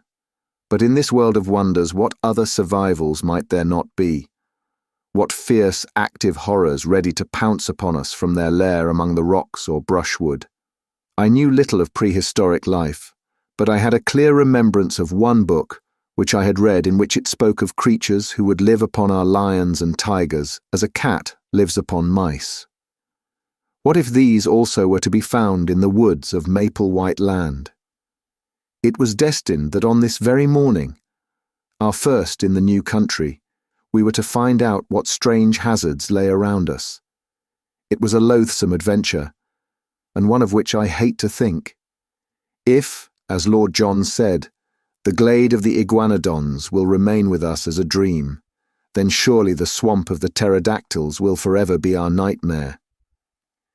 Let me set down exactly what occurred. We passed very slowly through the woods, partly because Lord Roxton acted as scout before he would let us advance, and partly because at every second step one or other of our professors would fall, with a cry of wonder, before some flower or insect which presented him with a new type. We may have travelled 2 or 3 miles in all, keeping to the right of the line of the stream, when we came upon a considerable opening in the trees. A belt of brushwood led up to a tangle of rocks. The whole plateau was strewn with boulders. We were walking slowly towards these rocks, among bushes which reached over our waists, when we became aware of a strange, low gabbling and whistling sound, which filled the air with a constant clamour and appeared to come from some spot immediately before us. Lord John held up his hand as a signal for us to stop, and he made his way swiftly, stooping and running, to the line of rocks. We saw him peep over them and give a gesture of amazement. Then he stood staring as if forgetting us, so utterly entranced was he by what he saw. Finally he waved us to come on, holding up his hand as a signal for caution. His whole bearing made me feel that something wonderful but dangerous lay before us. Creeping to his side, we looked over the rocks.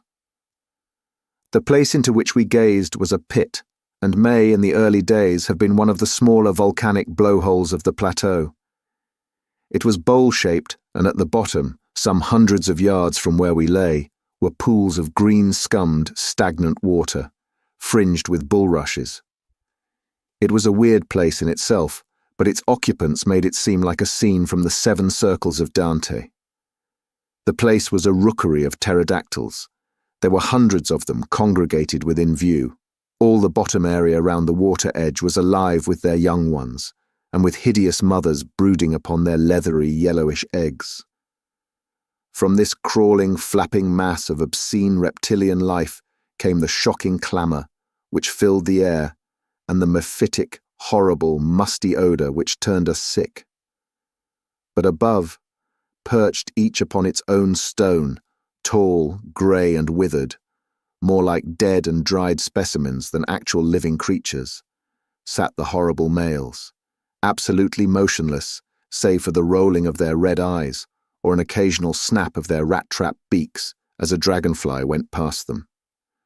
Their huge membranous wings were closed by folding their forearms, so that they sat like gigantic old women, wrapped in hideous web-coloured shawls, and with their ferocious heads protruding above them. Large and small, not less than 1,000 of these filthy creatures lay in the hollow before us. Our professors would gladly have stayed there all day, so entranced were they by this opportunity of studying the life of a prehistoric age. They pointed out the fish and dead birds lying about among the rocks as proving the nature of the food of these creatures, and I heard them congratulating each other on having cleared up the point, why the bones of this flying dragon are found in such great numbers in certain well-defined areas, as in the Cambridge greensand, since it was now seen that, like penguins, they lived in gregarious fashion.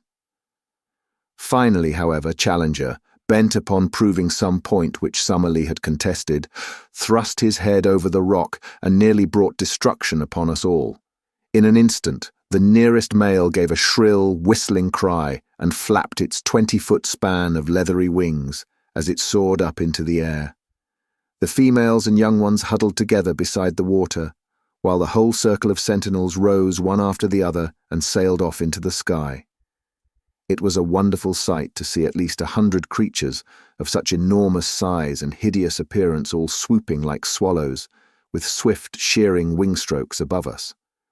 But soon we realized that it was not one on which we could afford to linger. At first the great brutes flew round in a huge ring, as if to make sure what the exact extent of the danger might be. Then the flight grew lower and the circle narrower, until they were whizzing round and round us, the dry, rustling flap of their huge slate-coloured wings, filling the air with a volume of sound that made me think of Hendon Aerodrome upon a race day. "Make for the wood and keep together," cried Lord John, clubbing his rifle. "The brutes mean mischief." The moment we attempted to retreat, the circle closed in upon us, until the tips of the wings of those nearest to us nearly touched our faces. We beat at them with the stocks of our guns, but there was nothing solid or vulnerable to strike. Then suddenly out of the whizzing slate-coloured circle a long neck shot out and a fierce beak made a thrust at us. Another and another followed. Summerlee gave a cry and put his hand to his face from which the blood was streaming. I felt a prod at the back of my neck and turned dizzy with the shock. Challenger fell, and as I stooped to pick him up, I was again struck from behind and dropped on the top of him. At the same instant, I heard the crash of Lord John's elephant gun, and looking up, saw one of the creatures with a broken wing struggling upon the ground, spitting and gurgling at us with a wide-opened beak and bloodshot, goggled eyes, like some devil in a medieval picture. Its comrades had flown higher at the sudden sound, and were circling above our heads. "Now," cried Lord John, "now for our lives!" We staggered through the brushwood, and even as we reached the trees, the harpies were on us again. Summerlee was knocked down, but we tore him up and rushed among the trunks. Once there we were safe, for those huge wings had no space for their sweep beneath the branches. As we limped homewards, sadly mauled and discomfited, we saw them for a long time flying at a great height against the deep blue sky above our heads, soaring round and round, no bigger than wood pigeons, with their eyes no doubt still following our progress. At last, however, as we reached the thicker woods, they gave up the chase, and we saw them no more. "A most interesting and convincing experience," said Challenger, as we halted beside the brook and he bathed a swollen knee. "We are exceptionally well informed, Summerlee, as to the habits of the enraged pterodactyl." Summerlee was wiping the blood from a cut in his forehead, while I was tying up a nasty stab in the muscle of the neck. Lord John had the shoulder of his coat torn away, but the creature's teeth had only grazed the flesh. "It is worth noting," Challenger continued, "that our young friend has received an undoubted stab, while Lord John's coat could only have been torn by a bite. In my own case, I was beaten about the head by their wings, so we have had a remarkable exhibition of their various methods of offence." "It has been touch and go for our lives," said Lord John gravely, "and I could not think of a more rotten sort of death than to be outed by such filthy vermin. I was sorry to fire my rifle, but by Jove, there was no great choice." "We should not be here if you hadn't," said I with conviction. "It may do no harm," said he. "Among these woods there must be many loud cracks from splitting or falling trees which would be just like the sound of a gun. But now, if you are of my opinion, we have had thrills enough for one day, and had best get back to the surgical box at the camp for some carbolic. Who knows what venom these beasts may have in their hideous jaws?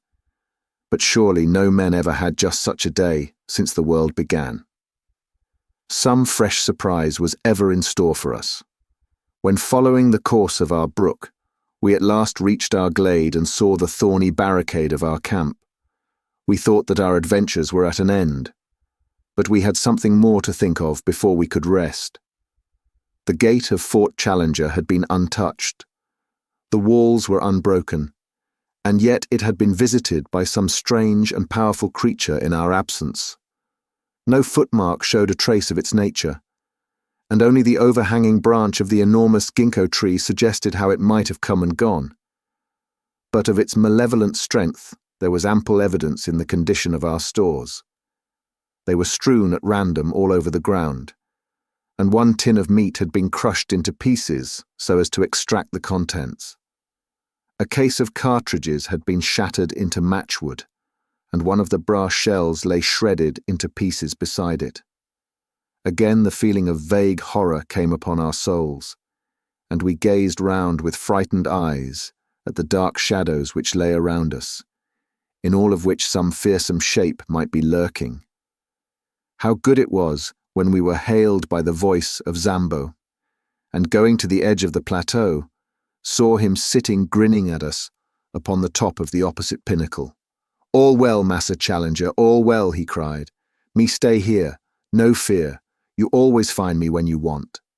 His honest black face and the immense view before us, which carried us halfway back to the affluent of the Amazon, helped us to remember that we really were upon this earth in the 20th century, and had not by some magic been conveyed to some raw planet in its earliest and wildest state. How difficult it was to realize that the violet line upon the far horizon was well advanced to that great river upon which huge steamers ran, and folk talked of the small affairs of life, while we, marooned among the creatures of a bygone age, could but gaze towards it and yearn for all that it meant. One other memory remains with me of this wonderful day, and with it I will close this letter. The two professors, their tempers aggravated no doubt by their injuries, had fallen out as to whether our assailants were of the genus Pterodactylus or Dimorphodon, and high words had ensued. To avoid their wrangling, I moved some little way apart, and was seated smoking upon the trunk of a fallen tree, when Lord John strolled over in my direction. "I say, Malone," said he, "do you remember that place where those beasts were?" "Very clearly." "A sort of volcanic pit, was it not?" "Exactly," said I. "Did you notice the soil?" "Rocks." "But round the water, where the reeds were?" "It was a bluish soil. It looked like clay." "Exactly. A volcanic tube full of blue clay." "What of that?" I asked. "Oh, nothing, nothing," said he, and strolled back to where the voices of the contending men of science rose in a prolonged duet, the high, strident note of Summerlee rising and falling to the sonorous bass of Challenger. I should have thought no more of Lord John's remark, were it not that once again that night I heard him mutter to himself, "Blue clay, clay in a volcanic tube." They were the last words I heard before I dropped into an exhausted sleep. Chapter 11. For once, I was the hero. Lord John Roxton was right when he thought that some specially toxic quality might lie in the bite of the horrible creatures which had attacked us. On the morning after our first adventure upon the plateau, both Summerlee and I were in great pain and fever, while Challenger's knee was so bruised that he could hardly limp. We kept to our camp all day, therefore, Lord John busying himself, with such help as we could give him, in raising the height and thickness of the thorny walls which were our only defence.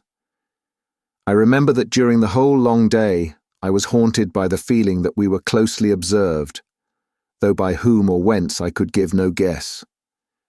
So strong was the impression that I told Professor Challenger of it, who put it down to the cerebral excitement caused by my fever. Again and again I glanced round swiftly, with the conviction that I was about to see something, but only to meet the dark tangle of our hedge or the solemn and cavernous gloom of the great trees which arched above our heads. And yet the feeling grew ever stronger in my own mind that something observant and something malevolent was at our very elbow. I thought of the Indian superstition of the Kurupuri, the dreadful, lurking spirit of the woods, and I could have imagined that his terrible presence haunted those who had invaded his most remote and sacred retreat.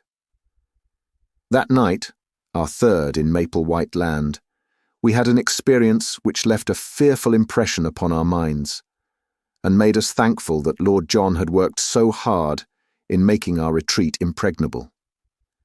We were all sleeping round our dying fire when we were aroused, or rather, I should say shot out of our slumbers, by a succession of the most frightful cries and screams to which I have ever listened.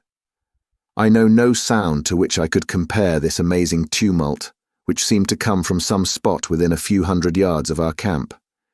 It was as ear-splitting as any whistle of a railway engine. But whereas the whistle is a clear, mechanical, sharp-edged sound, this was far deeper in volume and vibrant with the uttermost strain of agony and horror. We clapped our hands to our ears to shut out that nerve-shaking appeal. A cold sweat broke out over my body, and my heart turned sick at the misery of it. All the woes of tortured life, all its stupendous indictment of high heaven, its innumerable sorrows seemed to be centered and condensed into that one dreadful, agonized cry. And then, under this high-pitched ringing sound, there was another, more intermittent, a low, deep-chested laugh, a growling, throaty gurgle of merriment, which formed a grotesque accompaniment to the shriek with which it was blended. For 3 or 4 minutes on end, the fearsome duet continued, while all the foliage rustled with the rising of startled birds. Then it shut off as suddenly as it began. For a long time we sat in horrified silence. Then Lord John threw a bundle of twigs upon the fire, and their red glare lit up the intent faces of my companions and flickered over the great boughs above our heads. "What was it?" I whispered. "We shall know in the morning," said Lord John. "It was close to us, not farther than the glade. We have been privileged to overhear a prehistoric tragedy, the sort of drama which occurred among the reeds upon the border of some Jurassic lagoon, when the greater dragon pinned the lesser among the slime," said Challenger, with more solemnity than I had ever heard in his voice. It was surely well for man that he came late in the order of creation. There were powers abroad in earlier days which no courage and no mechanism of his could have met. What could his sling, his throwing stick, or his arrow avail him against such forces as have been loosed tonight? Even with a modern rifle, it would be all odds on the monster. "I think I should back my little friend," said Lord John, caressing his Express. "But the beast would certainly have a good sporting chance." Summerlee raised his hand. "Hush!" he cried. "Surely I hear something." From the utter silence there emerged a deep, regular pat-pat. It was the tread of some animal, the rhythm of soft but heavy pads placed cautiously upon the ground. It stole slowly round the camp, and then halted near our gateway. There was a low, sibilant rise and fall, the breathing of the creature. Only our feeble hedge separated us from this horror of the night. Each of us had seized his rifle, and Lord John had pulled out a small bush to make an embrasure in the hedge. "By George," he whispered, "I think I can see it." I stooped and peered over his shoulder through the gap. Yes, I could see it too. In the deep shadow of the tree there was a deeper shadow yet. Black, inchoate, vague, a crouching form full of savage vigor and menace. It was no higher than a horse, but the dim outline suggested vast bulk and strength. That hissing pant, as regular and full-volumed as the exhaust of an engine, spoke of a monstrous organism. Once, as it moved, I thought I saw the glint of 2 terrible greenish eyes. There was an uneasy rustling as if it were crawling slowly forward. "I believe it is going to spring," said I, cocking my rifle. "Don't fire, don't fire," whispered Lord John. "The crash of a gun in this silent night would be heard for miles. Keep it as a last card." "If it gets over the hedge, we're done," said Summerlee, and his voice crackled into a nervous laugh as he spoke. "No, it must not get over," cried Lord John. "But hold your fire to the last. Perhaps I can make something of the fellow.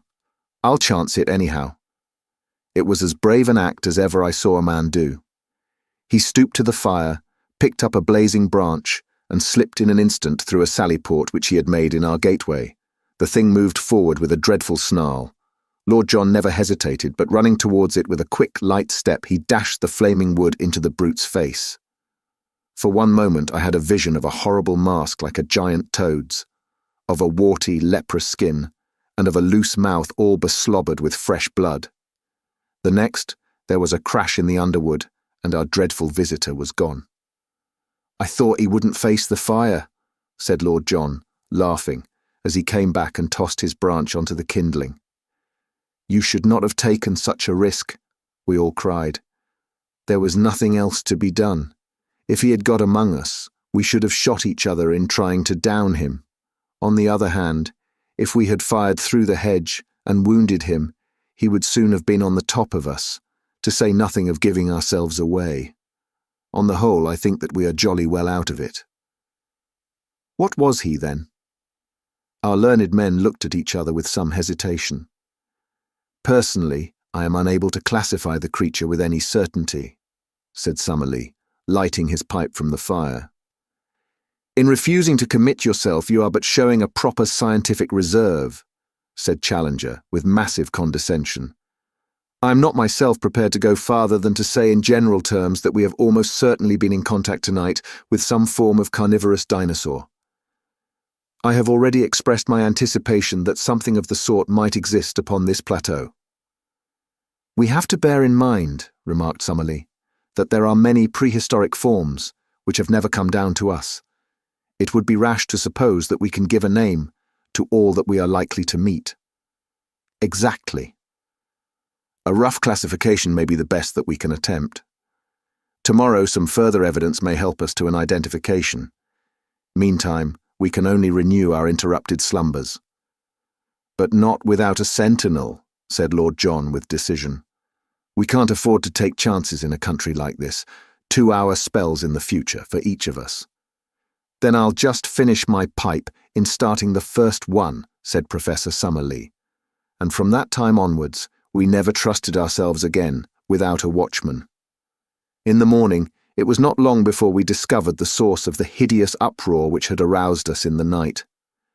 The Iguanodon glade was the scene of a horrible butchery. From the pools of blood and the enormous lumps of flesh scattered in every direction over the green sward, we imagined at first that a number of animals had been killed, but on examining the remains more closely, we discovered that all this carnage came from one of these unwieldy monsters, which had been literally torn to pieces by some creature, not larger, perhaps, but far more ferocious than itself. Our two professors sat in absorbed argument, examining piece after piece, which showed the marks of savage teeth and of enormous claws. "Our judgment must still be in abeyance," said Professor Challenger, with a huge slab of whitish-coloured flesh across his knee. "The indications would be consistent with the presence of a saber-toothed tiger, such as are still found among the breccia of our caverns, but the creature actually seen was undoubtedly of a larger and more reptilian character. Personally, I should pronounce for Allosaurus." "Or Megalosaurus," said Summerlee. "Exactly. Any one of the larger carnivorous dinosaurs would meet the case. Among them are to be found all the most terrible types of animal life that have ever cursed the earth or blessed a museum." He laughed sonorously at his own conceit, for, though he had little sense of humour, the crudest pleasantry from his own lips moved him always to roars of appreciation. "The less noise the better," said Lord Roxton curtly. "We don't know who or what may be near us. If this fellow comes back for his breakfast and catches us here, we won't have so much to laugh at. By the way, what is this mark upon the iguanodon's hide?" On the dull, scaly, slate-coloured skin somewhere above the shoulder, there was a singular black circle of some substance which looked like asphalt. None of us could suggest what it meant, though Summerlee was of the opinion that he had seen something similar upon one of the young ones 2 days before. Challenger said nothing, but looked pompous and puffy, as if he could if he would, so that finally Lord John asked his opinion direct. "If your lordship will graciously permit me to open my mouth, I shall be happy to express my sentiments," said he, with elaborate sarcasm. "I am not in the habit of being taken to task in the fashion which seems to be customary with your lordship. I was not aware that it was necessary to ask your permission before smiling at a harmless pleasantry." It was not until he had received his apology that our touchy friend would suffer himself to be appeased. When at last his ruffled feelings were at ease, he addressed us at some length from his seat upon a fallen tree, speaking, as his habit was, as if he were imparting most precious information to a class of 1,000. "With regard to the marking," said he, "I am inclined to agree with my friend and colleague, Professor Summerlee, that the stains are from asphalt, as this plateau is, in its very nature, highly volcanic, and as asphalt is a substance which one associates with plutonic forces, I cannot doubt that it exists in the free liquid state, and that the creatures may have come in contact with it. A much more important problem is the question as to the existence of the carnivorous monster, which has left its traces in this glade. We know roughly that this plateau is not larger than an average English county. Within this confined space, a certain number of creatures, mostly types which have passed away in the world below, have lived together for innumerable years. Now, it is very clear to me that in so long a period, one would have expected that the carnivorous creatures, multiplying unchecked, would have exhausted their food supply and have been compelled to either modify their flesh-eating habits or die of hunger. This we see has not been so. We can only imagine, therefore, that the balance of nature is preserved by some check which limits the numbers of these ferocious creatures. One of the many interesting problems, therefore, which await our solution is to discover what that check may be and how it operates. I venture to trust that we may have some future opportunity for the closer study of the carnivorous dinosaurs. And I venture to trust we may not, I observed.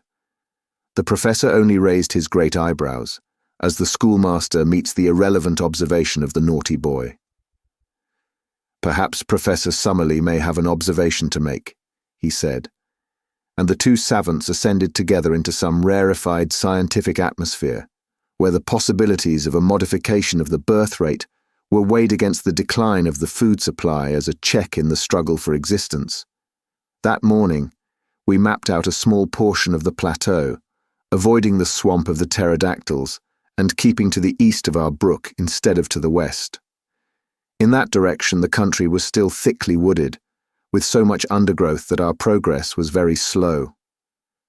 I have dwelt up to now upon the terrors of maple white land.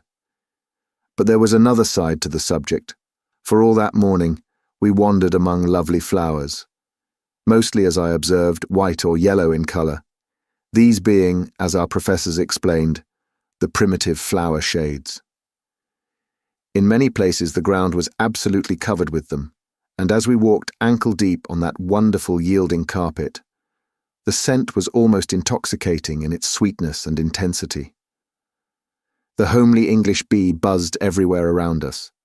Many of the trees under which we passed had their branches bowed down with fruit, some of which were of familiar sorts, while other varieties were new. By observing which of them were pecked by the birds, we avoided all danger of poison and added a delicious variety to our food reserve. In the jungle which we traversed were numerous hard-trodden paths made by the wild beasts, and in the more marshy places we saw a profusion of strange footmarks, including many of the iguanodon. Once in a grove we observed several of these great creatures grazing, and Lord John, with his glass, was able to report that they also were spotted with asphalt, though in a different place to the one which we had examined in the morning. What this phenomenon meant we could not imagine. We saw many small animals such as porcupines, a scaly anteater, and a wild pig, piebald in colour and with long curved tusks. Once, through a break in the trees, we saw a clear shoulder of green hill some distance away, and across this a large dun-coloured animal was travelling at a considerable pace. It passed so swiftly that we were unable to say what it was, but if it were a deer, as was claimed by Lord John, it must have been as large as those monstrous Irish elk which are still dug up from time to time in the bogs of my native land. Ever since the mysterious visit which had been paid to our camp, we always returned to it with some misgivings. However, on this occasion, we found everything in order. That evening we had a grand discussion upon our present situation and future plans, which I must describe at some length, as it led to a new departure by which we were enabled to gain a more complete knowledge of Maple White Land than might have come in many weeks of exploring. It was Summerlee who opened the debate. All day he had been querulous in manner, and now some remark of Lord John's as to what we should do on the morrow brought all his bitterness to a head. "What we ought to be doing today, tomorrow, and all the time," said he, "is finding some way out of the trap into which we have fallen. You are all turning your brains towards getting into this country. I say that we should be scheming how to get out of it." "I am surprised, sir," boomed Challenger, stroking his majestic beard, "that any man of science should commit himself to so ignoble a sentiment. You are in a land which offers such an inducement to the ambitious naturalist as none ever has since the world began, and you suggest leaving it before we have acquired more than the most superficial knowledge of it or of its contents. I expected better things of you, Professor Summerlee." "You must remember," said Summerlee sourly, "that I have a large class in London who are at present at the mercy of an extremely inefficient locum tenens. This makes my situation different from yours, Professor Challenger, since, so far as I know, you have never been entrusted with any responsible educational work." "Quite so," said Challenger. "I have felt it to be a sacrilege to divert a brain which is capable of the highest original research to any lesser object. That is why I have sternly set my face against any proffered scholastic appointment." "For example?" asked Summerlee with a sneer. But Lord John hastened to change the conversation. "I must say," said he, "that I think it would be a mighty poor thing to go back to London before I know a great deal more of this place than I do at present. I could never dare to walk into the back office of my paper and face old McArdle," said I. "You will excuse the frankness of this report, will you not, sir? He'd never forgive me for leaving such unexhausted copy behind me. Besides, so far as I can see, it is not worth discussing since we can't get down, even if we wanted. Our young friend makes up for many obvious mental lacunae by some measure of primitive common sense," remarked Challenger. "The interests of his deplorable profession are immaterial to us. But, as he observes, we cannot get down in any case, so it is a waste of energy to discuss it." "It is a waste of energy to do anything else," growled Summerlee from behind his pipe. "Let me remind you that we came here upon a perfectly definite mission, entrusted to us at the meeting of the Zoological Institute in London. That mission was to test the truth of Professor Challenger's statements. Those statements, as I am bound to admit, we are now in a position to endorse. Our ostensible work is therefore done. As to the detail which remains to be worked out upon this plateau, it is so enormous that only a large expedition, with a very special equipment, could hope to cope with it. Should we attempt to do so ourselves, the only possible result must be that we shall never return with the important contribution to science which we have already gained. Professor Challenger has devised means for getting us onto this plateau when it appeared to be inaccessible. I think that we should now call upon him to use the same ingenuity in getting us back to the world from which we came. I confess that as Summerlee stated his view, it struck me as altogether reasonable. Even Challenger was affected by the consideration that his enemies would never stand confuted if the confirmation of his statements should never reach those who had doubted them. "The problem of the descent is at first sight a formidable one," said he. "And yet I cannot doubt that the intellect can solve it. I am prepared to agree with our colleague that a protracted stay in Maplewhite Land is at present inadvisable, and that the question of our return will soon have to be faced. I absolutely refuse to leave, however, until we have made at least a superficial examination of this country, and are able to take back with us something in the nature of a chart." Professor Summerlee gave a snort of impatience. "We have spent 2 long days in exploration," said he, "and we are no wiser as to the actual geography of the place than when we started. It is clear that it is all thickly wooded, and it would take months to penetrate it and to learn the relations of one part to another. If there were some central peak, it would be different, but it all slopes downwards, so far as we can see. The farther we go, the less likely it is that we will get any general view." It was at that moment that I had my inspiration. My eyes chanced to light upon the enormous gnarled trunk of the ginkgo tree, which cast its huge branches over us. Surely, if its bole exceeded that of all others, its height must do the same. If the rim of the plateau was indeed the highest point, then why should this mighty tree not prove to be a watchtower which commanded the whole country? Now, ever since I ran wild as a lad in Ireland, I've been a bold and skilled tree climber. My comrades might be my masters on the rocks, but I knew that I would be supreme among those branches. Could I only get my legs onto the lowest of the giant offshoots, then it would be strange indeed if I could not make my way to the top. My comrades were delighted at my idea. "Our young friend," said Challenger, bunching up the red apples of his cheeks, "is capable of acrobatic exertions which would be impossible to a man of a more solid, though possibly of a more commanding, appearance." I applaud his resolution. "By George, young fellow, you've put your hand on it," said Lord John, clapping me on the back. "How we never came to think of it before I can't imagine. There's not more than an hour of daylight left, but if you take your notebook, you may be able to get some rough sketch of the place. If we put these 3 ammunition cases under the branch, I will soon hoist you onto it." He stood on the boxes while I faced the trunk, and was gently raising me when Challenger sprang forward and gave me such a thrust with his huge hand that he fairly shot me into the tree. With both arms clasping the branch, I scrambled hard with my feet until I had worked, first my body and then my knees, onto it.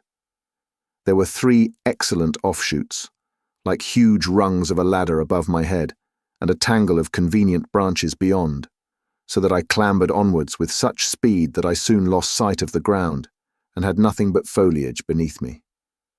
Now and then I encountered a check, and once I had to shin up a creeper for 8 or 10 feet, but I made excellent progress, and the booming of Challenger's voice seemed to be a great distance beneath me.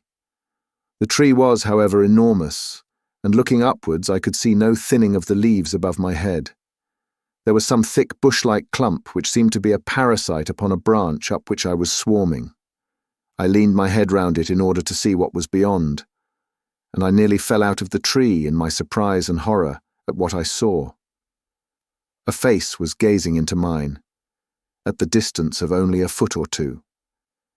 The creature that owned it had been crouching behind the parasite and had looked round it at the same instant that I did. It was a human face, or at least it was far more human than any monkey's that I have ever seen. It was long, whitish and blotched with pimples, the nose flattened and the lower jaw projecting, with a bristle of coarse whiskers round the chin. The eyes, which were under thick and heavy brows, were bestial and ferocious, and as it opened its mouth to snarl what sounded like a curse at me, I observed that it had curved, sharp canine teeth. For an instant, I read hatred and menace in the evil eyes. Then, as quick as a flash, came an expression of overpowering fear.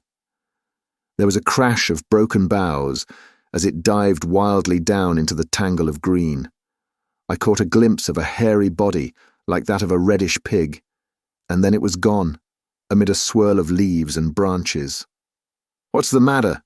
shouted Roxton from below. "Anything wrong with you?" "Did you see it?"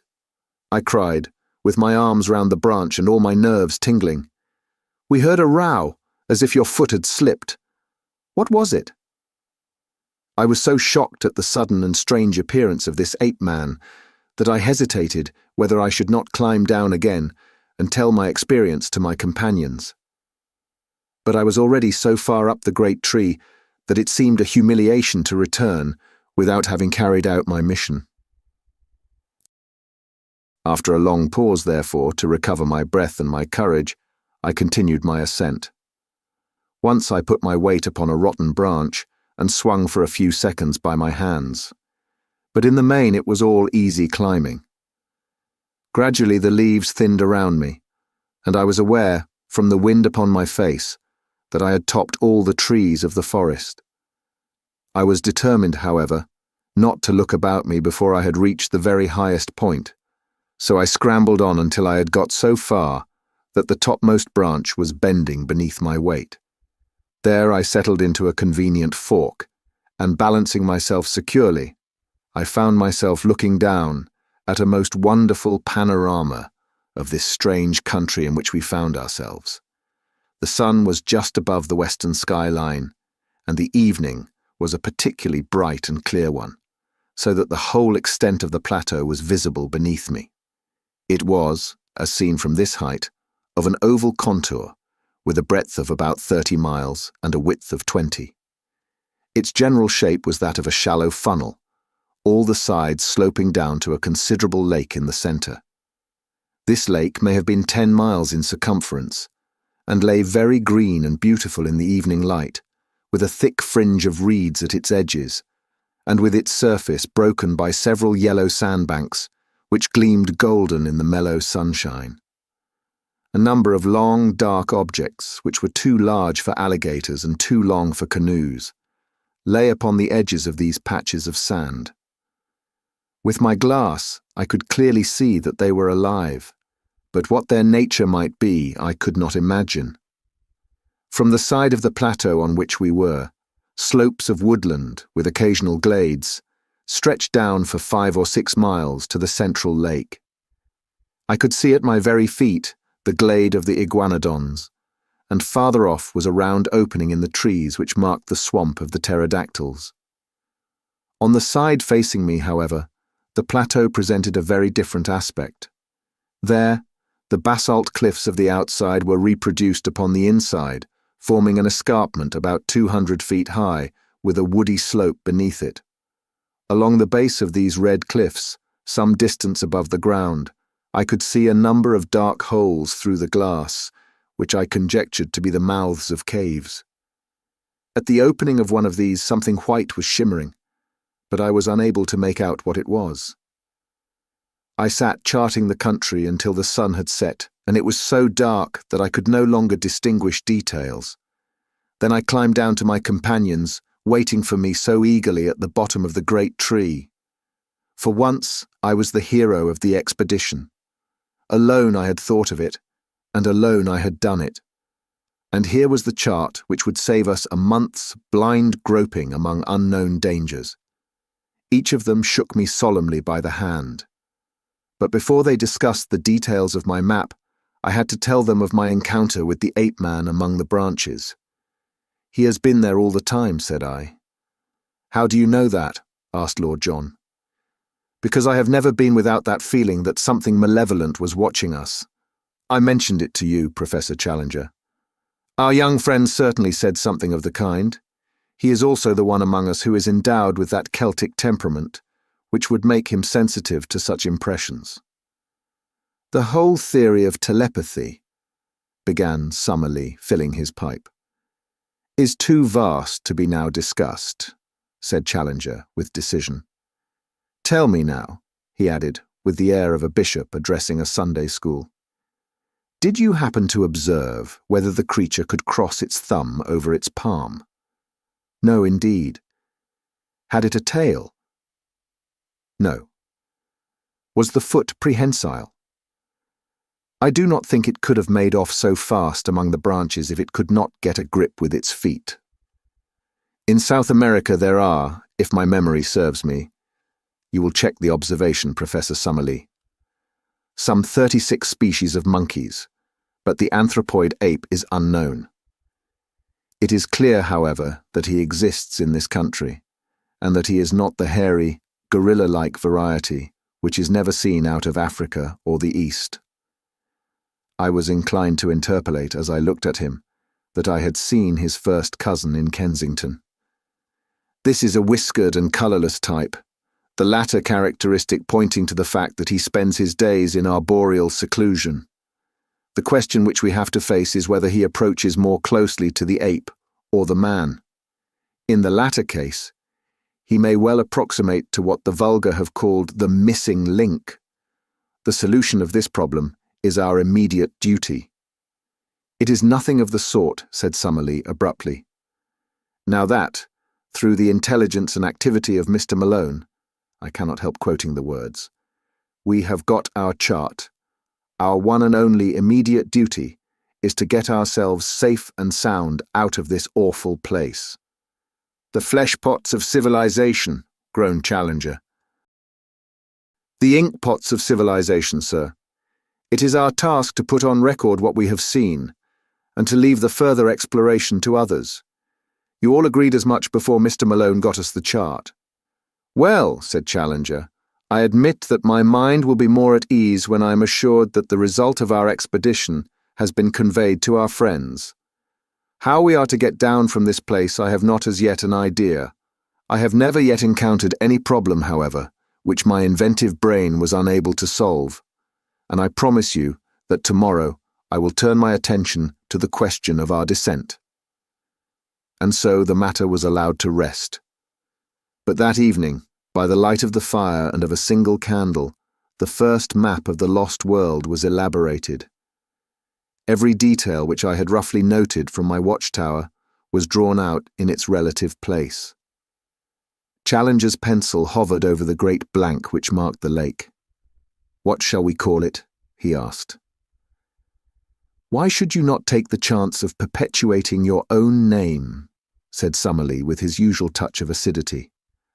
"I trust, sir, that my name will have other and more personal claims upon posterity," said Challenger severely. "Any ignoramus can hand down his worthless memory by imposing it upon a mountain or a river. I need no such monument." Summerlee, with a twisted smile, was about to make some fresh assault when Lord John hastened to intervene.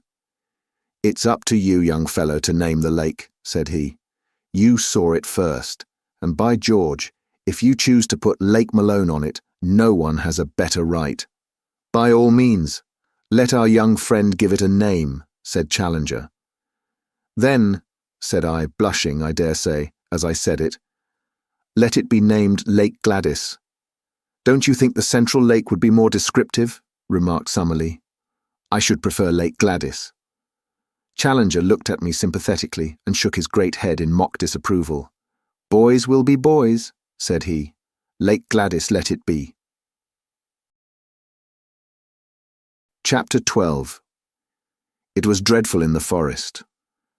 I have said, or perhaps I have not said, for my memory plays me sad tricks these days, that I glowed with pride when 3 such men as my comrades thanked me for having saved, or at least greatly helped, the situation. As the youngster of the party, not merely in years, but in experience, character, knowledge, and all that goes to make a man, I had been overshadowed from the first, and now I was coming into my own. I warmed at the thought. Alas, for the pride which goes before a fall. That little glow of self-satisfaction, that added measure of self-confidence, were to lead me on that very night to the most dreadful experience of my life, ending with a shock which turns my heart sick when I think of it. It came about in this way. I had been unduly excited by the adventure of the tree, and sleep seemed to be impossible. Summerlee was on guard, sitting hunched over our small fire, a quaint, angular figure, his rifle across his knees and his pointed, goat-like beard wagging with each weary nod of his head. Lord John lay silent, wrapped in the South American poncho which he wore, while Challenger snored with a roll and rattle which reverberated through the woods.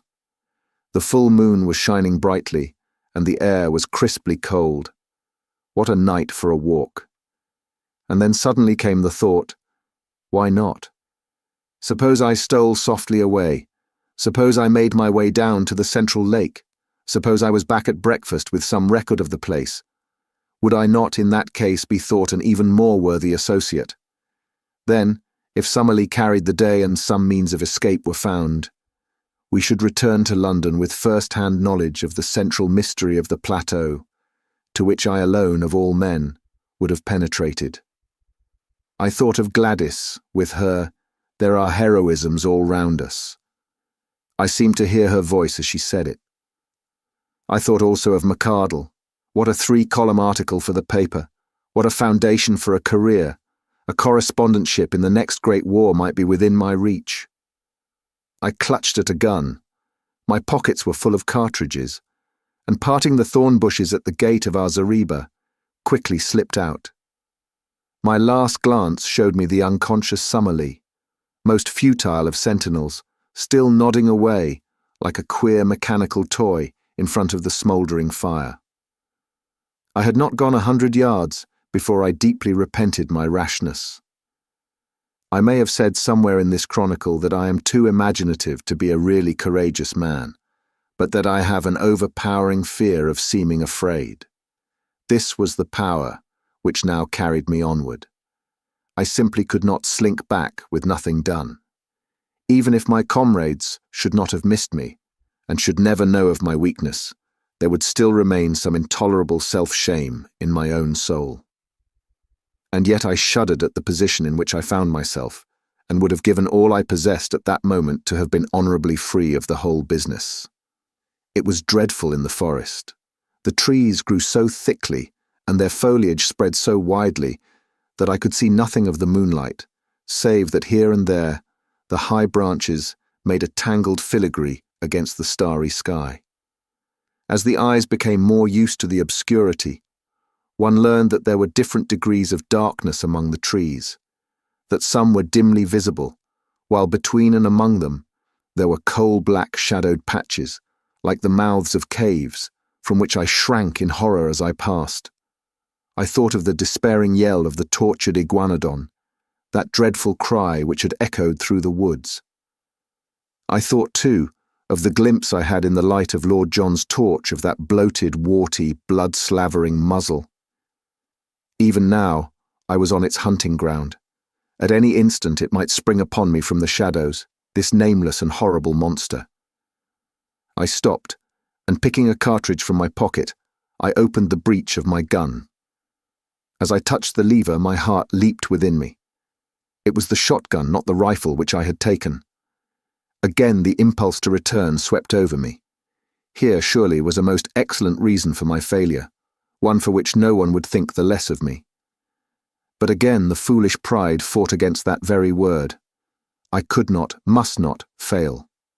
After all, my rifle would probably have been as useless as a shotgun against such dangers as I might meet. If I were to go back to camp to change my weapon, I could hardly expect to enter and to leave again without being seen. In that case, there would be explanations and my attempt would no longer be all my own. After a little hesitation, then, I screwed up my courage and continued upon my way, my useless gun under my arm. The darkness of the forest had been alarming, but even worse was the white, still flood of moonlight in the open glade of the iguanodons. Hid among the bushes, I looked out at it. None of the great brutes were in sight. Perhaps the tragedy which had befallen one of them had driven them from their feeding ground. In the misty, silvery night, I could see no sign of any living thing. Taking courage, therefore, I slipped rapidly across it, and among the jungle on the farther side, I picked up once again the brook which was my guide. It was a cheery companion, gurgling and chuckling as it ran, like the dear old trout stream in the West Country, where I have fished at night in my boyhood. So long as I followed it down, I must come to the lake, and so long as I followed it back, I must come to the camp. Often I had to lose sight of it, on account of the tangled brushwood, but I was always within earshot of its tinkle and splash. As one descended the slope, the woods became thinner, and bushes, with occasional high trees, took the place of the forest. I could make good progress, therefore, and I could see without being seen. I passed close to the pterodactyl swamp, and as I did so, with a dry, crisp, leathery rattle of wings, one of these great creatures, it was 20 feet at least from tip to tip, rose up from somewhere near me and soared into the air. As it passed across the face of the moon, the light shone clearly through the membranous wings, and it looked like a flying skeleton against the white, tropical radiance. I crouched low among the bushes, for I knew from past experience that with a single cry, the creature could bring 100 of its loathsome mates about my ears. It was not until it had settled again that I dared to steal onwards upon my journey. The night had been exceedingly still, but as I advanced I became conscious of a low, rumbling sound, a continuous murmur, somewhere in front of me. This grew louder as I proceeded, until at last it was clearly quite close to me. When I stood still, the sound was constant, so that it seemed to come from some stationary cause. It was like a boiling kettle or the bubbling of some great pot. Soon I came upon the source of it, for in the centre of a small clearing I found a lake, or a pool rather, for it was not larger than the basin of the Trafalgar Square fountain, of some black, pitch-like stuff, the surface of which rose and fell in great blisters of bursting gas. The air above it was shimmering with heat, and the ground round was so hot that I could hardly bear to lay my hand on it. It was clear that the great volcanic outburst which had raised this strange plateau so many years ago had not yet entirely spent its forces. Blackened rocks and mounds of lava I had already seen everywhere peeping out from amid the luxuriant vegetation which draped them. But this asphalt pool in the jungle was the first sign that we had of actual existing activity on the slopes of the ancient crater. I had no time to examine it further, for I had need to hurry if I were to be back in camp in the morning. It was a fearsome walk, and one which will be with me so long as memory holds. In the great moonlight clearings I slunk along among the shadows on the margin. In the jungle I crept forward, stopping with a beating heart whenever I heard, as I often did, the crash of breaking branches as some wild beast went past. Now and then great shadows loomed up for an instant and were gone, great, silent shadows which seemed to prowl upon padded feet. How often I stopped with the intention of returning, and yet every time my pride conquered my fear and sent me on again until my object should be attained. At last, my watch showed that it was 1 in the morning. I saw the gleam of water amid the openings of the jungle, and 10 minutes later I was among the reeds upon the borders of the central lake. I was exceedingly dry, so I lay down and took a long draught of its waters, which were fresh and cold. There was a broad pathway with many tracks upon it at the spot which I had found, so that it was clearly one of the drinking places of the animals. Close to the water's edge, there was a huge, isolated block of lava. Up this I climbed, and lying on the top, I had an excellent view in every direction. The first thing which I saw filled me with amazement. When I described the view from the summit of the great tree, I said that on the farther cliff I could see a number of dark spots, which appeared to be the mouths of caves. Now, as I looked up at the same cliffs, I saw discs of light in every direction, ruddy, clearly defined patches, like the portholes of a liner in the darkness. For a moment, I thought it was the lava glow from some volcanic action. But this could not be so. Any volcanic action would surely be down in the hollow and not high among the rocks. What then was the alternative? It was wonderful, and yet it must surely be.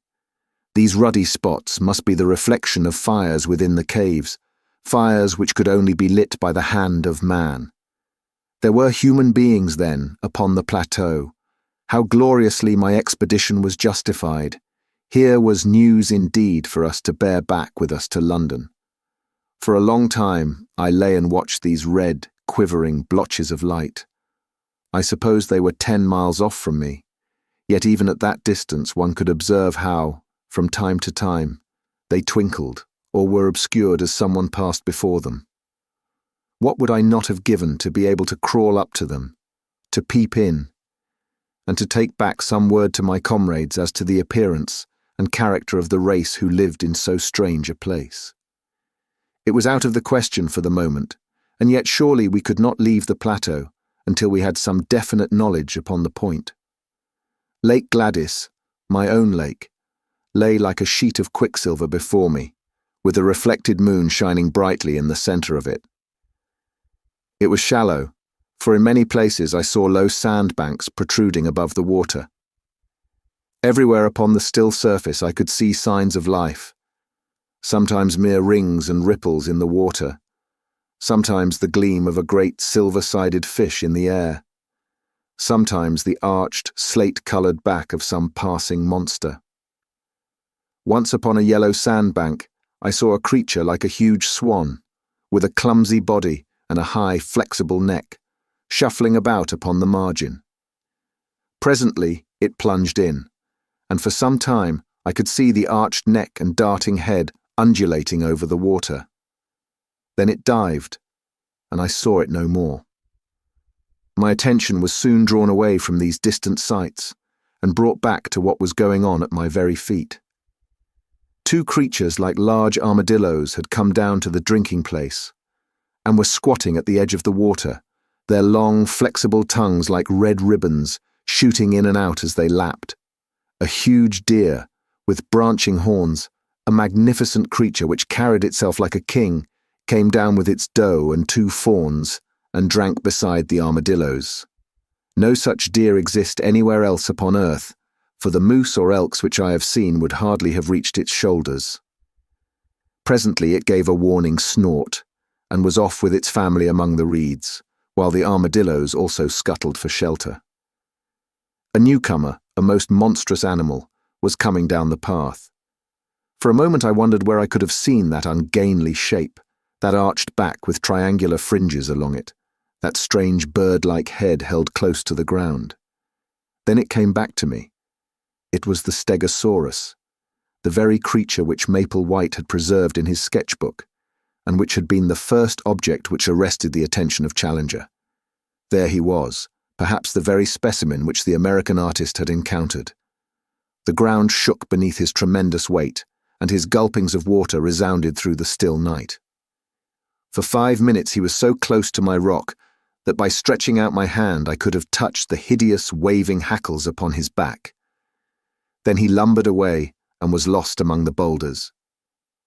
Looking at my watch, I saw that it was 2:30, and high time, therefore, that I started upon my homeward journey. There was no difficulty about the direction in which I should return, for all along I had kept the little brook upon my left, and it opened into the central lake within a stone's throw of the boulder upon which I had been lying. I set off, therefore, in high spirits, for I felt that I had done good work, and was bringing back a fine budget of news for my companions. Foremost of all, of course, were the sight of the fiery caves and the certainty that some troglodytic race inhabited them.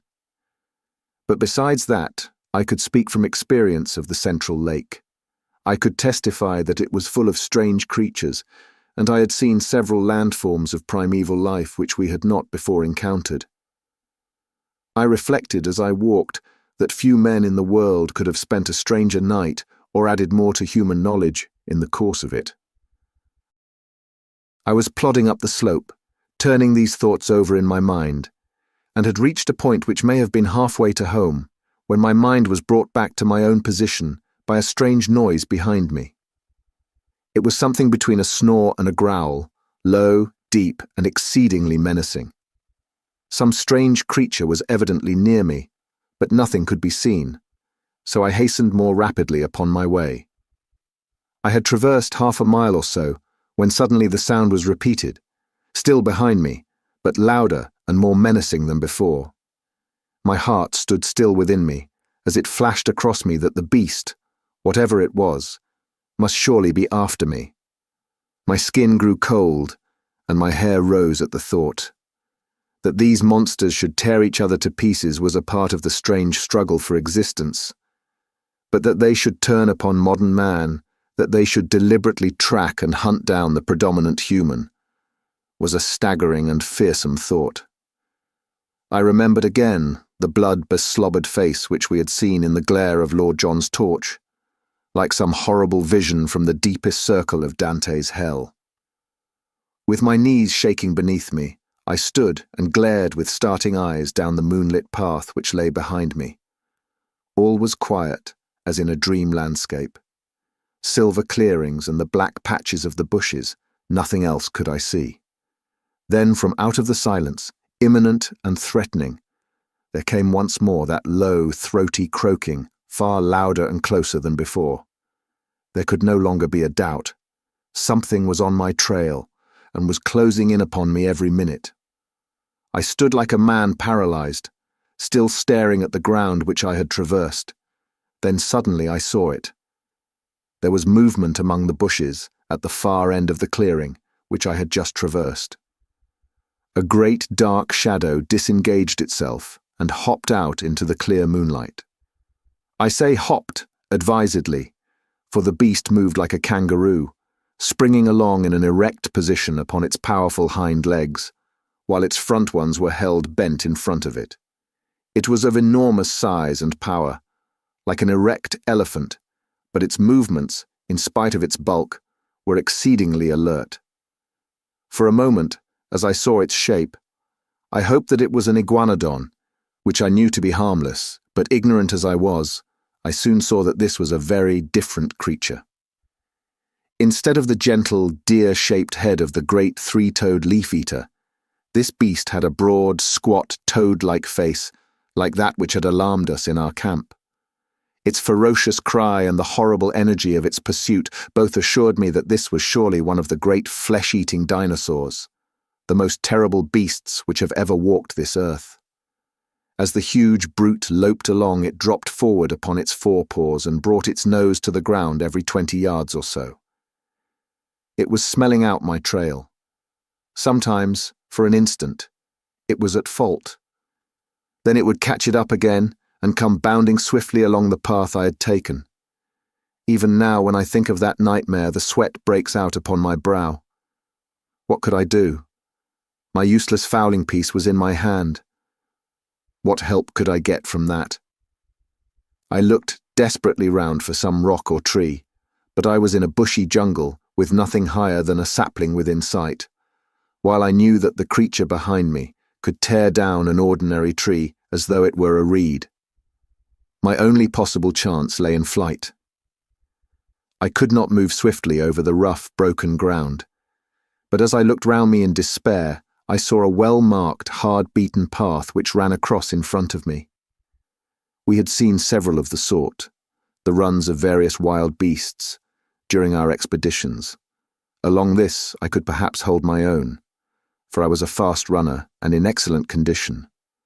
Flinging away my useless gun, I set myself to do such a half-mile as I have never done before or since.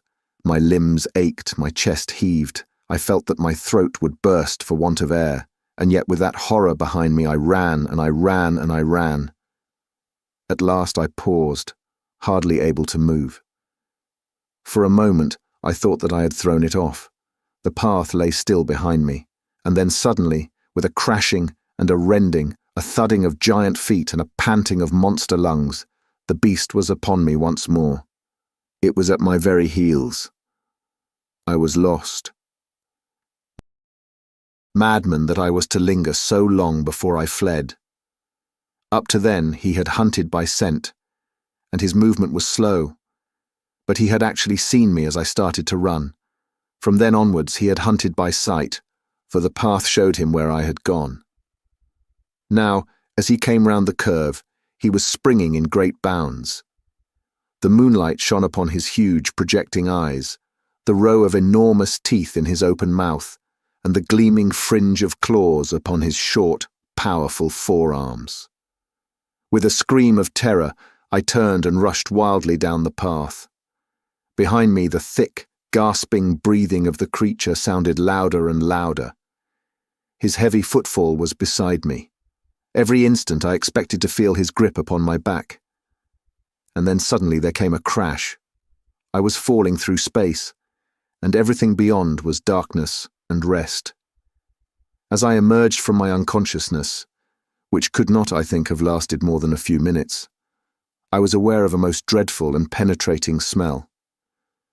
Putting out my hand in the darkness, I came upon something which felt like a huge lump of meat, while my other hand closed upon a large bone. Up above me, there was a circle of starlit sky, which showed me that I was lying at the bottom of a deep pit. Slowly I staggered to my feet and felt myself all over. I was stiff and sore from head to foot, but there was no limb which would not move, no joint which would not bend. As the circumstances of my fall came back into my confused brain, I looked up in terror, expecting to see that dreadful head silhouetted against the paling sky. There was no sign of the monster, however, nor could I hear any sound from above.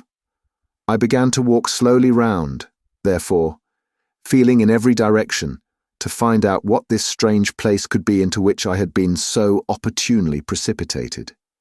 It was, as I have said, a pit, with sharply sloping walls and a level bottom about 20 feet across. This bottom was littered with great gobbets of flesh, most of which was in the last state of putridity. The atmosphere was poisonous and horrible.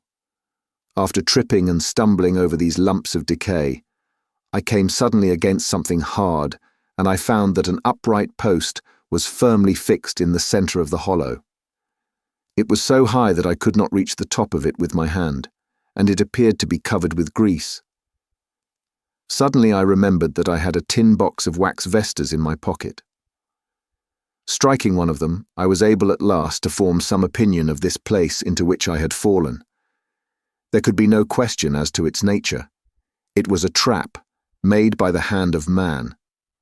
The post in the center, some 9 feet long, was sharpened at the upper end, and was black with the stale blood of the creatures who had been impaled upon it. The remains scattered about were fragments of the victims, which had been cut away in order to clear the stake for the next who might blunder in. I remembered that Challenger had declared that man could not exist upon the plateau, since with his feeble weapons he could not hold his own against the monsters who roamed over it. But now it was clear enough how it could be done. In their narrow-mouthed caves, the natives, whoever they might be, had refuges into which the huge saurians could not penetrate, while with their developed brains they were capable of setting such traps, covered with branches, across the paths which marked the run of the animals as would destroy them in spite of all their strength and activity. Man was always the master. The sloping wall of the pit was not difficult for an active man to climb, but I hesitated long before I trusted myself within reach of the dreadful creature which had so nearly destroyed me. How did I know that he was not lurking in the nearest clump of bushes, waiting for my reappearance? I took heart, however, as I recalled a conversation between Challenger and Summerlee upon the habits of the great saurians. Both were agreed that the monsters were practically brainless, that there was no room for reason in their tiny cranial cavities, and that if they have disappeared from the rest of the world, it was assuredly on account of their own stupidity, which made it impossible for them to adapt themselves to changing conditions. To lie in wait for me now would mean that the creature had appreciated what had happened to me, and this in turn would argue some power connecting cause and effect. Surely it was more likely that a brainless creature, acting solely by vague predatory instinct, would give up the chase when I disappeared and, after a pause of astonishment, would wander away in search of some other prey. I clambered to the edge of the pit and looked over. The stars were fading, the sky was whitening, and the cold wind of morning blew pleasantly upon my face. I could see or hear nothing of my enemy. Slowly I climbed out and sat for a while upon the ground, ready to spring back into my refuge, if any danger should appear. Then, reassured by the absolute stillness and by the growing light, I took my courage in both hands and stole back along the path which I had come. Some distance down it, I picked up my gun and shortly afterwards struck the brook which was my guide. So, with many a frightened backward glance, I made for home. And suddenly there came something to remind me of my absent companions. In the clear, still morning air there sounded far away the sharp, hard note of a single rifle shot. I paused and listened, but there was nothing more.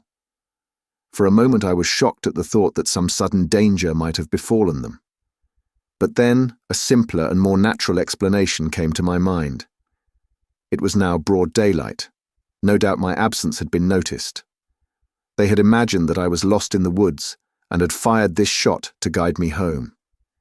It is true that we had made a strict resolution against firing, but if it seemed to them that I might be in danger, they would not hesitate. It was for me now to hurry on as fast as possible, and so to reassure them. I was weary and spent, so my progress was not so fast as I wished. But at last I came into regions which I knew. There was the swamp of the pterodactyls upon my left. There in front of me was the glade of the iguanodons. Now I was in the last belt of trees which separated me from Fort Challenger. I raised my voice in a cheery shout to allay their fears. No answering greeting came back to me. My heart sank at that ominous stillness. I quickened my pace into a run. The zareba rose before me, even as I had left it, but the gate was open. I rushed in. In the cold morning light, It was a fearful sight which met my eyes. Our effects were scattered in wild confusion over the ground. My comrades had disappeared, and close to the smouldering ashes of our fire, the grass was stained crimson with a hideous pool of blood. I was so stunned by this sudden shock that for a time I must have nearly lost my reason. I have a vague recollection, as one remembers a bad dream, of rushing about through the woods all around the empty camp, calling wildly for my companions. No answer came back from the silent shadows. The horrible thought that I might never see them again, that I might find myself abandoned all alone in that dreadful place, with no possible way of descending into the world below, that I might live and die in that nightmare country, drove me to desperation. I could have torn my hair and beaten my head in my despair. Only now did I realize how I had learned to lean upon my companions, upon the serene self-confidence of Challenger, and upon the masterful, humorous coolness of Lord John Roxton. Without them I was like a child in the dark, helpless and powerless. I did not know which way to turn, or what I should do first. After a period, during which I sat in bewilderment, I set myself to try and discover what sudden misfortune could have befallen my companions. The whole disordered appearance of the camp showed that there had been some sort of attack, and the rifle shot no doubt marked the time when it had occurred. That there should have been only one shot showed that it had been all over in an instant. The rifles still lay upon the ground, and one of them, Lord John's, had the empty cartridge in the breech. The blankets of Challenger and of Summerlee beside the fire suggested that they had been asleep at the time. The cases of ammunition and of food were scattered about in a wild litter, together with our unfortunate cameras and plate carriers, but none of them were missing. On the other hand, all the exposed provisions, and I remembered that there were a considerable quantity of them, were gone. They were animals then, and not natives, who had made the inroad, for surely the latter would have left nothing behind. But if animals, or some single terrible animal, then what had become of my comrades? A ferocious beast would surely have destroyed them and left their remains. It is true that there was that one hideous pool of blood, which told of violence. Such a monster as had pursued me during the night could have carried away a victim as easily as a cat would a mouse. In that case, the others would have followed in pursuit. But then, they would assuredly have taken their rifles with them. The more I tried to think it out with my confused and weary brain, the less could I find any plausible explanation. I searched round in the forest, but could see no tracks which could help me to a conclusion. Once I lost myself, and it was only by good luck, and after an hour of wandering, that I found the camp once more. Suddenly a thought came to me, and brought some little comfort to my heart. I was not absolutely alone in the world. Down at the bottom of the cliff, and within call of me, was waiting the faithful Zambo. I went to the edge of the plateau and looked over. Sure enough, he was squatting among his blankets beside his fire in his little camp. But, to my amazement, a second man was seated in front of him. For an instant my heart leaped for joy, as I thought that one of my comrades had made his way safely down, but a second glance dispelled the hope. The rising sun shone red upon the man's skin. He was an Indian. I shouted loudly and waved my handkerchief. Presently Zambo looked up, waved his hand, and turned to ascend the pinnacle. In a short time he was standing close to me and listening with deep distress to the story which I told him. "Devil got them for sure, Massa Malone," said he. "You got into the devil's country, sir, and he take you all to himself. You take advice, Massa Malone, and come down quick else he get you as well." "How can I come down, Zambo?" "You get creepers from trees, Massa Malone, throw them over here. I make fast to this stump and so you have bridge." "We have thought of that. There are no creepers here which could bear us." "Send for ropes, Massa Malone." "Who can I send and where?" "Send to Indian villages, sir. Plenty hide rope in Indian village. Indian down below, send him." "Who is he?" One of our Indians.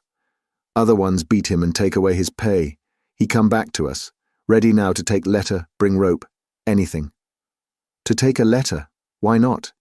Perhaps he might bring help, but in any case he would ensure that our lives were not spent for nothing, and that news of all that we had won for science should reach our friends at home.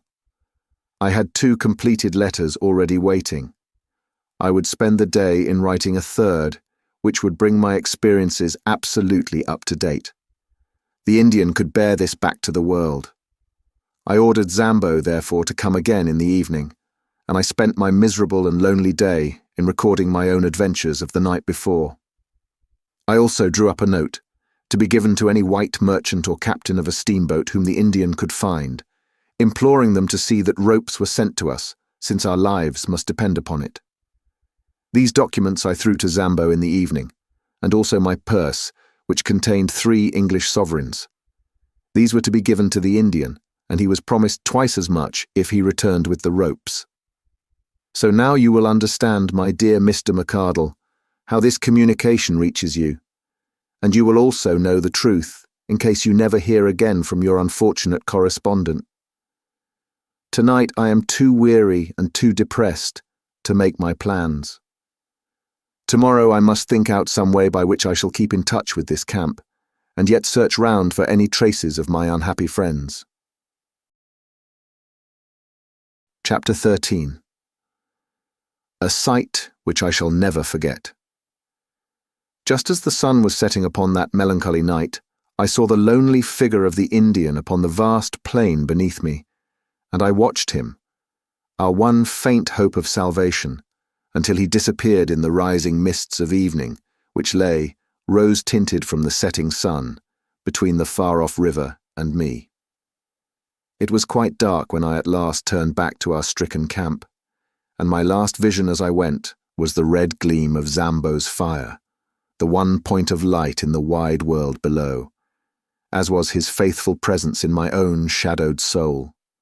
And yet I felt happier than I had done since this crushing blow had fallen upon me, for it was good to think that the world should know what we had done, so that at the worst our names should not perish with our bodies, but should go down to posterity, associated with the result of our labours. It was an awesome thing to sleep in that ill-fated camp, and yet it was even more unnerving to do so in the jungle. One or the other it must be. Prudence on the one hand warned me that I should remain on guard, but exhausted nature on the other declared that I should do nothing of the kind. I climbed up onto a limb of the great ginkgo tree, but there was no secure perch on its rounded surface, and I should certainly have fallen off and broken my neck the moment I began to doze. I got down, therefore, and pondered over what I should do. Finally, I closed the door of the zareba, lit 3 separate fires in a triangle, and having eaten a hearty supper, dropped off into a profound sleep, from which I had a strange and most welcome awakening.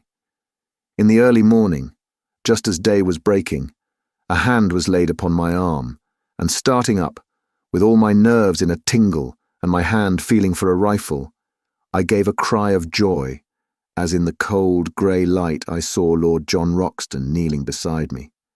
It was he, and yet it was not he. I had left him calm in his bearing, correct in his person, prim in his dress. Now he was pale and wild-eyed, gasping as he breathed like one who has run far and fast. His gaunt face was scratched and bloody, his clothes were hanging in rags, and his hat was gone. I stared in amazement, but he gave me no chance for questions. He was grabbing at our stores all the time he spoke. "Quick, young fella, quick!" he cried. "Every moment counts. Get the rifles, both of them. I have the other 2. Now, all the cartridges you can gather. Fill up your pockets. Now, some food. 6 tins will do. That's all right. Don't wait to talk or think. Get a move on, or we are done." Still half awake, and unable to imagine what it all might mean, I found myself hurrying madly after him through the wood, a rifle under each arm, and a pile of various stores in my hands. He dodged in and out through the thickest of the scrub until he came to a dense clump of brushwood. Into this he rushed, regardless of thorns, and threw himself into the heart of it, pulling me down by his side. "There," he panted. "I think we are safe here. They'll make for the camp as sure as fate. It will be their first idea, but this should puzzle them." "What is it all?" I asked when I'd got my breath. "Where are the professors? And who is it that is after us?" "The ape men," he cried. "My God, what brutes! Don't raise your voice, for they have long ears. Sharp eyes, too, but no power of scent, so far as I could judge. So I don't think they can sniff us out." "Where have you been, young fella? You were well out of it." In a few sentences, I whispered what I had done. "Pretty bad," said he, when he had heard of the dinosaur in the pit. "It isn't quite the place for a rest cure." "What?" But I had no idea what its possibilities were until those devils got hold of us. The man-eating Papuans had me once, but they are Chesterfields compared to this crowd. "How did it happen?" I asked. "It was in the early morning. Our learned friends were just stirring. Hadn't even begun to argue yet. Suddenly it rained apes. They came down as thick as apples out of a tree. They had been assembling in the dark, I suppose, until that great tree over our heads was heavy with them. I shot one of them through the belly, but before we knew where we were, they had us spread-eagled on our backs. I called them apes, but they carried sticks and stones in their hands and jabbered talk to each other, and ended up by tying our hands with creepers, so they are ahead of any beast that I have seen in my wanderings. Ape men, that's what they are, missing links, and I wish they had stayed missing. They carried off their wounded comrade. He was bleeding like a pig, and then they sat around us. And if ever I saw frozen murder, it was in their faces. They were big fellows, as big as a man, and a deal stronger. Curious, glassy grey eyes they have, under red tufts, and they just sat and gloated and gloated. Challenger is no chicken, but even he was cowed. He managed to struggle to his feet and yelled out at them to have done with it and get it over. I think he had gone a bit off his head at the suddenness of it, for he raged and cursed at them like a lunatic. If they had been a row of his favourite pressmen, he could not have slanged them worse. Well, what did they do? I was enthralled by the strange story which my companion was whispering into my ear, while all the time his keen eyes were shooting in every direction and his hand grasping his cocked rifle. I thought it was the end of us, but instead of that it started them on a new line. They all jabbered and chattered together. Then one of them stood out beside Challenger. You'll smile, young fellow, but upon my word they might have been kinsmen. I couldn't have believed it if I hadn't seen it with my own eyes. This old ape man, he was their chief, was a sort of red Challenger, with every one of our friend's beauty points, only just a trifle more so. He had the short body, the big shoulders, the round chest, no neck, a great ruddy frill of a beard, the tufted eyebrows, the "what do you want, damn you," look about the eyes, and the whole catalogue. When the ape man stood by Challenger and put his paw on his shoulder, the thing was complete. Summerlee was a bit hysterical, and he laughed till he cried. The ape men laughed too, or at least they put up the devil of a cackling, and they set to work to drag us off through the forest. They wouldn't touch the guns and things, thought them dangerous, I expect, but they carried away all our loose food. Summerlee and I got some rough handling on the way, there's my skin and my clothes to prove it, for they took us a beeline through the brambles, and their own hides are like leather. But Challenger was all right. 4 of them carried him shoulder high, and he went like a Roman emperor. What's that? It was a strange clicking noise in the distance, not unlike castanets. There they go, said my companion, slipping cartridges into the second double-barreled express. Load them all up, young fellow, my lad, for we're not going to be taken alive, and don't you think it? That's the row they make when they're excited. By George, they'll have something to excite them if they put us up. The last stand of the Greys won't be in it. With their rifles grasped in their stiffened hands, amid a ring of the dead and dying, as some fathead sings. Can you hear them now? Very far away. That little lot will do no good. But I expect their search parties are all over the wood. Well, I was telling you my tale of woe. They got us soon to this town of theirs, about 1,000 huts of branches and leaves in a great grove of trees near the edge of the cliff. It's 3 or 4 miles from here. The filthy beasts fingered me all over, and I feel as if I should never be clean again. They tied us up. The fellow who handled me could tie like a bosun. And there we lay with our toes up beneath a tree, while a great brute stood guard over us with a club in his hand. When I say we, I mean Summerlee and myself. Old Challenger was up a tree, eating pines and having the time of his life. I'm bound to say that he managed to get some fruit to us, and with his own hands he loosened our bonds.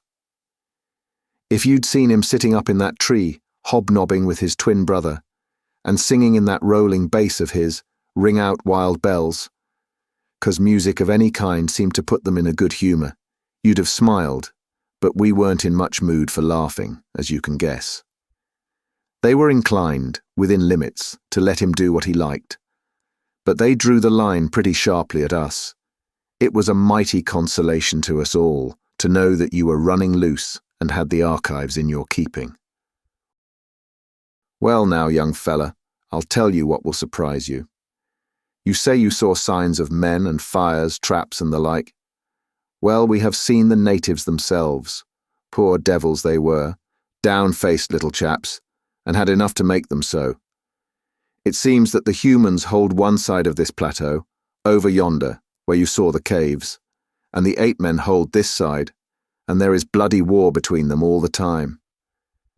That's the situation, so far as I could follow it. Well, yesterday the ape men got hold of a dozen of the humans and brought them in as prisoners. You never heard such a jabbering and shrieking in your life. The men were little red fellows and had been bitten and clawed so that they could hardly walk. The ape men put 2 of them to death there and then, fairly pulled the arm off one of them. It was perfectly beastly. Plucky little chaps they are, and hardly gave a squeak. But it turned us absolutely sick. Summerlee fainted, and even Challenger had as much as he could stand. I think they have cleared, don't you? We listened intently, but nothing save the calling of the birds broke the deep peace of the forest. Lord Roxton went on with his story. I think you have had the escape of your life, young fella, my lad. It was catching those Indians that put you clean out of their heads, else they would have been back to the camp for you as sure as fate and gathered you in. Of course, as you said, they have been watching us from the beginning out of that tree, and they knew perfectly well that we were one short. However, they could think only of this new haul, so it was I, and not a bunch of apes, that dropped in on you in the morning. Well, we had a horrid business afterwards. My God, what a nightmare the whole thing is. You remember the great bristle of sharp canes down below where we found the skeleton of the American? Well, that is just under Ape Town, and that's the jumping-off place of their prisoners. I expect there's heaps of skeletons there, if we looked for them. They have a sort of clear parade ground on the top, and they make a proper ceremony about it.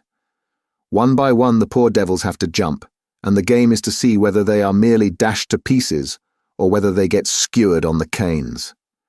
They took us out to see it, and the whole tribe lined up on the edge. 4 of the Indians jumped, and the canes went through them like knitting needles through a pat of butter. No wonder we found that poor Yankee's skeleton with the canes growing between his ribs. It was horrible, but it was decidedly interesting too. We were all fascinated to see them take the dive, even when we thought it would be our turn next on the springboard. Well, it wasn't. They kept 6 of the Indians up for today. That's how I understood it. But I fancy we were to be the star performers in the show. Challenger might get off, but Summerlee and I were in the bill. Their language is more than half signs, and it was not hard to follow them. So I thought it was time we made a break for it. I had been plotting it out a bit, and had 1 or 2 things clear in my mind. It was all on me, for Summerlee was useless, and Challenger not much better. The only time they got together, they got slanging because they couldn't agree upon the scientific classification of these red-headed devils that had got hold of us. One said it was the Dryopithecus of Java. The other said it was Pithecanthropus. Madness, I call it, loonies, both. But as I say, I had thought out 1 or 2 points that were helpful. One was that these brutes could not run as fast as a man in the open, They have short, bandy legs, you see, and heavy bodies. Even Challenger could give a few yards in 100 to the best of them, and you or I would be a perfect shrub. Another point was that they knew nothing about guns. I don't believe they ever understood how the fellow I shot came by his hurt. If we could get at our guns, there was no saying what we could do. So I broke away early this morning, gave my guard a kick in the tummy that laid him out, and sprinted for the camp. There I got you and the guns, and here we are. But the professors, I cried in consternation. Well, we must just go back and fetch them. I couldn't bring them with me. Challenger was up the tree, and Summerlee was not fit for the effort. The only chance was to get the guns and try a rescue. Of course, they may scupper them at once in revenge. I don't think they would touch Challenger, but I wouldn't answer for Summerlee. But they would have had him in any case. Of that I am certain. So I haven't made matters any worse by bolting. But we are honour-bound to go back and have them out, or see it through with them. So you can make up your soul, young fella, my lad, for it will be one way or the other before evening. I have tried to imitate here Lord Roxton's jerky talk, his short, strong sentences, the half-humorous, half-reckless tone that ran through it all. But he was a born leader. As danger thickened, his jaunty manner would increase, his speech become more racy, his cold eyes glitter into ardent life, and his Don Quixote moustache bristle with joyous excitement. His love of danger, his intense appreciation of the drama of an adventure, all the more intense for being held tightly in, his consistent view that every peril in life is a form of sport, a fierce game betwixt you and fate, with death as a forfeit, made him a wonderful companion at such hours. If it were not for our fears as to the fate of our companions, it would have been a positive joy to throw myself with such a man into such an affair. We were rising from our brushwood hiding place when suddenly I felt his grip upon my arm. "By George," he whispered, "here they come." From where we lay, we could look down a brown aisle, arched with green, formed by the trunks and branches. Along this a party of the ape men were passing. They went in single file, with bent legs and rounded backs, their hands occasionally touching the ground, their heads turning to left and right as they trotted along. Their crouching gait took away from their height, but I should put them at 5 feet or so, with long arms and enormous chests. Many of them carried sticks, and at the distance they looked like a line of very hairy and deformed human beings. For a moment I caught this clear glimpse of them. Then they were lost among the bushes. "Not this time," said Lord John, who had caught up his rifle. "Our best chance is to lie quiet until they have given up the search. Then we shall see whether we can't get back to their town and hit them where it hurts most. Give them an hour and we'll march." We filled in the time by opening one of our food tins and making sure of our breakfast. Lord Roxton had had nothing but some fruit since the morning before, and ate like a starving man. Then, at last, our pockets bulging with cartridges and a rifle in each hand, we started off upon our mission of rescue. Before leaving it, we carefully marked our little hiding place among the brushwood and its bearing to Fort Challenger, that we might find it again if we needed it. We slunk through the bushes in silence until we came to the very edge of the cliff, close to the old camp. There we halted, and Lord John gave me some idea of his plans. "So long as we are among the thick trees, these swine are our masters," said he. "They can see us, and we cannot see them. But in the open, it is different. There we can move faster than they, so we must stick to the open all we can. The edge of the plateau has fewer large trees than further inland, so that's our line of advance. Go slowly, keep your eyes open and your rifle ready. Above all, never let them get you prisoner while there is a cartridge left. That's my last word to you, young fella." When we reached the edge of the cliff, I looked over and saw our good old black Zambo sitting smoking on a rock below us. I would have given a great deal to have hailed him and told him how we were placed, but it was too dangerous, lest we should be heard. The woods seemed to be full of the ape men. Again and again we heard their curious, clicking chatter. At such times we plunged into the nearest clump of bushes and lay still until the sound had passed away. Our advance, therefore, was very slow, and 2 hours at least must have passed before I saw by Lord John's cautious movements that we must be close to our destination. He motioned to me to lie still, and he crawled forward himself. In a minute he was back again, his face quivering with eagerness. "Come," said he, "come quick. I hope to the Lord we are not too late already." I found myself shaking with nervous excitement as I scrambled forward and lay down beside him, looking out through the bushes at a clearing which stretched before us. It was a sight which I shall never forget until my dying day. So weird, so impossible, that I do not know how I am to make you realize it, or how in a few years I shall bring myself to believe in it, if I live to sit once more on a lounge in the Savage Club and look out on the drab solidity of the embankment. I know that it will seem then to be some wild nightmare, some delirium of fever. Yet I will set it down now, while it is still fresh in my memory, and one at least, the man who lay in the damp grasses by my side, will know if I have lied. A wide open space lay before us, some hundreds of yards across, all green turf and low bracken, growing to the very edge of the cliff. Round this clearing there was a semicircle of trees, with curious huts built of foliage, piled one above the other among the branches. A rookery, with every nest a little house, would best convey the idea. The openings of these huts and the branches of the trees were thronged with a dense mob of ape people, whom from their size I took to be the females and infants of the tribe. They formed the background of the picture, and were all looking out with eager interest at the same scene which fascinated and bewildered us. In the open, and near the edge of the cliff, there had assembled a crowd of some 100 of these shaggy, red-haired creatures, many of them of immense size, and all of them horrible to look upon. There was a certain discipline among them, for none of them attempted to break the line which had been formed. In front there stood a small group of Indians, little, clean-limbed, red fellows, whose skins glowed like polished bronze in the strong sunlight. A tall, thin white man was standing beside them, his head bowed, his arms folded, his whole attitude expressive of his horror and dejection.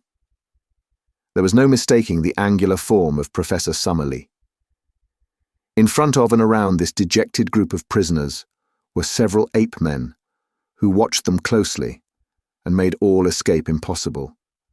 Then, right out from all the others and close to the edge of the cliff, were two figures, so strange, and under other circumstances so ludicrous, that they absorbed my attention. The one was our comrade, Professor Challenger. The remains of his coat still hung in strips from his shoulders, but his shirt had been all torn out, and his great beard merged itself in the black tangle which covered his mighty chest. He had lost his hat, and his hair, which had grown long in our wanderings, was flying in wild disorder.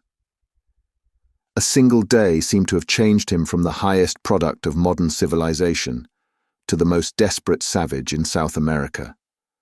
Beside him stood his master, the king of the ape men. In all things he was, as Lord John had said, the very image of our professor, save that his colouring was red instead of black. The same short, broad figure, the same heavy shoulders, the same forward hang of the arms, the same bristling beard merging itself in the hairy chest. Only above the eyebrows, where the sloping forehead and low curved skull of the ape-man were in sharp contrast to the broad brow and magnificent cranium of the European, could one see any marked difference. At every other point, the king was an absurd parody of the professor. All this, which takes me so long to describe, impressed itself upon me in a few seconds. Then we had very different things to think of, for an active drama was in progress. Two of the ape men had seized one of the Indians out of the group and dragged him forward to the edge of the cliff. The king raised his hand as a signal. They caught the man by his leg and arm and swung him 3 times backwards and forwards with tremendous violence. Then with a frightful heave they shot the poor wretch over the precipice. With such force did they throw him that he curved high in the air before beginning to drop. As he vanished from sight, the whole assembly, except the guards, rushed forward to the edge of the precipice, and there was a long pause of absolute silence, broken by a mad yell of delight. They sprang about, tossing their long, hairy arms in the air and howling with exultation. Then they fell back from the edge, formed themselves again into line, and waited for the next victim. This time it was Summerlee. Two of his guards caught him by the wrists and pulled him brutally to the front. His thin figure and long limbs struggled and fluttered like a chicken being dragged from a coop. Challenger had turned to the king and waved his hands frantically before him. He was begging, pleading, imploring for his comrade's life. The ape-man pushed him roughly aside and shook his head. It was the last conscious movement he was to make upon earth. Lord John's rifle cracked, and the king sank down, a tangled red sprawling thing upon the ground. "Shoot into the thick of them! Shoot, sonny, shoot!" cried my companion. There are strange red depths in the soul of the most commonplace man. I am tender-hearted by nature, and have found my eyes moist many a time over the scream of a wounded hare. Yet the bloodlust was on me now. I found myself on my feet, emptying one magazine, then the other, clicking open the breech to reload, snapping it to again, while cheering and yelling with pure ferocity and joy of slaughter as I did so. With our 4 guns, the 2 of us made a horrible havoc. Both the guards who held Summerlee were down, and he was staggering about like a drunken man in his amazement, unable to realize that he was a free man. The dense mob of ape-men ran about in bewilderment, marveling whence this storm of death was coming, or what it might mean.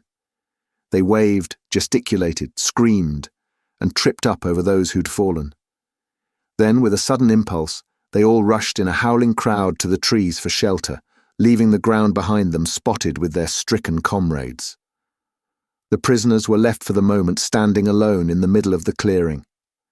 Challenger's quick brain had grasped the situation. He seized the bewildered Summerlee by the arm, and they both ran towards us. 2 of their guards bounded after them and fell to 2 bullets from Lord John. We ran forward into the open to meet our friends and pressed a loaded rifle into the hands of each. But Summerlee was at the end of his strength. He could hardly totter. Already the ape-men were recovering from their panic. They were coming through the brushwood and threatening to cut us off. Challenger and I ran Summerlee along, one at each of his elbows, while Lord John covered our retreat, firing again and again as savage heads snarled at us out of the bushes. For a mile or more the chattering brutes were at our very heels. Then the pursuit slackened, for they learned our power and would no longer face that unerring rifle. When we had at last reached the camp, we looked back and found ourselves alone. So it seemed to us, and yet we were mistaken. We had hardly closed the thornbush door of our zareba, clasped each other's hands, and thrown ourselves panting upon the ground beside our spring, when we heard a patter of feet and then a gentle, plaintive crying from outside our entrance. Lord Roxton rushed forward, rifle in hand, and threw it open. There, prostrate upon their faces, lay the little red figures of the 4 surviving Indians, trembling with fear of us, and yet imploring our protection. With an expressive sweep of his hands, one of them pointed to the woods around them and indicated that they were full of danger. Then, darting forward, he threw his arms round Lord John's legs and rested his face upon them. "By George!" cried our peer, pulling at his moustache in great perplexity. "I say, what the deuce are we to do with these people? Get up, little chappie, and take your face off my boots." Summerlee was sitting up and stuffing some tobacco into his old briar. "We've got to see them safe," said he. "You've pulled us all out of the jaws of death. My word, it was a good bit of work." "Admirable!" cried Challenger. "Admirable! Not only we as individuals but European science collectively owe you a deep debt of gratitude for what you have done. I do not hesitate to say that the disappearance of Professor Summerlee and myself would have left an appreciable gap in modern zoological history. Our young friend here and you have done most excellently well." He beamed at us with the old paternal smile, but European science would have been somewhat amazed could they have seen their chosen child, the hope of the future, with his tangled, unkempt head, his bare chest, and his tattered clothes. He had one of the meat tins between his knees and sat with a large piece of cold Australian mutton between his fingers. The Indian looked up at him, and then, with a little yelp, cringed to the ground and clung to Lord John's leg. "Don't you be scared, my bonny boy," said Lord John, patting the matted head in front of him. "He can't stick your appearance, Challenger, and by George, I don't wonder. All right, little chap, he's only a human, just the same as the rest of us." "Really, sir," cried the Professor. "Well, it's lucky for you, Challenger, that you are a little out of the ordinary. If you hadn't been so like the king— Upon my word, Lord John, you allow yourself great latitude. Well, it's a fact. I beg, sir, that you will change the subject. Your remarks are irrelevant and unintelligible. The question before us is, what are we to do with these Indians? The obvious thing is to escort them home, if we knew where their home was." "There is no difficulty about that," said I. "They live in the caves on the other side of the central lake. Our young friend here knows where they live. I gather that it is some distance." "A good 20 miles, said I. Summerlee gave a groan. "I, for one, could never get there. Surely I hear those brutes still howling upon our track."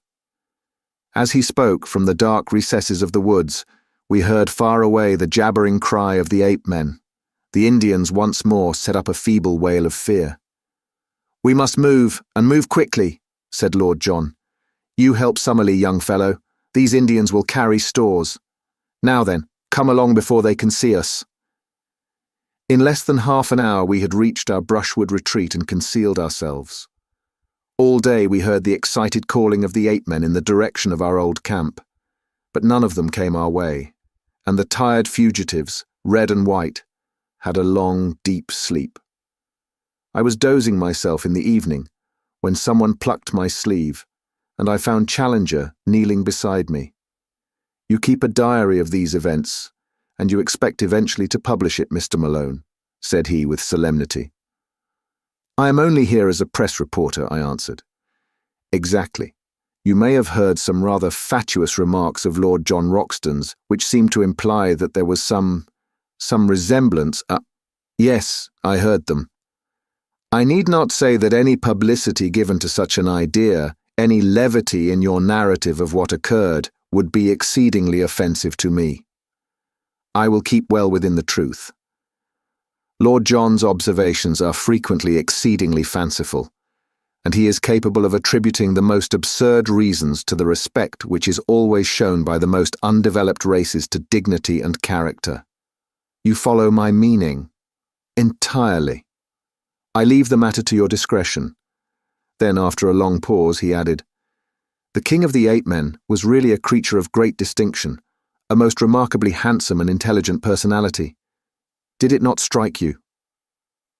"A most remarkable creature," said I. And the Professor, much eased in his mind, settled down to his slumber once more. Chapter 14. Those were the real conquests. We had imagined that our pursuers, the ape-men, knew nothing of our brushwood hiding place, but we were soon to find out our mistake. There was no sound in the woods, not a leaf moved upon the trees, and all was peace around us. But we should have been warned by our first experience how cunningly and how patiently these creatures can watch and wait until their chance comes. Whatever fate may be mine through life, I am very sure that I shall never be nearer death than I was that morning. But I will tell you the thing in its due order. We all awoke exhausted after the terrific emotions and scanty food of yesterday. Summerlee was still so weak that it was an effort for him to stand, but the old man was full of a sort of surly courage which would never admit defeat. A council was held, and it was agreed that we should wait quietly for an hour or two where we were, have our much-needed breakfast, and then make our way across the plateau and round the central lake to the caves where my observations had shown that the Indians lived. We relied upon the fact that we could count upon the good word of those whom we had rescued to ensure a warm welcome from their fellows. Then, with our mission accomplished and possessing a fuller knowledge of the secrets of Maplewhite Land, we should turn our whole thoughts to the vital problem of our escape and return. Even Challenger was ready to admit that we should then have done all for which we had come, and that our first duty from that time onwards was to carry back to civilization the amazing discoveries we had made. We were able now to take a more leisurely view of the Indians whom we had rescued. They were small men, wiry, active, and well-built, with lank black hair tied up in a bunch behind their heads with a leathern thong, and leathern also were their loinclothes. Their faces were hairless, well-formed, and good-humoured. The lobes of their ears, hanging ragged and bloody, showed that they had been pierced for some ornaments which their captors had torn out. Their speech, though unintelligible to us, was fluent among themselves, and as they pointed to each other and uttered the word Akala many times over, we gathered that this was the name of the nation. Occasionally, with faces which were convulsed with fear and hatred, they shook their clenched hands at the woods round and cried, "Doda! Doda!" which was surely their term for their enemies. "What do you make of them, Challenger?" asked Lord John. "One thing is very clear to me, and that is that the little chap with the front of his head shaved is a chief among them." It was indeed evident that this man stood apart from the others, and that they never ventured to address him without every sign of deep respect. He seemed to be the youngest of them all, and yet so proud and high was his spirit that, upon Challenger laying his great hand upon his head, he started like a spurred horse, and with a quick flash of his dark eyes, moved further away from the professor. Then, placing his hand upon his breast and holding himself with great dignity, he uttered the word "Maretas" several times. The professor, unabashed, seized the nearest Indian by the shoulder and proceeded to lecture upon him as if he were a potted specimen in a classroom. "The type of these people," said he in his sonorous fashion, "whether judged by cranial capacity, facial angle, or any other test, cannot be regarded as a low one. On the contrary, we must place it as considerably higher in the scale than many South American tribes which I can mention. On no possible supposition can we explain the evolution of such a race in this place. For that matter, so great a gap separates these ape-men from the primitive animals which have survived upon this plateau, that it is inadmissible to think that they could have developed where we find them." "Then where the deuce did they drop from?" asked Lord John.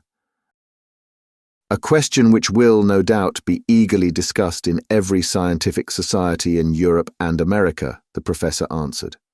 "My own reading of the situation for what it is worth—" He inflated his chest enormously and looked insolently around him at the words, "is that evolution has advanced under the peculiar conditions of this country up to the vertebrate stage, the old types surviving and living on in company with the newer ones.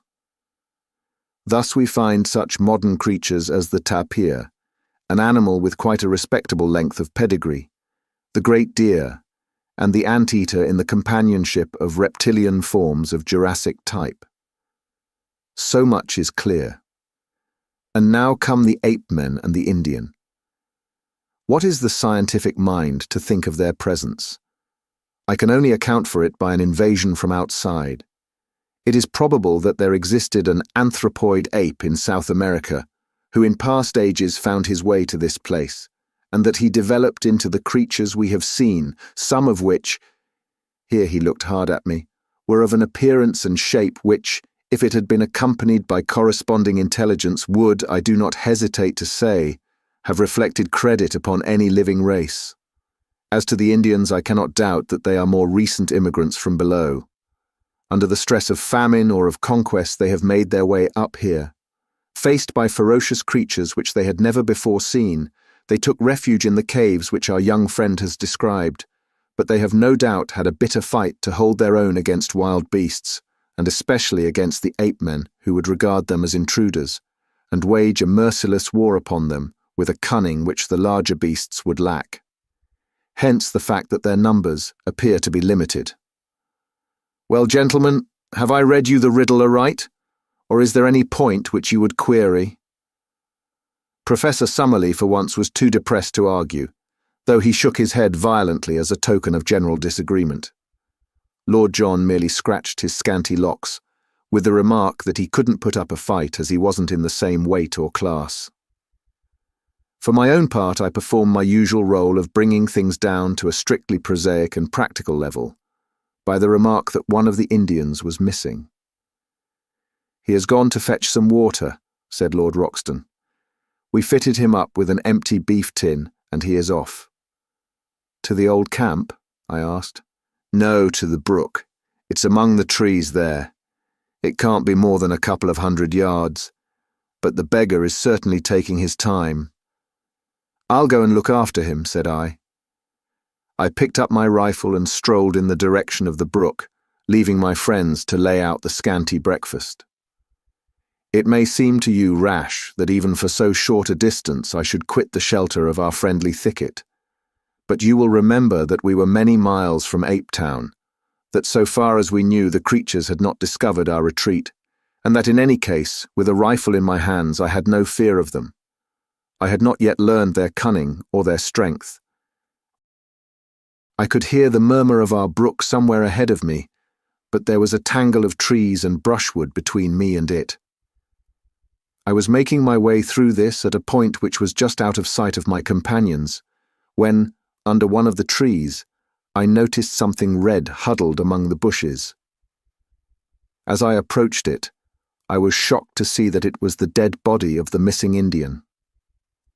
He lay upon his side, his limbs drawn up, and his head screwed round at a most unnatural angle, so that he seemed to be looking straight over his own shoulder.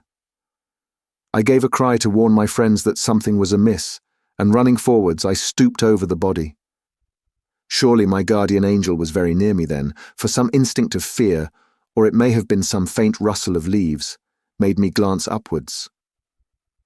Out of the thick green foliage which hung low over my head, 2 long, muscular arms covered with reddish hair were slowly descending.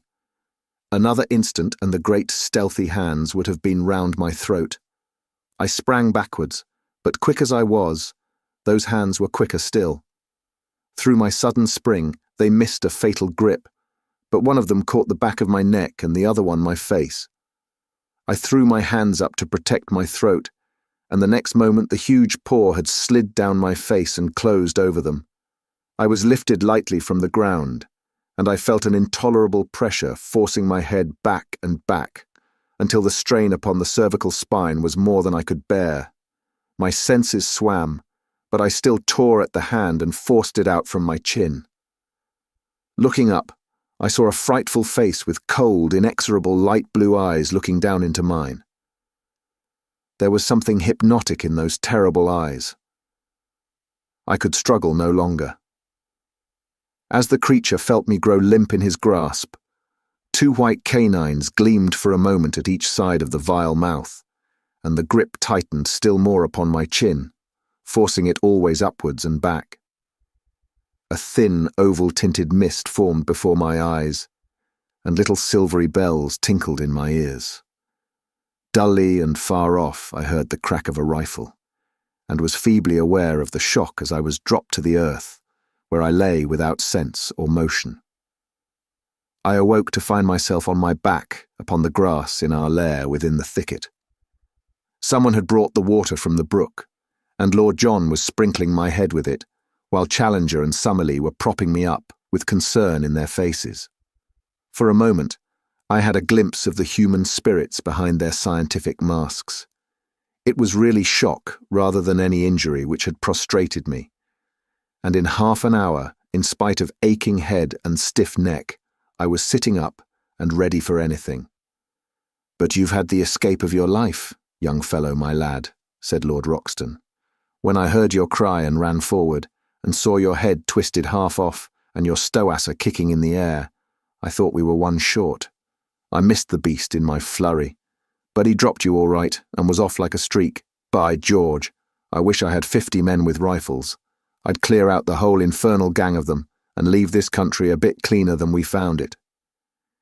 It was clear now that the ape men had in some way marked us down, and that we were watched on every side. We had not so much to fear from them during the day, but they would be very likely to rush us by night. So the sooner we got away from their neighborhood, the better. On 3 sides of us was absolute forest, and there we might find ourselves in an ambush. But on the 4th side, that which sloped down in the direction of the lake, there was only low scrub, with scattered trees and occasional open glades.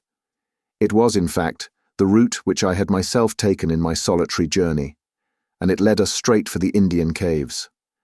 This then must for every reason be our road. One great regret we had, and that was to leave our old camp behind us, not only for the sake of the stores which remained there, but even more because we were losing touch with Zambo, our link with the outside world. However, we had a fair supply of cartridges and all our guns, so, for a time at least, we could look after ourselves, and we hoped soon to have a chance of returning and restoring our communications with our servant. He had faithfully promised to stay where he was, and we had not a doubt that he would be as good as his word. It was in the early afternoon that we started upon our journey. The young chief walked at our head as our guide, but refused indignantly to carry any burden. Behind him came the 2 surviving Indians, with our scanty possessions upon their backs. We 4 white men walked in the rear with rifles loaded and ready. As we started, there broke from the thick, silent woods behind us a sudden great ululation of the ape men, which may have been a cheer of triumph at our departure, or a jeer of contempt at our flight. Looking back, we saw only the dense screen of trees, but that long-drawn yell told us how many of our enemies lurked among them. We saw no sign of pursuit, however, and soon we had got into more open country and beyond their power. As I tramped along, the rearmost of the 4, I could not help smiling at the appearance of my 3 companions in front. Was this the luxurious Lord John Roxton who had sat that evening in the Albany amidst his Persian rugs and his pictures in the pink radiance of the tinted lights? And was this the imposing professor who had swelled behind the great desk in his massive study at Enmore Park? And finally, could this be the austere and prim figure which had risen before the meeting at the Zoological Institute? No 3 tramps that one could have met in a Surrey lane could have looked more hopeless and bedraggled. We had, it is true, been only a week or so upon the top of the plateau, but all our spare clothing was in our camp below, and the 1 week had been a severe one upon us all, though least to me who had not to endure the handling of the ape men. My 3 friends had all lost their hats, and had now bound handkerchiefs round their heads, their clothes hung in ribbons about them, and their unshaven, grimy faces were hardly to be recognized. Both Summerlee and Challenger were limping heavily, while I still dragged my feet from weakness after the shock of the morning, and my neck was as stiff as a board from the murderous grip that held it.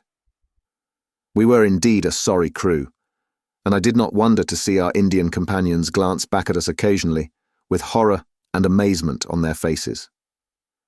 In the late afternoon we reached the margin of the lake, and as we emerged from the bush and saw the sheet of water stretching before us, our native friends set up a shrill cry of joy and pointed eagerly in front of them. It was indeed a wonderful sight which lay before us.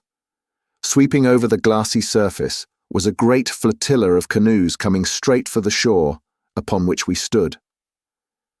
They were some miles out when we first saw them, but they shot forward with great swiftness, and were soon so near that the rowers could distinguish our persons. Instantly, a thunderous shout of delight burst from them, and we saw them rise from their seats, waving their paddles and spears madly in the air. Then, bending to their work once more, they flew across the intervening water, beached their boats upon the sloping sand, and rushed up to us, prostrating themselves with loud cries of greeting before the young chief.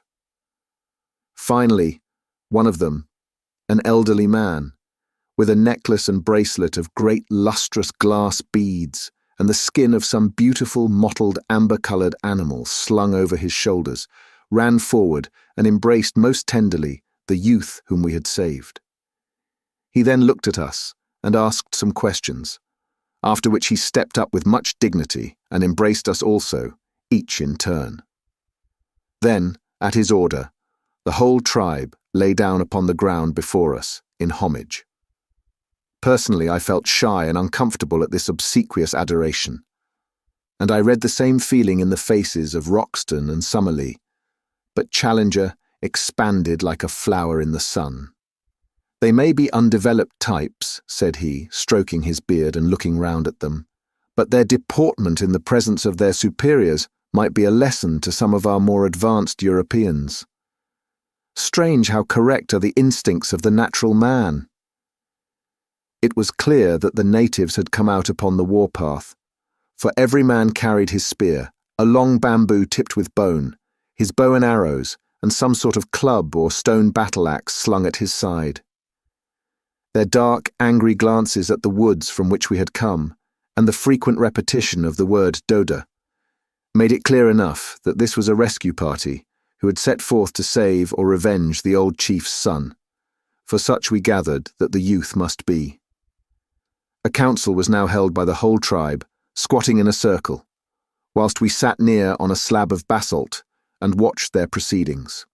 2 or 3 warriors spoke, and finally our young friend made a spirited harangue with such eloquent features and gestures that we could understand it all as clearly as if we had known his language. "What is the use of returning?" he said. "Sooner or later the thing must be done. Your comrades have been murdered. What if I have returned safe?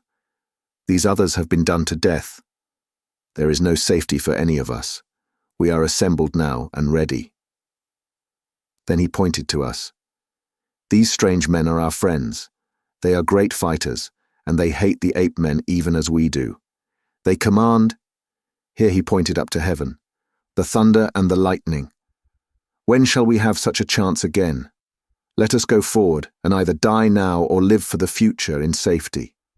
How else shall we go back unashamed to our women?" The little red warriors hung upon the words of the speaker, and when he had finished they burst into a roar of applause, waving their rude weapons in the air. The old chief stepped forward to us and asked us some questions, pointing at the same time to the woods. Lord John made a sign to him that he should wait for an answer, and then he turned to us. "Well, it's up to you to say what you will do," said he. "For my part, I have a score to settle with these monkey folk, and if it ends by wiping them off the face of the earth, I don't see that the earth need fret about it. I'm going with our little red pals, and I mean to see them through the scrap. What do you say, young fella?" "Of course I will come." "And you, Challenger?" "I will assuredly cooperate." "And you, Summerlee?" "We seem to be drifting very far from the object of this expedition, Lord John. I assure you that I little thought, when I left my professional chair in London, that it was for the purpose of heading a raid of savages upon a colony of anthropoid apes. To such base uses do we come," said Lord John, smiling. "But we are up against it, so what's the decision?" "It seems a most questionable step," said Summerlee, argumentative to the last. "But if you are all going, I hardly see how I can remain behind." "Then it is settled," said Lord John, and turning to the chief he nodded and slapped his rifle. The old fellow clasped our hands, each in turn, while his men cheered louder than ever. It was too late to advance that night, so the Indians settled down into a rude bivouac. On all sides their fires began to glimmer and smoke. Some of them, who had disappeared into the jungle, came back presently driving a young iguanodon before them. Like the others, it had a daub of asphalt upon its shoulder, and it was only when we saw one of the natives step forward, with the air of an owner, and give his consent to the beast's slaughter, that we understood at last that these great creatures were as much private property as a herd of cattle, and that these symbols which had so perplexed us were nothing more than the marks of the owner. Helpless, torpid, and vegetarian, with great limbs but a minute brain, they could be rounded up and driven by a child. In a few minutes the huge beast had been cut up, and slabs of him were hanging over a dozen campfires, together with great scaly, ganoid fish which had been speared in the lake. Summerlee had lain down and slept upon the sand, but we others roamed round the edge of the water, seeking to learn something more of this strange country. Twice we found pits of blue clay, such as we had already seen in the swamp of the pterodactyls. These were old volcanic vents, and for some reason excited the greatest interest in Lord John. What attracted Challenger, on the other hand, was a bubbling, gurgling mud geyser, where some strange gas formed great bursting bubbles upon the surface. He thrust a hollow reed into it and cried out with delight like a schoolboy. Then he was able, on touching it with a lighted match, to cause a sharp explosion and a blue flame at the far end of the tube. Still more pleased was he when, inverting a leathern pouch over the end of the reed, and so filling it with the gas, he was able to send it soaring up into the air. An inflammable gas, and one markedly lighter than the atmosphere. I should say beyond doubt that it contained a considerable proportion of free hydrogen. The resources of GEC are not yet exhausted, my young friend. I may yet show you how a great mind moulds all nature to its use. He swelled with some secret purpose, but would say no more. There was nothing which we could see upon the shore which seemed to me so wonderful as the great sheet of water before us. Our numbers and our noise had frightened all living creatures away, and save for a few pterodactyls, which soared round high above our heads while they waited for the carrion, all was still around the camp. But it was different out upon the rose-tinted waters of the central lake. It boiled and heaved with strange life. Great slate-coloured backs and high, serrated dorsal fins shot up with a fringe of silver, and then rolled down into the depths again. The sandbanks far out were spotted with uncouth crawling forms, huge turtles, strange saurians, and one great flat creature like a writhing, palpitating mat of black greasy leather, which flopped its way slowly to the lake. Here and there high serpent heads projected out of the water, cutting swiftly through it with a little collar of foam in front and a long swirling wake behind, rising and falling in graceful, swan-like undulations as they went. It was not until one of these creatures wriggled onto a sandbank within a few hundred yards of us and exposed a barrel-shaped body and huge flippers behind the long serpent neck that Challenger and Summerlee, who had joined us, broke out into their duet of wonder and admiration. "Plesiosaurus! A freshwater plesiosaurus!" cried Summerlee. "That I should have lived to see such a sight! We are blessed, my dear Challenger, above all zoologists since the world began." It was not until the night had fallen, and the fires of our savage allies glowed red in the shadows, that our two men of science could be dragged away from the fascinations of that primeval lake. Even in the darkness, as we lay upon the strand, we heard from time to time the snort and plunge of the huge creatures who lived therein. At earliest dawn, our camp was astir, and an hour later we had started upon our memorable expedition. Often in my dreams have I thought that I might live to be a war correspondent. In what wildest one could I have conceived the nature of the campaign which it should be my lot to report? Here then is my first dispatch from a field of battle. Our numbers had been reinforced during the night by a fresh batch of natives from the caves, and we may have been 400 or 500 strong when we made our advance. A fringe of scouts was thrown out in front, and behind them the whole force in a solid column made their way up the long slope of the bush country, until we were near the edge of the forest. Here they spread out into a long, straggling line of spearmen and bowmen. Roxton and Summerlee took their position upon the right flank, while Challenger and I were on the left. It was a host of the Stone Age that we were accompanying to battle, we with the last word of the gunsmith's art from St. James's Street and the Strand. We had not long to wait for our enemy. A wild, shrill clamour rose from the edge of the wood, and suddenly a body of 8 men rushed out with clubs and stones and made for the centre of the Indian line.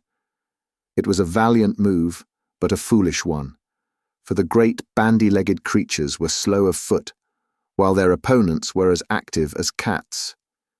It was horrible to see the fierce brutes with foaming mouths and glaring eyes, rushing and grasping, but forever missing their elusive enemies, while arrow after arrow buried itself in their hides. One great fellow ran past me roaring with pain, with a dozen darts sticking from his chest and ribs. In mercy I put a bullet through his skull, and he fell sprawling among the aloes. But this was the only shot fired, for the attack had been on the center of the line, and the Indians there had needed no help of ours in repulsing it. Of all the 8 men who had rushed out into the open, I do not think that one got back to cover. But the matter was more deadly when we came among the trees. For an hour or more after we entered the wood, there was a desperate struggle, in which for a time we hardly held our own. Springing out from among the scrub, the 8 men with huge clubs broke in upon the Indians, and often felled 3 or 4 of them before they could be speared. Their frightful blows shattered everything upon which they fell. One of them knocked Summerlee's rifle to matchwood, and the next would have crushed his skull had an Indian not stabbed the beast to the heart. Other 8 men in the trees above us hurled down stones and logs of wood, occasionally dropping bodily onto our ranks, and fighting furiously until they were felled. Once our allies broke under the pressure, and had it not been for the execution done by our rifles, they would certainly have taken to their heels. But they were gallantly rallied by their old chief, and came on with such a rush that the 8 men began in turn to give way. Summerlee was weaponless, but I was emptying my magazine as quick as I could fire, and on the further flank we heard the continuous cracking of our companions' rifles. Then in a moment came the panic and the collapse. Screaming and howling, the great creatures rushed away in all directions through the brushwood, while our allies yelled in their savage delight, following swiftly after their flying enemies. All the feuds of countless generations, all the hatreds and cruelties of their narrow history, all the memories of ill usage and persecution were to be purged that day. At last man was to be supreme, and the man-beast to find forever his allotted place. Fly as they would, the fugitives were too slow to escape from the active savages, and from every side in the tangled woods we heard the exultant yells, the twanging of bows, and the crash and thud as 8 men were brought down from their hiding places in the trees. I was following the others when I found that Lord John and Challenger had come across to join us. "It's over," said Lord John. "I think we can leave the tidying up to them. Perhaps the less we see of it, the better we shall sleep." Challenger's eyes were shining with the lust of slaughter. "We have been privileged," he cried, strutting about like a gamecock, "to be present at one of the typical decisive battles of history, the battles which have determined the fate of the world. What, my friends, is the conquest of one nation by another? It is meaningless. Each produces the same result. But those fierce fights, when in the dawn of the ages the cave-dwellers held their own against the tiger folk, or the elephants first found that they had a master, those were the real conquests, the victories that count. By this strange turn of fate, we have seen and helped to decide even such a contest. Now upon this plateau, the future must ever be for man." It needed a robust faith in the end to justify such tragic means. As we advanced together through the woods, we found the 8 men lying thick, transfixed with spears or arrows. Here and there a little group of shattered Indians marked where one of the anthropoids had turned to bay and sold his life dearly. Always in front of us, we heard the yelling and roaring which showed the direction of the pursuit. The 8 men had been driven back to their city. They had made a last stand there. Once again they had been broken. And now we were in time to see the final, fearful scene of all. Some 80 or 100 males, the last survivors, had been driven across that same little clearing which led to the edge of the cliff, the scene of our own exploit 2 days before. As we arrived, the Indians, a semicircle of spearmen, had closed in on them, and in a minute it was over. 30 or 40 died where they stood. The others, screaming and clawing, were thrust over the precipice and went hurtling down, as their prisoners had of old, onto the sharp bamboos 600 feet below. It was as Challenger had said, and the reign of man was assured forever in Maple Whiteland. The males were exterminated, Ape Town was destroyed, the females and young were driven away to live in bondage, and the long rivalry of untold centuries had reached its bloody end. For us, the victory brought much advantage. Once again, we were able to visit our camp and get at our stores. Once more, also, we were able to communicate with Zambo, who had been terrified by the spectacle from afar of an avalanche of apes falling from the edge of the cliff. "Come away, Massas, come away," he cried, his eyes starting from his head. "The devil get you sure if you stay up there." "It is the voice of sanity," said Summerlee with conviction.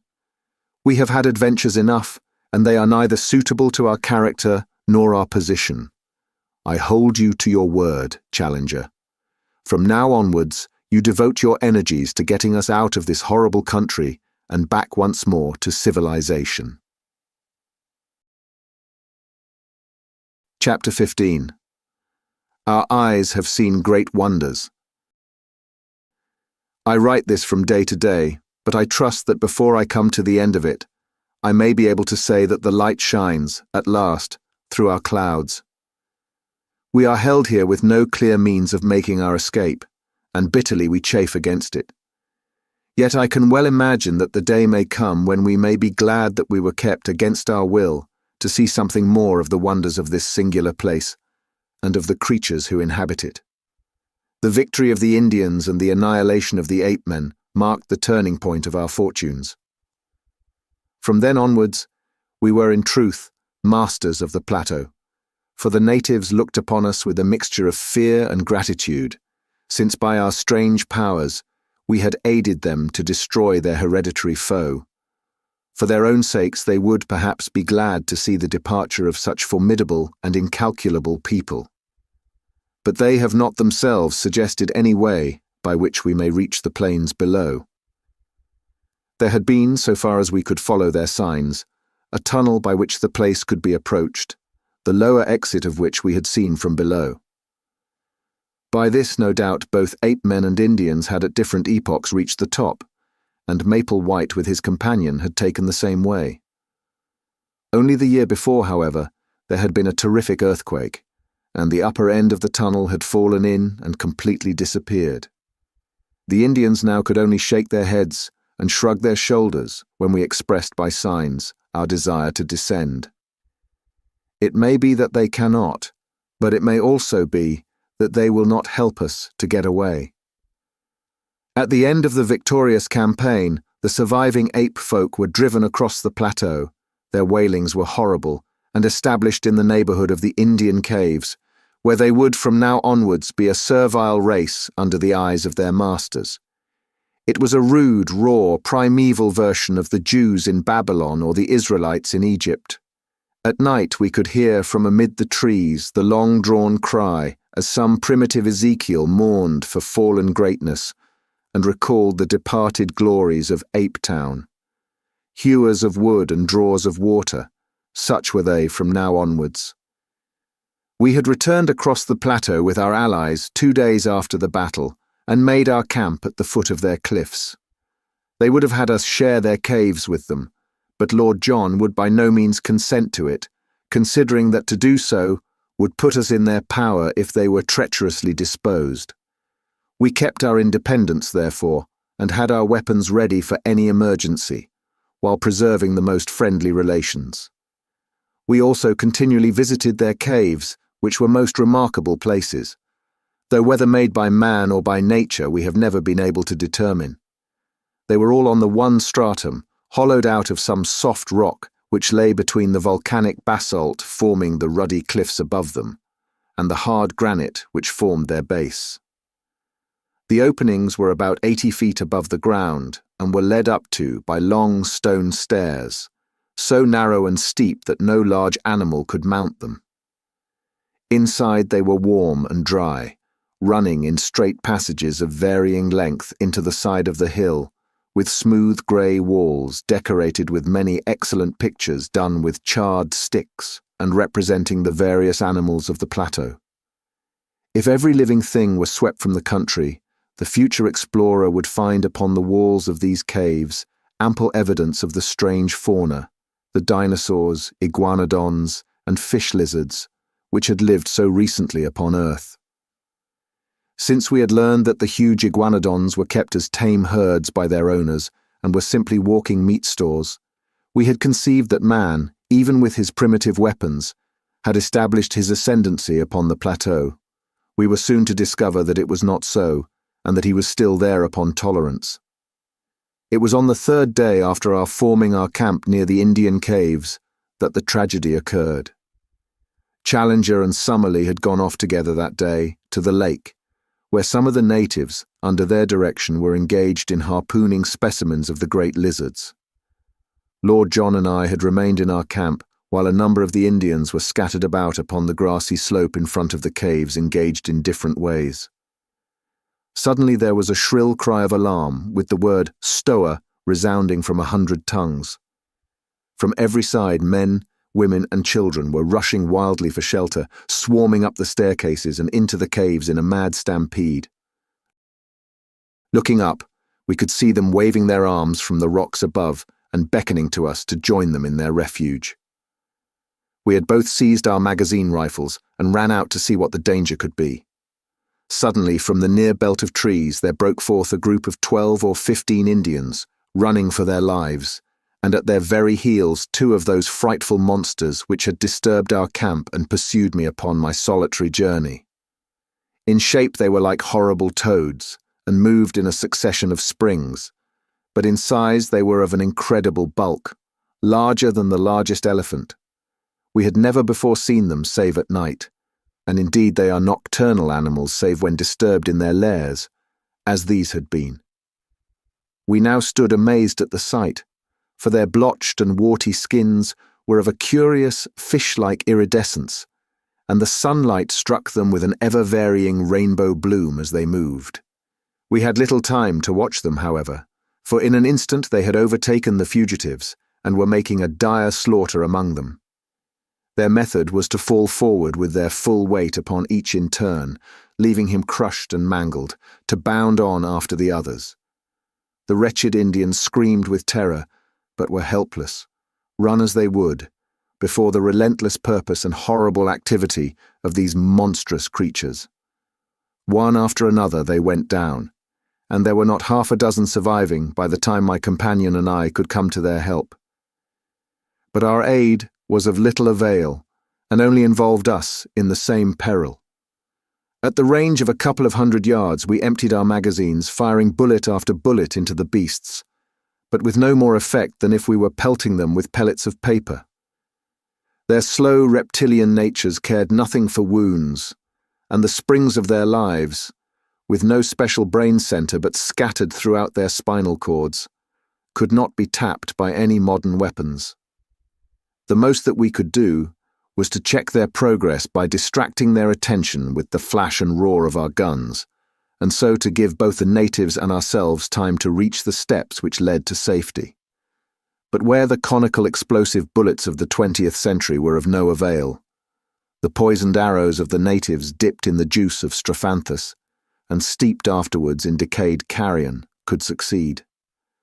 Such arrows were of little avail to the hunter who attacked the beast, because their action in that torpid circulation was slow, and before its powers failed, it could certainly overtake and slay its assailant.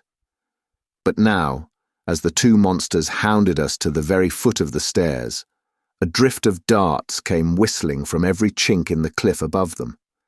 In a minute they were feathered with them, and yet with no sign of pain they clawed and slobbered with impotent rage at the steps which would lead them to their victims, mounting clumsily up for a few yards and then sliding down again to the ground.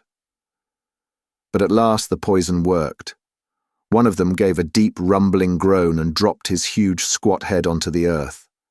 The other bounded round in an eccentric circle with shrill, wailing cries, and then lying down writhed in agony for some minutes before it also stiffened and lay still. With yells of triumph, the Indians came flocking down from their caves and danced a frenzied dance of victory round the dead bodies, in mad joy that 2 more of the most dangerous of all their enemies had been slain.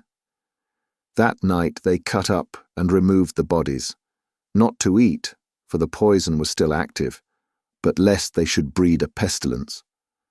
The great reptilian hearts, however, each as large as a cushion, still lay there, beating slowly and steadily, with a gentle rise and fall, in horrible, independent life. It was only upon the 3rd day that the ganglia ran down and the dreadful things were still. Some day, when I have a better desk than a meat tin and more helpful tools than a worn stub of pencil and a last tattered notebook, I will write some fuller account of the Akala Indians, of our life amongst them, and of the glimpses which we had of the strange conditions of wondrous maple-white land. Memory, at least, will never fail me, for so long as the breath of life is in me, every hour and every action of that period will stand out as hard and clear as do the first strange happenings of our childhood. No new impressions could efface those which are so deeply cut. When the time comes, I will describe that wondrous moonlit night upon the great lake, when a young ichthyosaurus, a strange creature, half seal, half fish to look at, with bone-covered eyes on each side of his snout, and a 3rd eye fixed upon the top of his head, was entangled in an Indian net and nearly upset our canoe before we towed it ashore. The same night that a green water snake shot out from the rushes and carried off in its coils the steersman of Challenger's canoe. I will tell, too, of the great nocturnal white thing.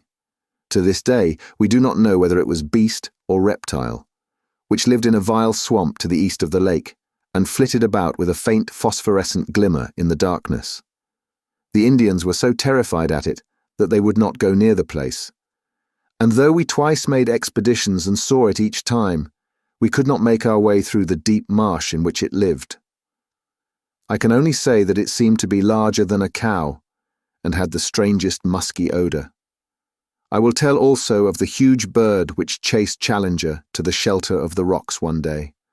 A great running bird, far taller than an ostrich, with a vulture-like neck and cruel head, which made it a walking death.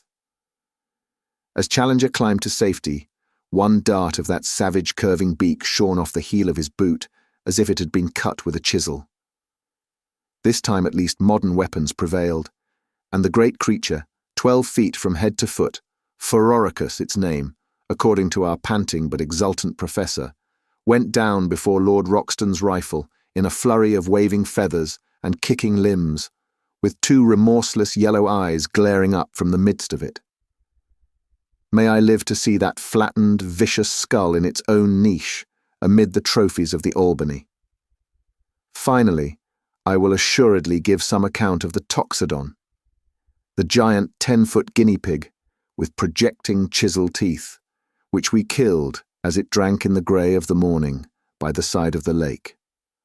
All this I shall some day write at fuller length, and amidst these more stirring days, I would tenderly sketch in these lovely summer evenings, when with the deep blue sky above us, we lay in good comradeship among the long grasses by the wood and marvelled at the strange fowl that swept over us, and the quaint new creatures which crept from their burrows to watch us, while above us the boughs of the bushes were heavy with luscious fruit, and below us strange and lovely flowers peeped at us from among the herbage.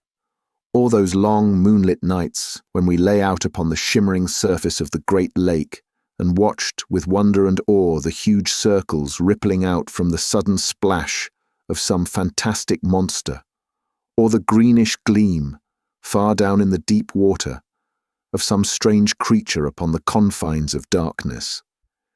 These are the scenes which my mind and my pen will dwell upon in every detail at some future day.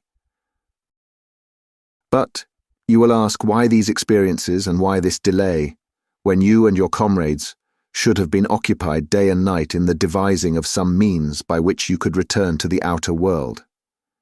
My answer is that there was not one of us who was not working for this end, but that our work had been in vain.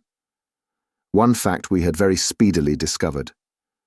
the Indians would do nothing to help us.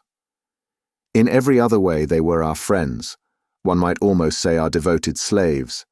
But when it was suggested that they should help us to make and carry a plank which would bridge the chasm, or when we wished to get from them thongs of leather or liana to weave ropes which might help us, we were met by a good-humoured but an invincible refusal.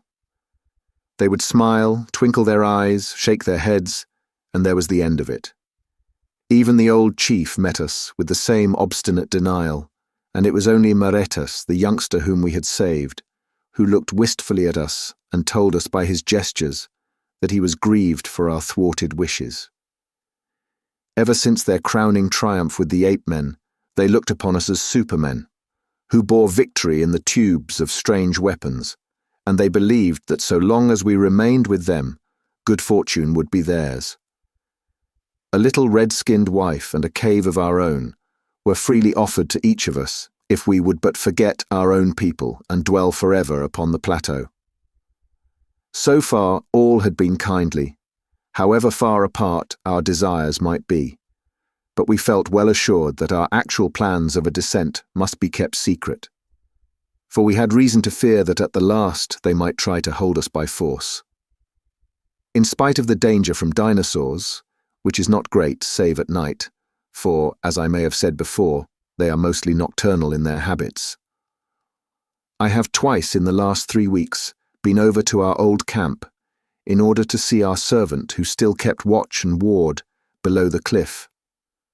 My eyes strained eagerly across the great plain in the hope of seeing afar off the help for which we had prayed. But the long cactus-strewn levels still stretched away, empty and bare, to the distant line of the canebrake. They will soon come now, Master Malone. Before another week passes, the Indian will come back and bring rope and fetch you down. Such was the cheery cry of our excellent Zambo. I had one strange experience as I came from this second visit, which had involved my being away for a night from my companions.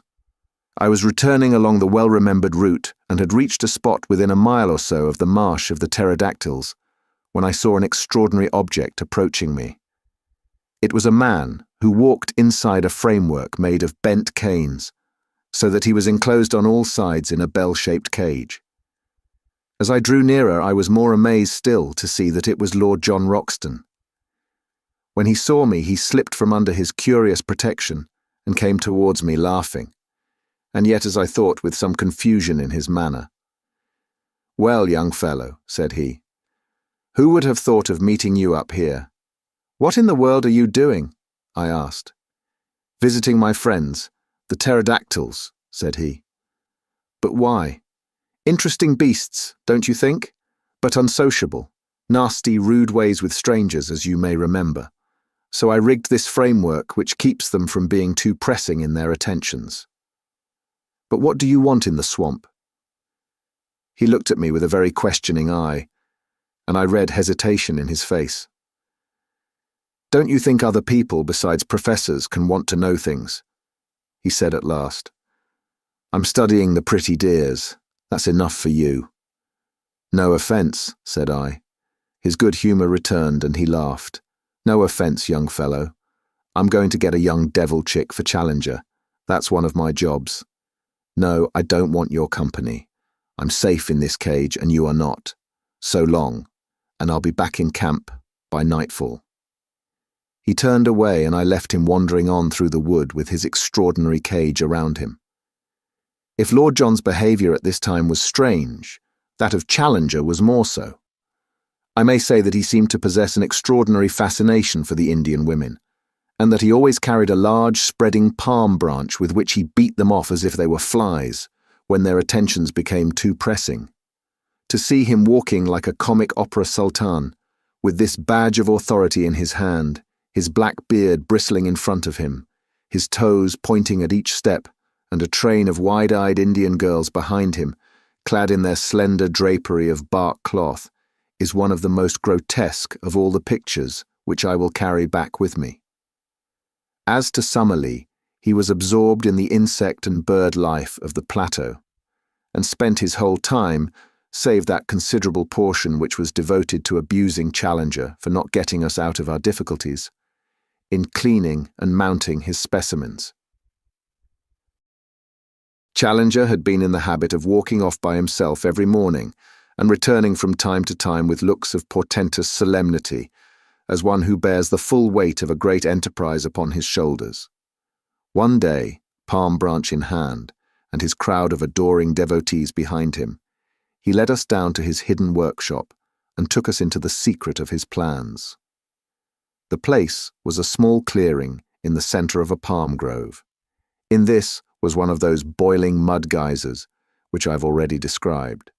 Around its edge were scattered a number of leathern thongs, cut from iguanodon hide, and a large collapsed membrane, which proved to be the dried and scraped stomach of one of the great fish lizards from the lake.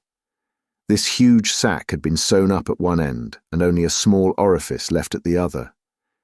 Into this opening several bamboo canes had been inserted, and the other ends of these canes were in contact with conical clay funnels which collected the gas bubbling up through the mud of the geyser. Soon the flaccid organ began to slowly expand and show such a tendency to upward movements that Challenger fastened the cords which held it to the trunks of the surrounding trees. In half an hour a good-sized gas bag had been formed, and the jerking and straining upon the thongs showed that it was capable of considerable lift. Challenger, like a glad father in the presence of his firstborn, stood smiling and stroking his beard, in silent, self-satisfied content as he gazed at the creation of his brain. It was Summerlee who first broke the silence. "You don't mean us to go up in that thing, Challenger?" said he, in an acid voice.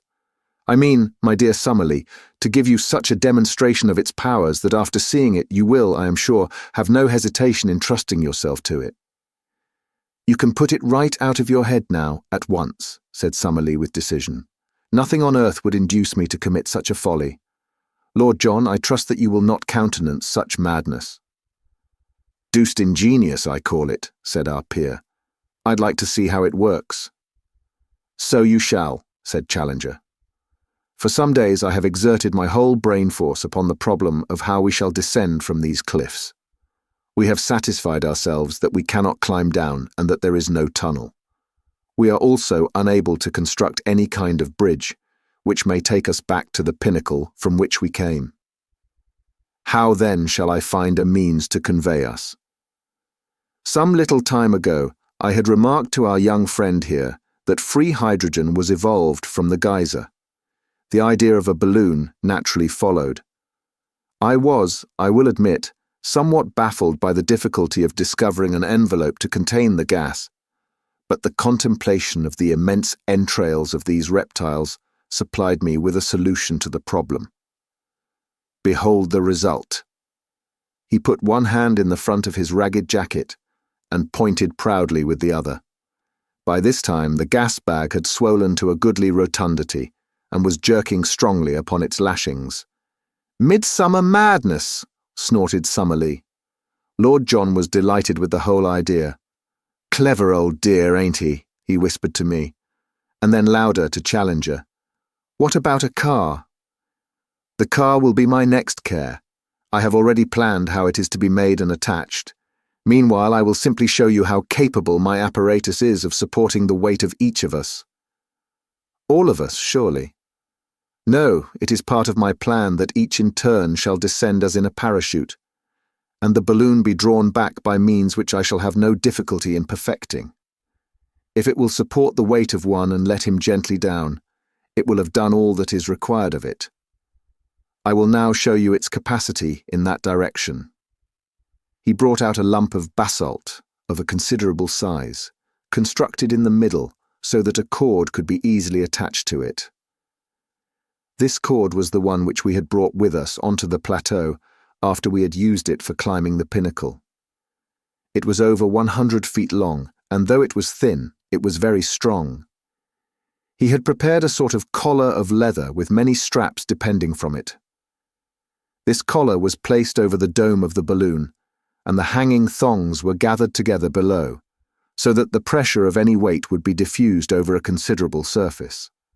Then the lump of basalt was fastened to the thongs, and the rope was allowed to hang from the end of it, being passed 3 times round the professor's arm. "I will now," said Challenger, with a smile of pleased anticipation, "demonstrate the carrying power of my balloon." As he said so, he cut with a knife the various lashings that held it. Never was our expedition in more imminent danger of complete annihilation. The inflated membrane shot up with frightful velocity into the air. In an instant, Challenger was pulled off his feet and dragged after it. I had just time to throw my arms around his ascending waist when I was myself whipped up into the air. Lord John had me with a rat-trap grip around the legs, but I felt that he also was coming off the ground. For a moment, I had a vision of 4 adventurers, floating like a string of sausages over the land that they had explored. But happily, there were limits to the strain which the rope would stand, though none apparently to the lifting powers of this infernal machine. There was a sharp crack, and we were in a heap upon the ground, with coils of rope all over us. When we were able to stagger to our feet, we saw far off in the deep blue sky one dark spot, where the lump of basalt was speeding upon its way. "Splendid!" cried the undaunted Challenger, rubbing his injured arm. "A most thorough and satisfactory demonstration. I could not have anticipated such a success. Within a week, gentlemen, I promise that a second balloon will be prepared, and that you can count upon taking in safety and comfort the first stage of our homeward journey. So far, I have written each of the foregoing events as it occurred. Now, I am rounding off my narrative from the old camp, where Zambo has waited so long, with all our difficulties and dangers left like a dream behind us upon the summit of those vast ruddy crags which tower above our heads. We have descended in safety, though in a most unexpected fashion, and all is well with us. In 6 weeks or 2 months we shall be in London, and it is possible that this letter may not reach you much earlier than we do ourselves. Already our hearts yearn and our spirits fly towards the great mother city which holds so much that is dear to us. It was on the very evening of our perilous adventure with Challenger's homemade balloon that the change came in our fortunes. I have said that the one person from whom we had had some sign of sympathy in our attempts to get away was the young chief whom we had rescued. He alone had no desire to hold us against our will in a strange land. He had told us as much by his expressive language of signs. That evening, after dusk, he came down to our little camp, handed me, for some reason he had always shown his attentions to me, perhaps because I was the one who was nearest his age, a small roll of the bark of a tree, and then pointing solemnly up at the row of caves above him, he had put his finger to his lips as a sign of secrecy, and had stolen back again to his people. I took the slip of bark to the firelight, and we examined it together. It was about a foot square, and on the inner side there was a singular arrangement of lines, which I here reproduce. They were neatly done in charcoal upon the white surface, and looked to me at first sight like some sort of rough musical score. "Whatever it is, I can swear that it is of importance to us," said I. I could read that on his face as he gave it. "Unless we have come upon a primitive practical joker," Summerlee suggested, "which I should think would be one of the most elementary developments of man." "It is clearly some sort of script," said Challenger. "Looks like a guinea puzzle competition," remarked Lord John, craning his neck to have a look at it. Then suddenly he stretched out his hand and seized the puzzle. "By George!" he cried. "I believe I've got it. The boy guessed right the very first time. See here. How many marks are on that paper? 18. Well, if you come to think of it, there are 18 cave openings on the hillside above us." "He pointed up to the caves when he gave it to me," said I. "Well, that settles it. This is a chart of the caves. What? 18 of them all in a row, some short, some deep, some branching. Same as we saw them. It's a map, and here's a cross on it. What's the cross for? It is placed to mark one that is much deeper than the others." "One that goes through," I cried. "I believe our young friend has read the riddle," said Challenger. "If the cave does not go through, I do not understand why this person, who has every reason to mean us well, should have drawn our attention to it. But if it does go through and comes out at the corresponding point on the other side, we should not have more than 100 feet to descend." 100 feet, grumbled Summerlee.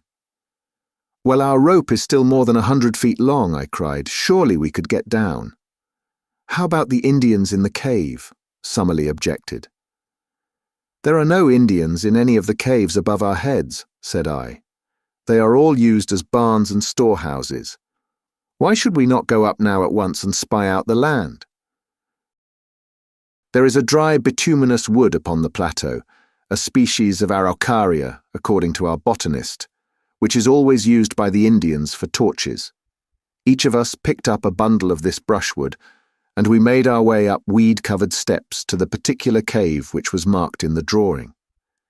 It was, as I had said, empty, save for a great number of enormous bats, which flapped round our heads as we advanced into it.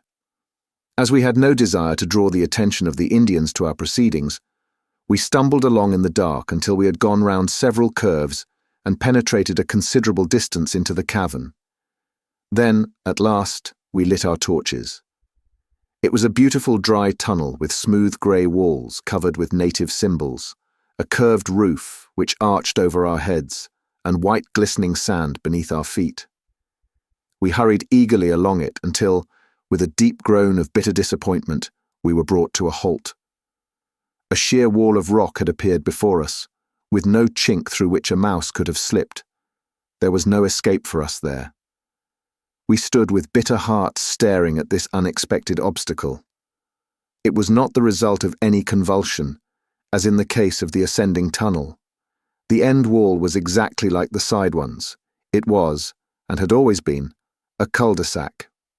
"Never mind, my friends," said the indomitable Challenger. "You have still my firm promise of a balloon." Summerlee groaned. "Can we be in the wrong cave?" I suggested. "No use, young fellow," said Lord John with his finger on the chart. 17 from the right and 2nd from the left. This is the cave, sure enough." I looked at the mark to which his finger pointed, and I gave a sudden cry of joy. "I believe I have it. Follow me. Follow me." I hurried back along the way we had come, my torch in my hand. "Here," said I, pointing to some matches upon the ground, "is where we lit up." "Exactly." "Well, it is marked as a forked cave, and in the darkness we passed the fork before the torches were lit. On the right side, as we go out, we should find the longer arm." It was, as I had said. We had not gone 30 yards before a great black opening loomed in the wall. We turned into it to find that we were in a much larger passage than before. Along it we hurried in breathless impatience for many hundreds of yards. Then, suddenly, in the black darkness of the arch in front of us, we saw a gleam of dark red light. We stared in amazement. A sheet of steady flame seemed to cross the passage and to bar our way. We hastened towards it. No sound, no heat, no movement came from it, but still the great luminous curtain glowed before us, silvering all the cave and turning the sand to powdered jewels, until, as we drew closer, it discovered a circular edge. "The moon, by George!" cried Lord John. "We are through, boys, we are through." It was indeed the full moon which shone straight down the aperture which opened upon the cliffs. It was a small rift, not larger than a window, but it was enough for all our purposes. As we craned our necks through it, we could see that the descent was not a very difficult one, and that the level ground was no very great way below us. It was no wonder that from below we had not observed the place, as the cliffs curved overhead, and an ascent at the spot would have seemed so impossible as to discourage close inspection.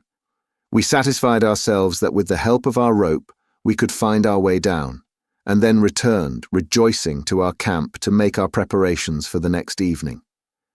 What we did, we had to do quickly and secretly, since even at this last hour the Indians might hold us back. Our stores we would leave behind us, save only our guns and cartridges. But Challenger had some unwieldy stuff which he ardently desired to take with him, and one particular package, of which I may not speak, which gave us more labour than any. Slowly the day passed, but when the darkness fell, we were ready for our departure. With much labour we got our things up the steps, and then, looking back, took one last long survey of that strange land, soon I fear to be vulgarised, the prey of hunter and prospector, but to each of us a dreamland of glamour and romance, a land where we had dared much, suffered much, and learned much, our land, as we shall ever fondly call it. Along upon our left, the neighbouring caves, each threw out its ruddy, cheery firelight into the gloom. From the slope below us rose the voices of the Indians as they laughed and sang. Beyond was the long sweep of the woods, and in the centre, shimmering vaguely through the gloom, was the great lake, the mother of strange monsters. Even as we looked, a high whickering cry, the call of some weird animal, rang clear out of the darkness. It was the very voice of Maple-White Land bidding us goodbye. We turned and plunged into the cave which led to home. 2 hours later, we, our packages and all we owned, were at the foot of the cliff. Save for Challenger's luggage, we had never a difficulty. Leaving it all where we descended, we started at once for Zambo's camp. In the early morning we approached it, but only to find to our amazement, not one fire but a dozen upon the plain. The rescue party had arrived. There were 20 Indians from the river, with stakes, ropes, and all that could be useful for bridging the chasm. At least we shall have no difficulty now in carrying our packages when tomorrow we begin to make our way back to the Amazon. And so, in humble and thankful mood, I close this account. Our eyes have seen great wonders, and our souls are chastened by what we have endured. Each is in his own way a better and deeper man. It may be that when we reach Para we shall stop to refit. If we do, this letter will be a mail ahead. If not, it will reach London on the very day that I do. In either case, my dear Mr. McArdle, I hope very soon to shake you by the hand. Chapter 16. A procession. A procession. I should wish to place upon record here our gratitude to all our friends upon the Amazon for the very great kindness and hospitality which was shown to us upon our return journey. Very particularly would I thank Senor Penalosa and other officials of the Brazilian government for the special arrangements by which we were helped upon our way, and Senor Pereira of Para, to whose forethought we owe the complete outfit for a decent appearance in the civilized world which we found ready for us at that town. It seemed a poor return for all the courtesy which we encountered, that we should deceive our hosts and benefactors, but under the circumstances we had really no alternative, and I hereby tell them that they will only waste their time and their money if they attempt to follow upon our traces. Even the names have been altered in our accounts, and I am very sure that no one, from the most careful study of them, could come within 1,000 miles of our unknown land. The excitement which had been caused through those parts of South America which we had to traverse was imagined by us to be purely local, and I can assure our friends in England that we had no notion of the uproar which the mere rumour of our experiences had caused through Europe. It was not until the Ivernia was within 500 miles of Southampton that the wireless messages from paper after paper and agency after agency, offering huge prices for a short return message as to our actual results, showed us how strained was the attention not only of the scientific world, but of the general public. It was agreed among us, however, that no definite statement should be given to the press until we had met the members of the Zoological Institute, since as delegates it was our clear duty to give our first report to the body from which we had received our commission of investigation. Thus, although we found Southampton full of pressmen, we absolutely refused to give any information, which had the natural effect of focusing public attention upon the meeting, which was advertised for the evening of November 7th. For this gathering, the zoological hall which had been the scene of the inception of our task was found to be far too small. and it was only in the Queen's Hall in Regent Street that accommodation could be found. It is now common knowledge the promoters might have ventured upon the Albert Hall, and still found their space too scanty. It was for the second evening after our arrival that the great meeting had been fixed. For the first, we had each, no doubt, our own pressing personal affairs to absorb us. Of mine I cannot yet speak. It may be that as it stands further from me, I may think of it and even speak of it with less emotion. I have shown the reader in the beginning of this narrative where lay the springs of my action. It is but right, perhaps, that I should carry on the tale and show also the results. And yet, the day may come when I would not have it otherwise. At least I have been driven forth to take part in a wondrous adventure, and I cannot but be thankful to the force that drove me. And now I turn to the last, supreme eventful moment of our adventure. As I was racking my brain as to how I should best describe it, my eyes fell upon the issue of my own journal for the morning of the 8th of November, with the full and excellent account of my friend and fellow reporter, MacDonough. What can I do better than transcribe his narrative, headlines and all? I admit that the paper was exuberant in the matter, out of compliment to its own enterprise in sending a correspondent, but the other great dailies were hardly less full in their account. Thus then, friend Mac, in his report, "The New World, great meeting at the Queen's Hall, scenes of uproar, extraordinary incident. What was it? Nocturnal riot in Regent Street. The much-discussed meeting of the Zoological Institute, convened to hear the report of the Committee of Investigation sent out last year to South America, to test the assertions made by Professor Challenger as to the continued existence of prehistoric life upon that continent, was held last night in the Greater Queen's Hall, and it is safe to say that it is likely to be a red-letter date in the history of science, for the proceedings were of so remarkable and sensational a character that no one present is ever likely to forget them. Oh, brother scribe MacDonough, what a monstrous opening sentence! The tickets were theoretically confined to members and their friends, but the latter is an elastic term, and long before 8 o'clock, the hour fixed for the commencement of the proceedings, all parts of the great hall were tightly packed. The general public, however, which most unreasonably entertained a grievance at having been excluded, stormed the doors at 7:45 after a prolonged melee in which several people were injured, including Inspector Scoble of H Division, whose leg was unfortunately broken. After this unwarrantable invasion, which not only filled every passage, but even intruded upon the space set apart for the press, it is estimated that nearly 5,000 people awaited the arrival of the travellers. When they eventually appeared, they took their places in the front of a platform which already contained all the leading scientific men, not only of this country, but of France and of Germany. Sweden was also represented, in the person of Professor Sergius, the famous zoologist of the University of Uppsala. The entrance of the 4 heroes of the occasion was the signal for a remarkable demonstration of welcome, the whole audience rising and cheering for some minutes. An acute observer might, however, have detected some signs of dissent amid the applause, and gathered that the proceedings were likely to become more lively than harmonious. It may safely be prophesied, however, that no one could have foreseen the extraordinary turn which they were actually to take. Of the appearance of the 4 wanderers little need be said, since their photographs have for some time been appearing in all the papers. They bear few traces of the hardships which they are said to have undergone.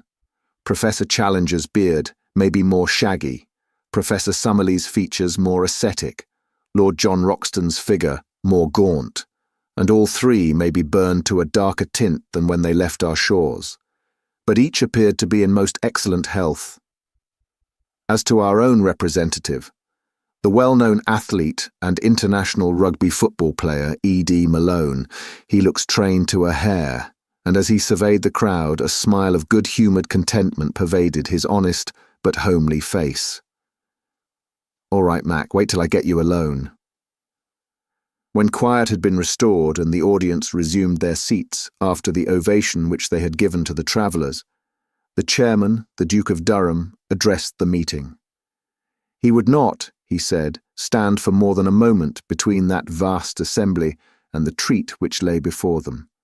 It was not for him to anticipate what Professor Summerlee, who was the spokesman of the committee, had to say to them, but it was common rumour that their expedition had been crowned by extraordinary success. Applause. Apparently the age of romance was not dead, and there was common ground upon which the wildest imaginings of the novelist could meet the actual scientific investigations of the searcher for truth. He would only add, before he sat down, that he rejoiced, and all of them would rejoice, that these gentlemen had returned safe and sound from their difficult and dangerous task. For it cannot be denied that any disaster to such an expedition would have inflicted a well-nigh irreparable loss to the cause of zoological science. Great applause, in which Professor Challenger was observed to join. Professor Summerlee's rising was the signal for another extraordinary outbreak of enthusiasm, which broke out again at intervals throughout his address. That address will not be given in extenso in these columns, for the reason that a full account of the whole adventures of the expedition is being published as a supplement from the pen of our own special correspondent. Some general indications will therefore suffice.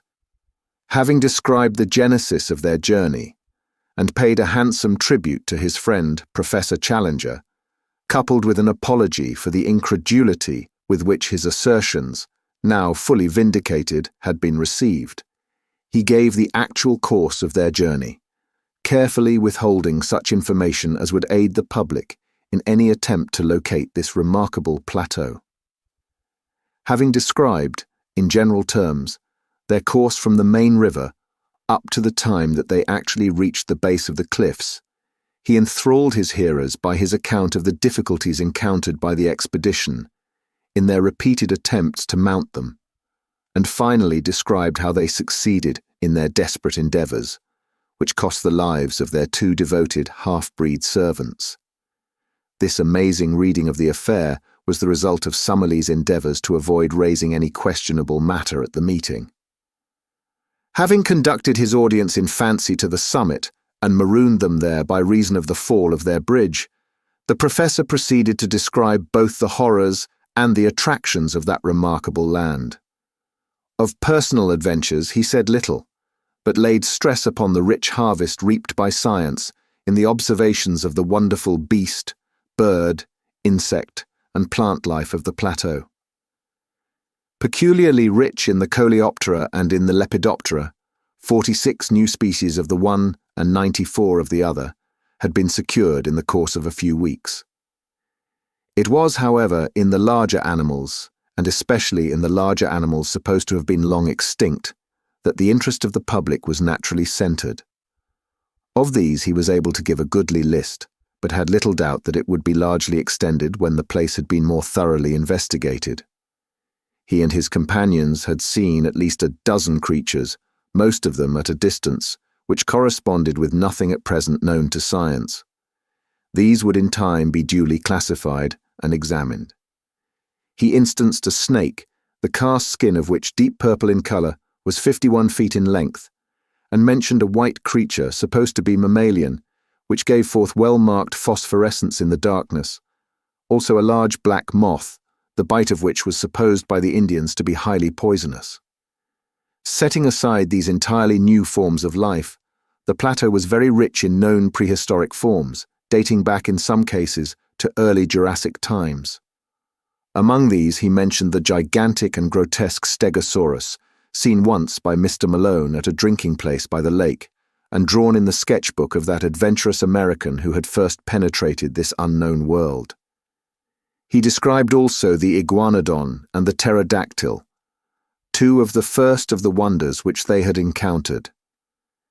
He then thrilled the assembly by some account of the terrible carnivorous dinosaurs, which had on more than one occasion pursued members of the party, and which were the most formidable of all the creatures which they had encountered. Thence he passed to the huge and ferocious bird, the phororhacus, and to the great elk which still roams upon this upland. It was not, however, until he sketched the mysteries of the central lake that the full interest and enthusiasm of the audience were aroused. One had to pinch oneself to be sure that one was awake as one heard this sane and practical professor, in cold measured tones, describing the monstrous three-eyed fish lizards and the huge water snakes which inhabit this enchanted sheet of water. Next he touched upon the Indians, and upon the extraordinary colony of anthropoid apes, which might be looked upon as an advance upon the Pithecanthropus of Java, and as coming therefore nearer than any known form to that hypothetical creation, the missing link. Finally he described, amongst some merriment, the ingenious but highly dangerous aeronautic invention of Professor Challenger, and wound up a most memorable address by an account of the methods by which the committee did at last find their way back to civilization. It had been hoped that the proceedings would end there, and that a vote of thanks and congratulation, moved by Professor Sergius of Uppsala University, would be duly seconded and carried. But it was soon evident that the course of events was not destined to flow so smoothly. Symptoms of opposition had been evident from time to time during the evening, and now Dr. James Illingworth of Edinburgh rose in the centre of the hall. Dr. Illingworth asked whether an amendment should not be taken before a resolution. The chairman, "Yes, sir, if there must be an amendment." Dr. Illingworth, "Your Grace, there must be an amendment." The chairman, "Then let us take it at once."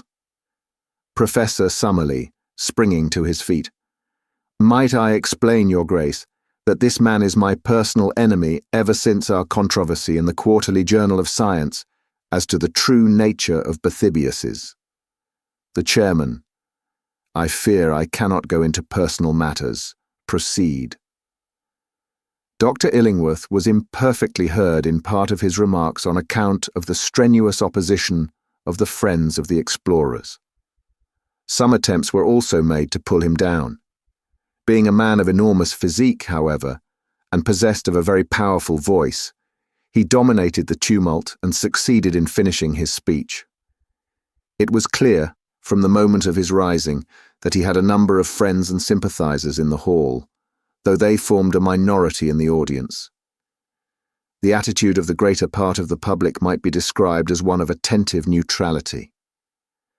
Dr. Illingworth began his remarks by expressing his high appreciation of the scientific work both of Professor Challenger and of Professor Summerlee. He much regretted that any personal bias should have been read into his remarks, which were entirely dictated by his desire for scientific truth. His position, in fact, was substantially the same as that taken up by Professor Summerlee at the last meeting. At that last meeting, Professor Challenger had made certain assertions which had been queried by his colleague. Now this colleague came forward himself with the same assertions and expected them to remain unquestioned. Was this reasonable? Yes. No. And prolonged interruption, during which Professor Challenger was heard from the press box to ask leave from the chairman to put Dr. Illingworth into the street. A year ago, one man said certain things. Now, 4 men said other, and more startling ones. Was this to constitute a final proof, where the matters in question were of the most revolutionary and incredible character? There had been recent examples of travellers arriving from the unknown, with certain tales which had been too readily accepted. Was the London Zoological Institute to place itself in this position? He admitted that the members of the committee were men of character, but human nature was very complex. Even professors might be misled by the desire for notoriety. Like moths, we all love best to flutter in the light. Heavy game shots like to be in a position to cap the tails of their rivals, and journalists were not averse from sensational coups, even when imagination had to aid fact in the process. Each member of the committee had his own motive for making the most of his results. Shame, shame. He had no desire to be offensive, and interruption. The corroboration of these wondrous tales was really of the most slender description. What did it amount to? some photographs. Was it possible that in this age of ingenious manipulation, photographs could be accepted as evidence? What more? We have a story of a flight and a descent by ropes, which precluded the production of larger specimens. It was ingenious, but not convincing. It was understood that Lord John Roxton claimed to have the skull of a Phororhacus. He could only say that he would like to see that skull. Lord John Roxton, is this fellow calling me a liar? Uproar. The chairman, order, order. Dr. Illingworth, I must direct you to bring your remarks to a conclusion and to move your amendment. Dr. Illingworth, Your Grace, I have more to say, but I bow to your ruling. I move then that while Professor Summerlee be thanked for his interesting address, the whole matter shall be regarded as non-proven, and shall be referred back to a larger and possibly more reliable committee of investigation. It is difficult to describe the confusion caused by this amendment. A large section of the audience expressed their indignation at such a slur upon the travellers by noisy shouts of dissent and cries of, "Don't put it," "Withdraw," "Turn him out." On the other hand, the malcontents, and it cannot be denied that they were fairly numerous, cheered for the amendment with cries of "Order," "Chair," and "Fair play." A scuffle broke out in the back benches, and blows were freely exchanged among the medical students who crowded that part of the hall. It was only the moderating influence of the presence of large numbers of ladies which prevented an absolute riot. Suddenly, however, there was a pause, a hush, and then complete silence. Professor Challenger was on his feet. His appearance and manner are peculiarly arresting, and as he raised his hand for order, the whole audience settled down expectantly to give him a hearing. "It will be within the recollection of many present," said Professor Challenger, "that similar foolish and unmannerly scenes marked the last meeting at which I have been able to address them. On that occasion Professor Summerlee was the chief offender, and though he is now chastened and contrite, the matter could not be entirely forgotten. I have heard tonight similar but even more offensive sentiments from the person who has just sat down, and though it is a conscious effort of self-effacement to come down to that person's mental level, I will endeavour to do so, in order to allay any reasonable doubt which could possibly exist in the minds of anyone." Laughter and interruption. I need not remind this audience that, though Professor Summerlee, as the head of the Committee of Investigation, has been put up to speak tonight, still it is I who am the real prime mover in this business, and that it is mainly to me that any successful result must be ascribed. I have safely conducted these three gentlemen to the spot mentioned, and I have, as you have heard, convinced them of the accuracy of my previous account. We had hoped that we should find, upon our return, that no one was so dense as to dispute our joint conclusions. Warned, however, by my previous experience, I have not come without such proofs as may convince a reasonable man. As explained by Professor Summerlee, our cameras have been tampered with by the ape men when they ransacked our camp, and most of our negatives ruined. Jeers, laughter, and "Tell us another," from the back. I have mentioned the ape men, and I cannot forbear from saying that some of the sounds which now meet my ears bring back most vividly to my recollection my experiences with those interesting creatures. Laughter. In spite of the destruction of so many invaluable negatives, there still remains in our collection a certain number of corroborative photographs showing the conditions of life upon the plateau. Did they accuse them of having forged these photographs? A voice, "Yes," and considerable interruption, which ended in several men being put out of the hall. The negatives were open to the inspection of experts. But what other evidence had they? Under the conditions of their escape, it was naturally impossible to bring a large amount of baggage, but they had rescued Professor Summerlee's collections of butterflies and beetles, containing many new species. Was this not evidence? Several voices, "No." Who said no? Dr. Illingworth, rising. Our point is that such a collection might have been made in other places than a prehistoric plateau. Applause. Professor Challenger. No doubt, sir, we have to bow to your scientific authority, although I must admit that the name is unfamiliar. Passing, then, both the photographs and the entomological collection, I come to the varied and accurate information which we bring with us upon points which have never before been elucidated. For example, upon the domestic habits of the pterodactyl, a voice, bosh, an uproar. I say that upon the domestic habits of the pterodactyl, we can throw a flood of light. I can exhibit to you, from my portfolio, a picture of that creature taken from life, which would convince you, Dr. Illingworth, no picture could convince us of anything. Professor Challenger, you would require to see the thing itself? Dr. Illingworth, undoubtedly. Professor Challenger, and you would accept that? Dr. Illingworth, laughing, beyond a doubt. It was at this point that the sensation of the evening arose, a sensation so dramatic that it can never have been paralleled in the history of scientific gatherings. Professor Challenger raised his hand in the air as a signal, and at once our colleague, Mr. Edward D. Malone, was observed to rise and to make his way to the back of the platform.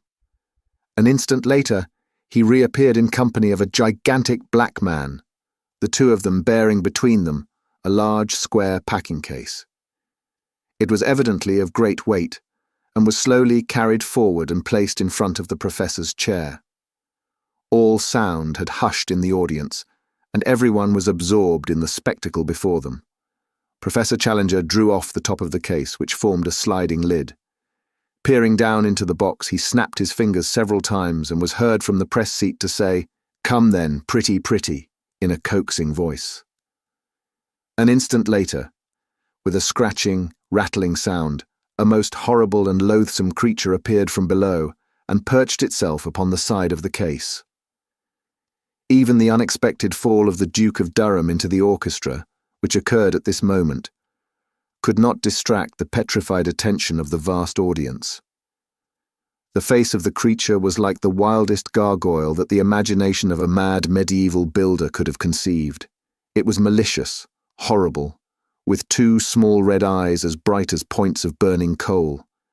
Its long, savage mouth, which was held half open, was full of a double row of shark-like teeth. Its shoulders were humped, and round them were draped what appeared to be a faded grey shawl. It was the devil of our childhood in person. There was a turmoil in the audience. Someone screamed, two ladies in the front row fell senseless from their chairs, and there was a general movement upon the platform to follow their chairman into the orchestra. For a moment there was danger of a general panic. Professor Challenger threw up his hands to still the commotion, but the movement alarmed the creature beside him. Its strange shawl suddenly unfurled, spread and fluttered as a pair of leathery wings. Its owner grabbed at its legs, but too late to hold it. It had sprung from the perch and was circling slowly round the Queen's Hall with a dry, leathery flapping of its 10-foot wings, while a putrid and insidious odour pervaded the room. The cries of the people in the galleries, who were alarmed at the near approach of those glowing eyes and that murderous beak, excited the creature to a frenzy. Faster and faster it flew, beating against walls and chandeliers in a blind frenzy of alarm. "The window! For heaven's sake, shut that window!" roared the professor from the platform, dancing and wringing his hands in an agony of apprehension. Alas, his warning was too late. In a moment the creature, beating and bumping along the wall like a huge moth within a gas shade, came upon the opening, squeezed its hideous bulk through it, and was gone. Professor Challenger fell back into his chair with his face buried in his hands, while the audience gave one long, deep sigh of relief as they realized that the incident was over.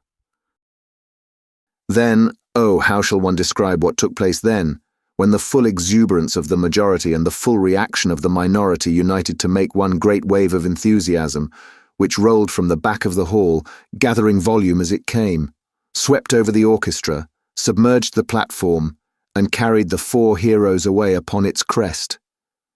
Good for you, Mac. If the audience had done less than justice, Surely it made ample amends. Everyone was on his feet. Everyone was moving, shouting, gesticulating. A dense crowd of cheering men were round the four travellers. "Up with them! Up with them!" cried 100 voices. In a moment 4 figures shot up above the crowd. In vain they strove to break loose. They were held in their lofty places of honour. It would have been hard to let them down if it had been wished, so dense was the crowd around them. "Regent Street! Regent Street!" sounded the voices. There was a swirl in the packed multitude, and a slow current, bearing the 4 upon their shoulders, made for the door.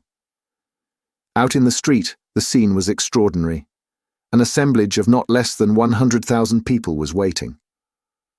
The close-packed throng extended from the other side of the Langham Hotel to Oxford Circus.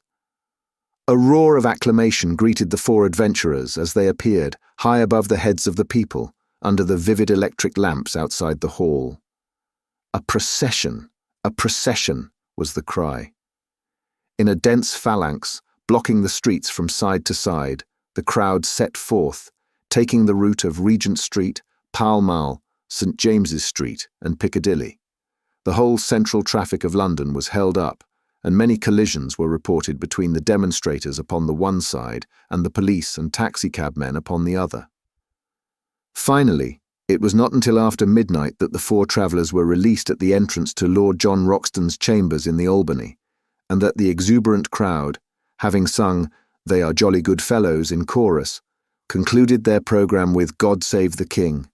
So ended one of the most remarkable evenings that London has seen for a considerable time.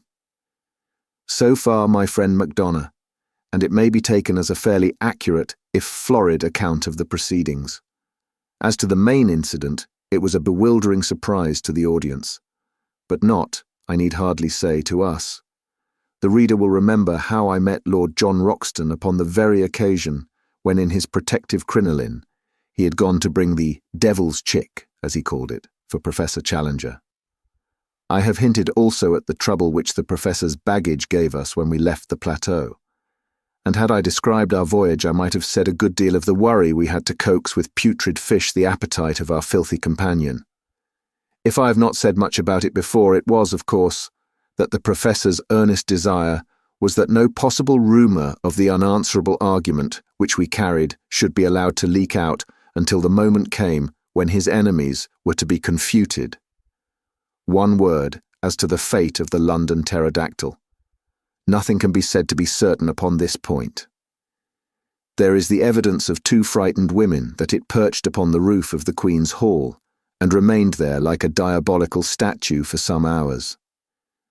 The next day it came out in the evening papers that Private Miles, of the Coldstream Guards, on duty outside Marlborough House, had deserted his post without leave and was therefore court-martialed. Private Miles's account, that he dropped his rifle and took to his heels down the Mall, because on looking up he had suddenly seen the devil between him and the moon, was not accepted by the court, and yet it may have a direct bearing upon the point at issue. The only other evidence which I can adduce is from the log of the SS Friesland, a Dutch-American liner which asserts that at 9 next morning, start point being at the time 10 miles upon their starboard quarter, they were passed by something between a flying goat and a monstrous bat, which was heading at a prodigious pace south and west. If its homing instinct led it upon the right line, there can be no doubt that somewhere out in the wastes of the Atlantic, the last European pterodactyl found its end. And Gladys, oh my Gladys, Gladys of the Mystic Lake, now to be renamed the Central, for never shall she have immortality through me. Did I not always see some hard fibre in her nature? Did I not, even at the time when I was proud to obey her behest, feel that it was surely a poor love, which could drive a lover to his death or the danger of it?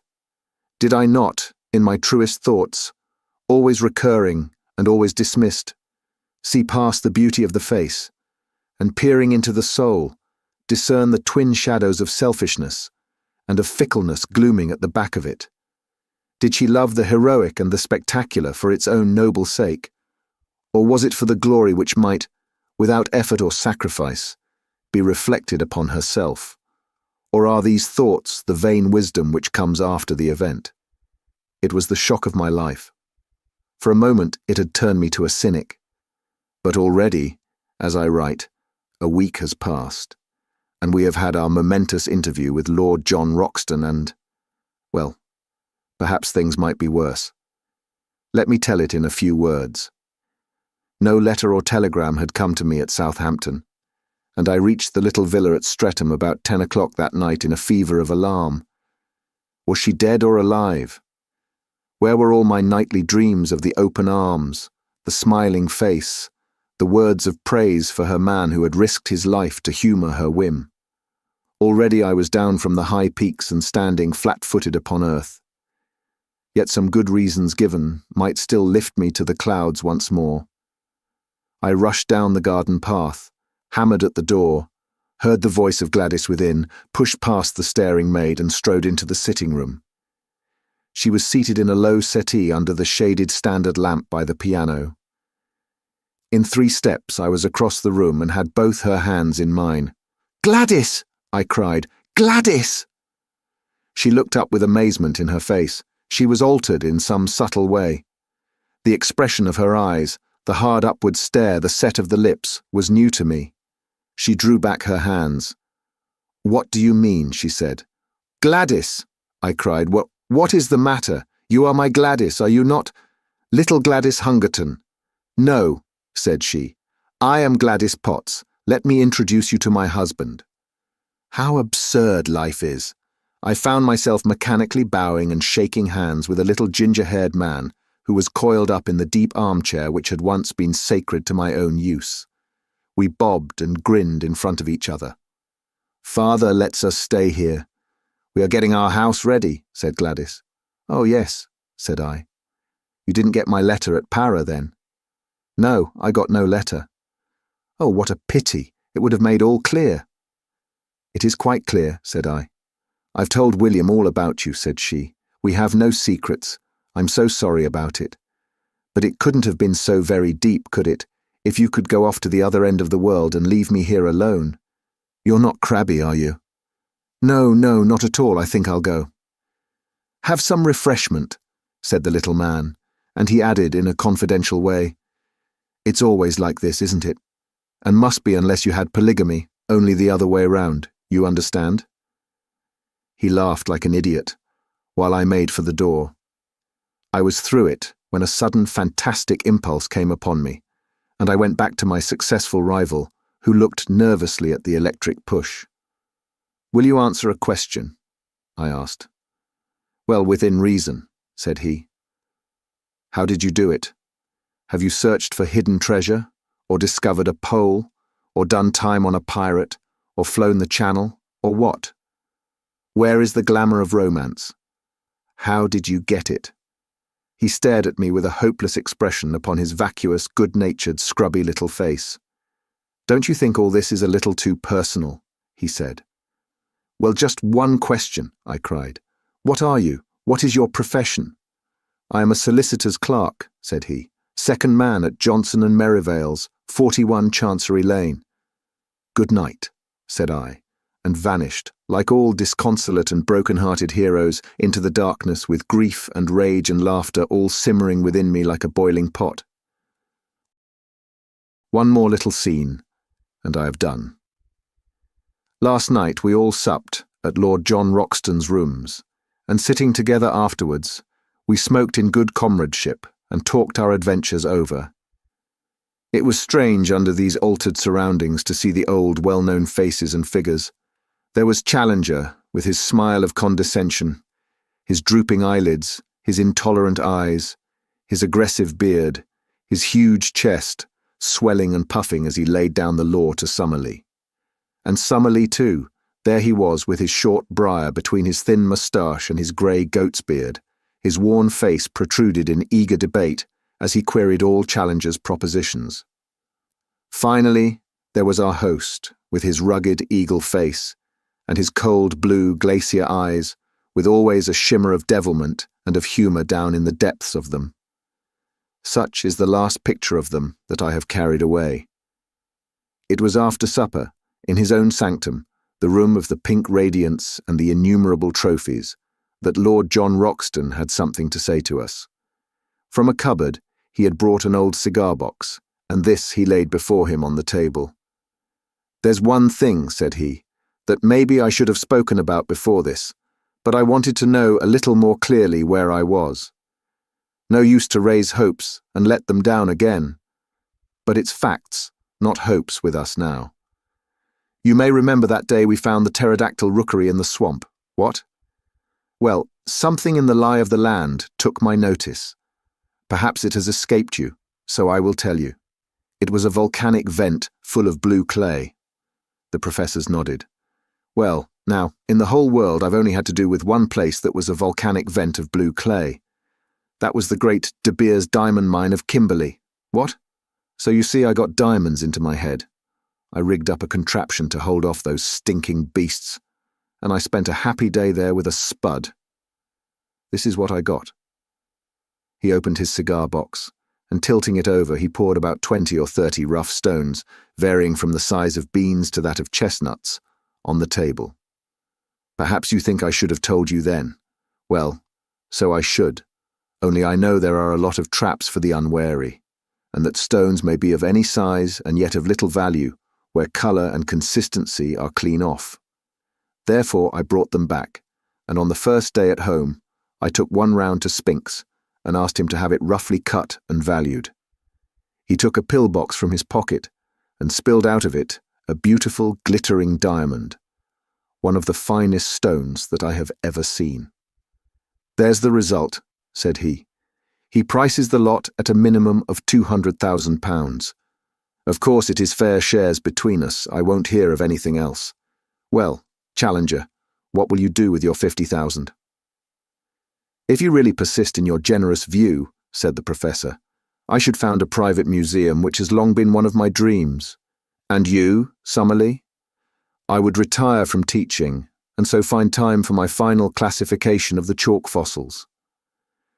"'I'll use my own,' said Lord John Roxton, "'in fitting a well-formed expedition and having another look at the dear old plateau.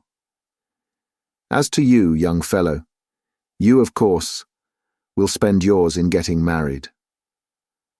"'Not just yet,' said I with a rueful smile. "'I think, if you will have me, that I would rather go with you.' Lord Roxton said nothing, but a brown hand was stretched out to me across the table. Thank you for listening. If you like our recordings, consider liking this video and subscribing to our channel so you don't miss any more audiobooks.